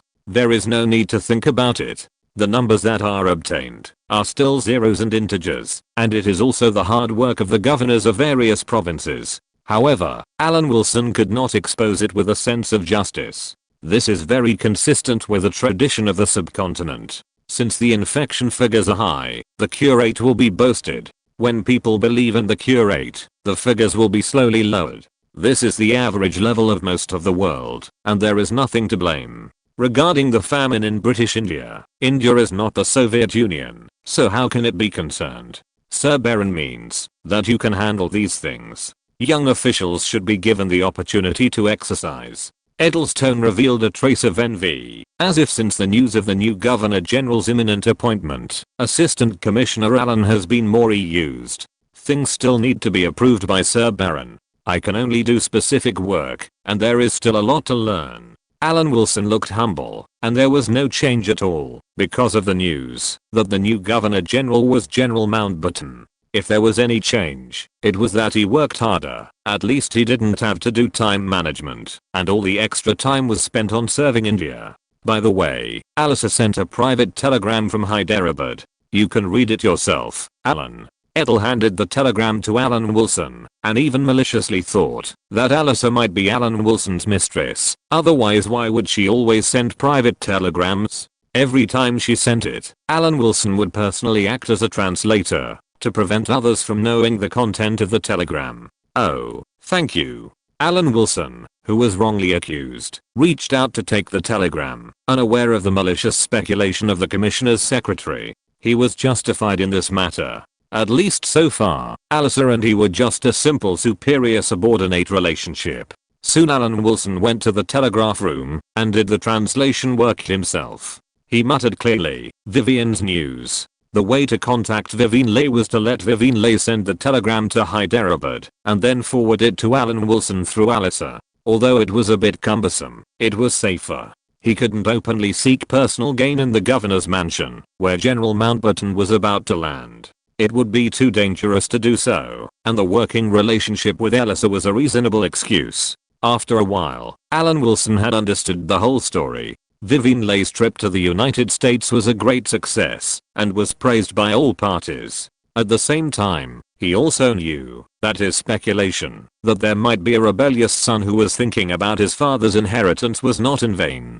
There were really people who were thinking about it. These Americans who don't get up early for nothing. When the incident really happened, Alan Wilson couldn't help but denounce the shamelessness of the Americans. They would do anything for money. Didn't they know that there was a famine in British India? They were eager to come to the door. The United States Steel Company, an industry of the Morgan system. This fish is not small, Alan Wilson muttered.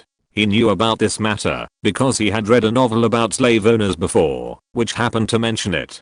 But no matter what, the British whirlwind caused by Vivian Leigh in the United States did cause a huge sensation under the impetus, and Vivian Leigh's image of kindness, beauty, and intelligence was further consolidated. As for what the telegram wanted, Alan Wilson, as the good brother of the international movie queen, quickly found the distribution and estimated reserves of coal and steel in British India from the governor's office, extracted the essence, and sent it back to Hyderabad. At another time, this would be a betrayal of the motherland, but British India was going to be independent, so it was not a betrayal of the motherland, but an exchange of precious intelligence through legal means. The blood of the Five Eyes Alliance was thicker than water, so it was not a betrayal. Alan Wilson's wisdom also opened up the situation for Vivian Leigh's activities in the United States. Chapter 249 New Appointment. Is it so difficult to transport food from Africa? Alan Wilson was very dissatisfied with the inefficiency of the Portuguese colonial government. The colonial government could do nothing in normal times, but it had to show efficiency at critical moments, such as when suppressing. Goa had not received any news for a long time, which made him a little irritated. Portugal was still under the leadership of Salazar's central government. If a country led by a dictator was not even efficient, what was the point of its existence? Fighting for food with an inefficient elected government? The Portuguese government was also wronged in this regard. After all, Africa was not as close as it appeared on the map, and it had to communicate with the British side. Getting approval was at least understanding. How could it be so easy as Alan Wilson's brain passing through? Moreover, Selling out the interests of British India could not be done openly. It required operations similar to those at the Munich conference. For various reasons, this was not something that could be solved by sending a telegram and asking the Portuguese African colonies to transport food. The only thing that satisfied the governor's office now was that, at present, the situation in British India was not as serious as during the same period of the Bengal famine, and of course the colonial government played a role in this. If it were not for the British administrative officials in various places, who urged the Indian grassroots officials below to continue to go deep into the countryside, to promote the food saving campaign, and make it deeply rooted in the hearts of the people, there would not be such achievements today. The governor's office also spoke out to praise the food saving campaign and Gandhi's actions. It said that Gandhi was worthy of being a great man of the century, and this example had never been achieved by any country. At the East Suburb Cricket Stadium in New Delhi, Sir Baron watched the game with great interest. Soon Alan Wilson also arrived and sat on the side to watch this boring sport with his boss. He had no interest in this sport, but the key point was that the British Indian Commissioner Baron liked this sport very much. Cricket naturally originated in England, but it was very popular in British India, and many Indians liked this sport very much. Today it is considered a national sport of the subcontinent. The fact that cricket does not have strict regulations on the size of the field is the result of its origin in rural areas. Cricket was originally played in a non-segregated public place called a common. Due to the different sizes of villages and the different public places in different villages, the distances of the boundaries of the field vary. Since 1928, the Indian cricket team has won several consecutive Olympic gold medals, which is one of the few highlights of Indians in competitive sports. How is the supply of local beef going? Sir Baron talked to Alan Wilson with a cup of tea during the break, indicating that he, the commissioner, is still working hard. It has been completed. We have discovered huge potential in the provinces of the Muslim League. Alan Wilson replied with a smile. We have exceeded the task while ensuring quality. There will be no problem with the supply of local beef. Hindus cannot eat cows, but peaceful believers do not have that taboo. However, Hindus do not eat cows, which does not mean that they cannot use cows for other things, such as exporting. The so-called love of cows is just a Hindu saying, which is very irrational. Decades later, India has long been among the top 3 beef exporters, and is not much behind the famous agricultural and animal husbandry powers of the United States and Australia. Alan Wilson does not believe it. Are all the workers working in the slaughterhouse peaceful believers? No one loves cows more than Indians. Meat is used for export to make money. That's good. Those hilarious Indians. Sir Baron shook his head and smiled. He was in a good mood today, so he didn't criticize the Indians who were already in dire straits. Regarding the self-help plan, how is it going? We call on fishermen in coastal areas to go out to sea and use the gifts of nature to offset the shortage of food.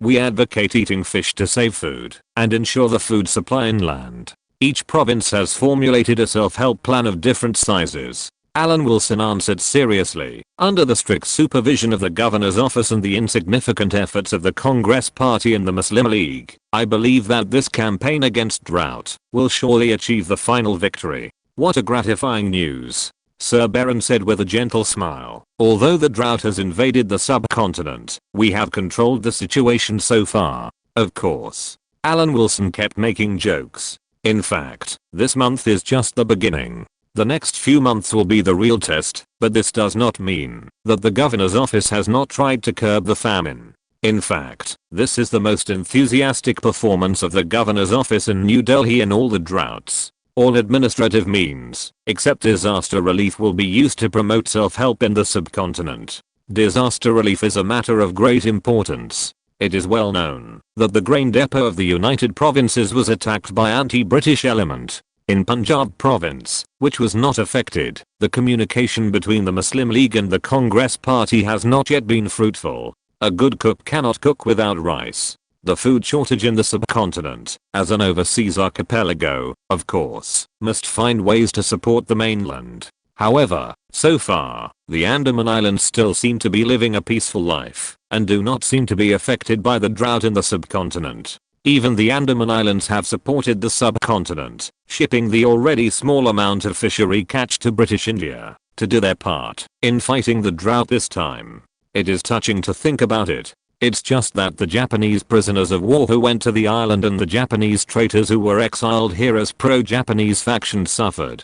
Compared with the heavy labor, based on the military base, the food distribution, that can only make a living is indeed not much. Moreover, these losers who only want to survive in the Andaman Islands don't know that after the Andaman Islands are plundered, the British on the island will evacuate and let them fend for themselves. There are less than 1,000 British on the island, and they live in a concentrated area. It is not difficult to evacuate. The difficulty is left to others, such as the Japanese soldiers who swept Southeast Asia with Yamashita Tomoki, and the Japanese traitors who were exiled to the island. The cricket game has ended. Sir Baron walked out of the cricket field with great interest. Alan Wilson followed behind and heard his immediate boss say, "Oh, by the way, I heard from Sir Edward that the cabinet is considering letting General Mountbatten serve as the military chief of the Brussels Treaty Organization in Asia, while serving as the Governor-General of British India. With excellent coordination skills, he can provide France and the Netherlands with all possible help."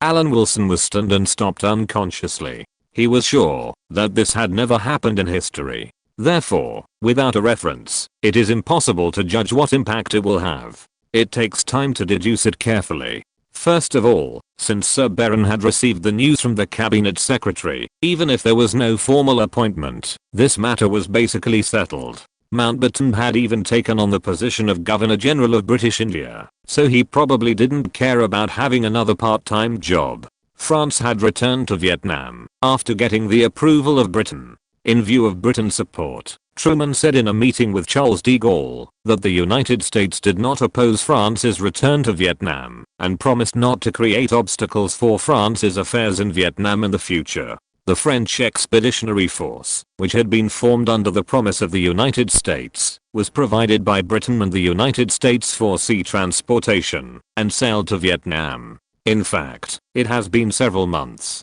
since the first French Expeditionary Force landed in Saigon on British ships. 3 months ago, the preliminary agreement was signed in Hanoi. The agreement stipulates that the French government recognizes the Democratic Republic of Vietnam as a free country with its own government, parliament, army, and finance, and is part of the French Federation. But last month, Georges Bidault, who had just become the Prime Minister of France, believed that if Vietnam was recognized as a dominion, it would inevitably set a dangerous precedent for France's dominion. So France and Vietnam became hostile again. What's wrong, Alan?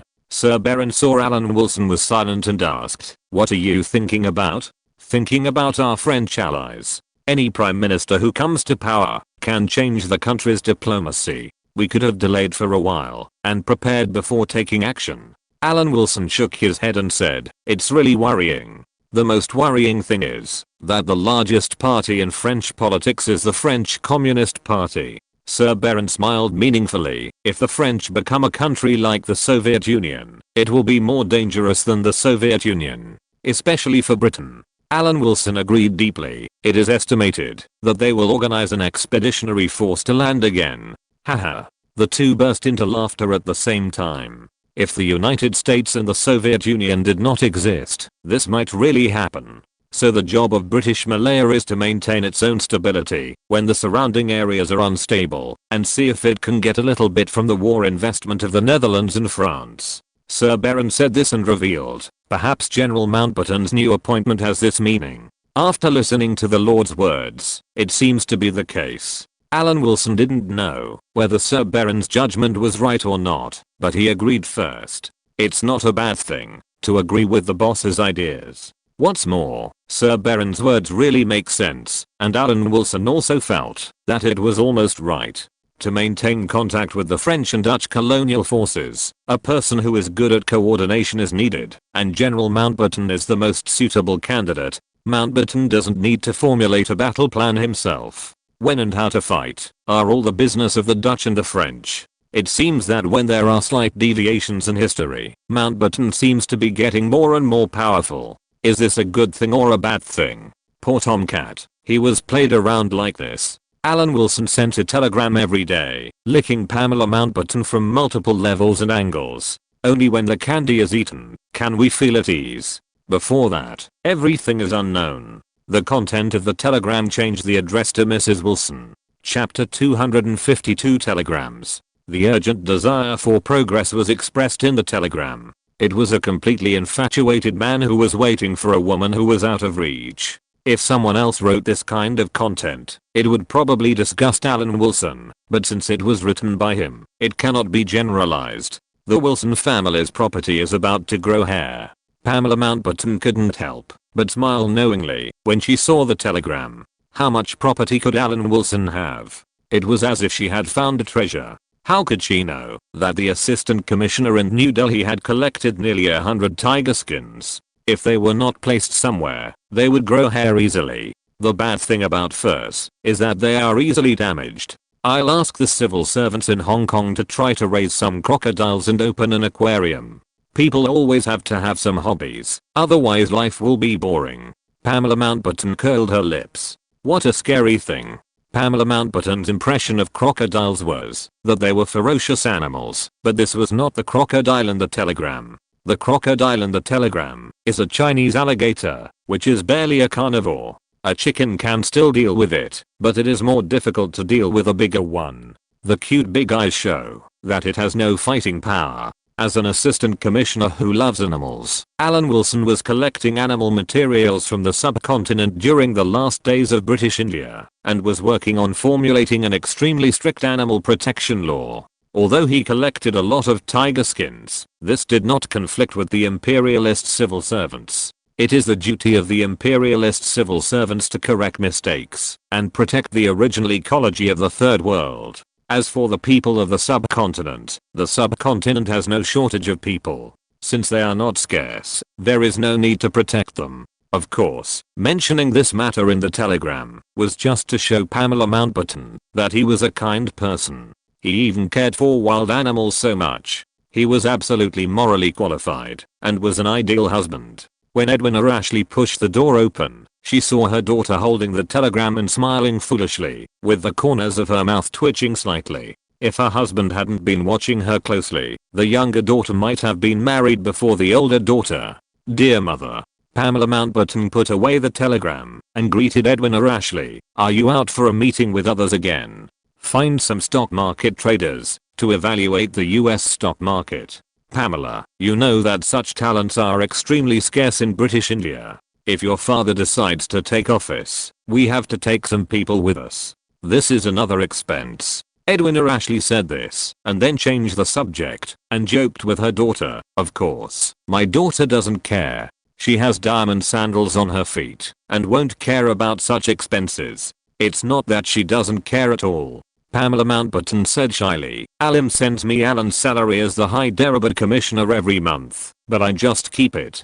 I can't spend it too willfully. Alan still needs money for many other places. Really? Edwina Ashley was so angry that her teeth were about to ache. They all appreciated power and money. Why didn't Mountbatten's son-in-law be so sensible at the beginning? It would have been good, even if it was just for show. How old is she? And she is already running around for a man thousands of miles away. If de Havilland had not attended Patricia's wedding, Edwina Ashley would not have known that her daughter actually took the design drawings to an aircraft manufacturing company and wanted to buy shares. After all, she was her daughter, and Edwina Ashley showed the courtesy of an aristocratic family to stabilize de Havilland. Only then did she know that there was another expert behind her daughter. At least the professional terms on the telegram sounded like those of an expert. Following the clues, Edwina Ashley also dug out the fact that Pamela Mountbatten received a monthly salary called Hyderabad Commissioner in London, and the amount was almost catching up with the senior civil servants in Whitehall. This made Edwina Ashley exclaimed, wow, if someone treated her like this when she was young, she couldn't guarantee that she could withstand it. There are several senior traders who agree with Alan's estimate of the US stock market in recent years. I have to settle this matter before I go to British India. Edwina Ashley talked about the recent assessment of the US stock market. The prosperity of the US stock market in a few years is visible. This matter is very important and involves a lot of money. Alan said that in the end, whether a family can prosper or not still depends on a certain industry. Pamela Mountbatten kept talking about Alan. Anyway, although the stock market is easy to make money, the risk is relatively high. You still have to have your own business. Then you will make airplanes? Edwina Ashley sighed helplessly. Even today, she still couldn't connect her daughter with large aircraft that required industrial technology to make. The most important thing is that this industry requires a lot of investment. He said that the aircraft industry is an important industry for a country. It's not a matter of money. It can be used as a business card for a country. After listening to her daughter's words, Edwina Ashley understood that everything had returned to the starting point. As a biological mother, she was no longer as useful as a man who communicated by telegraph in Asia. What else could she say? It would be better to go out and find someone to talk about the stock market. At least there was a lot of common language. For the current US stock market, the linkage between the First World War and the US stock market can be used as a reference. The First World War broke out and ended. According to available data, when the war broke out, the Dow Jones Index fell by 3.5%. During the tense one-month period when the two major groups declared war on each other, the US stock market only fell by 10%. But at that time, the stock exchange was worried about the stock market crash, so it stopped trading. After reopening in December, the index plummeted all the way. The panic caused by the tragic war that caused more than 60 million people to participate in the war only caused the index to fall by 1/3 at most. In the second year of the war, the index had already hit a new high. By the end of the war, the index hit a new high again. It was not until 10 years later that the Dow Jones Index reached its peak, followed by the Great Depression. Many financial experts that Edwina Ashley found believed that in the long run, the US stock market this time would at least not be worse than after the First World War, and the United States would be more prosperous than the United States at that time. The United States is now the chosen land, and not all British people can feel this immediately. But Vivienne Leigh in the United States can feel it. Coincidentally, she had just started to see the telegrams from New Delhi, which gave some answers and analysis to the situation she was facing. Of course, the most important thing was the distribution of mineral resources in British India and the current data of major industries. For the directors of the US Steel Company, rhetoric was useless. They thought that a few words could convince a company of this size, which only existed in positive energy movies in Hollywood. A company of the size of US Steel cannot be separated from politics. This is true for any company of that size. Vivienne Leigh read the telegram letter by letter, and she had great trust in the macro manipulation master thousands of miles away. It is not a secret to say that the Americans have set their sights on the legacy of the British Empire and want to reap benefits from British India. This is very consistent with many people's impression of Americans. They are just so greedy, but from another perspective it is not a bad thing. When you contact that person, don't say too many polite words. Just give the other party the information directly, and don't forget to ask your best brother for some benefits. These data are priceless. In a blink of an eye, one telegram was finished, and the next telegram said Vivienne Leigh's reply to the question of lack of confidence and influence in the telegram. I suggest that Vivienne can take advantage of the current popularity of British India and other big-name female stars to join forces for warmth. Form an organization similar to a girlfriend group.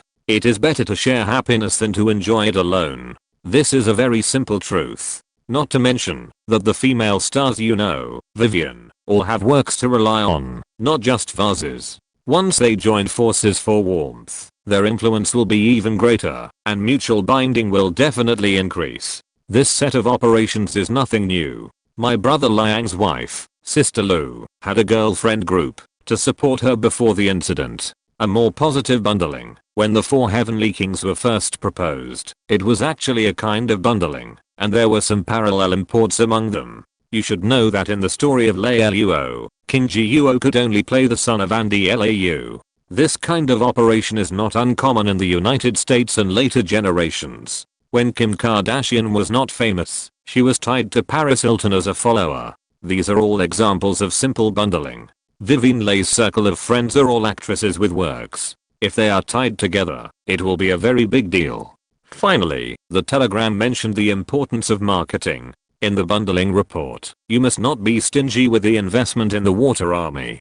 Don't mention that Vivienne Leigh's circle of friends has a high gold content. Even if it is not high, it can be boasted. It would be a pity not to boast about such a high gold content. The telegram with a lot of content directly opened a new world for Vivien Leigh. The reputation of the king of understanding in British India is well deserved. What a treasure boy. The more Vivien Leigh learned about it, the more she felt that Alan Wilson was really talented. Although he looked ordinary, his size was also an advantage. Far away in British India, she was able to answer the problems she encountered in the United States and point out a feasible path. After receiving the enlightenment from the land of Buddha, Vivien Leigh's thoughts became clear. Indeed, the Gandhi craze might disappear at any time, and bundling was a good way to maintain the enthusiasm. Betty, my brother sent me the information your friend wanted. Vivien Leigh called Bet Davis and said with a sweet smile, it's not a big deal. We are all good friends. It's my duty to help. When can you come over? Oh, okay, bye. End of this chapter. Thank you very much for reaching the end. Don't forget to like. Looking for more exclusive content and immediate access? Subscribe to our Patreon. Remember, every like, subscription, or donation encourages us to continue. Thanks to everyone. See you in the next video.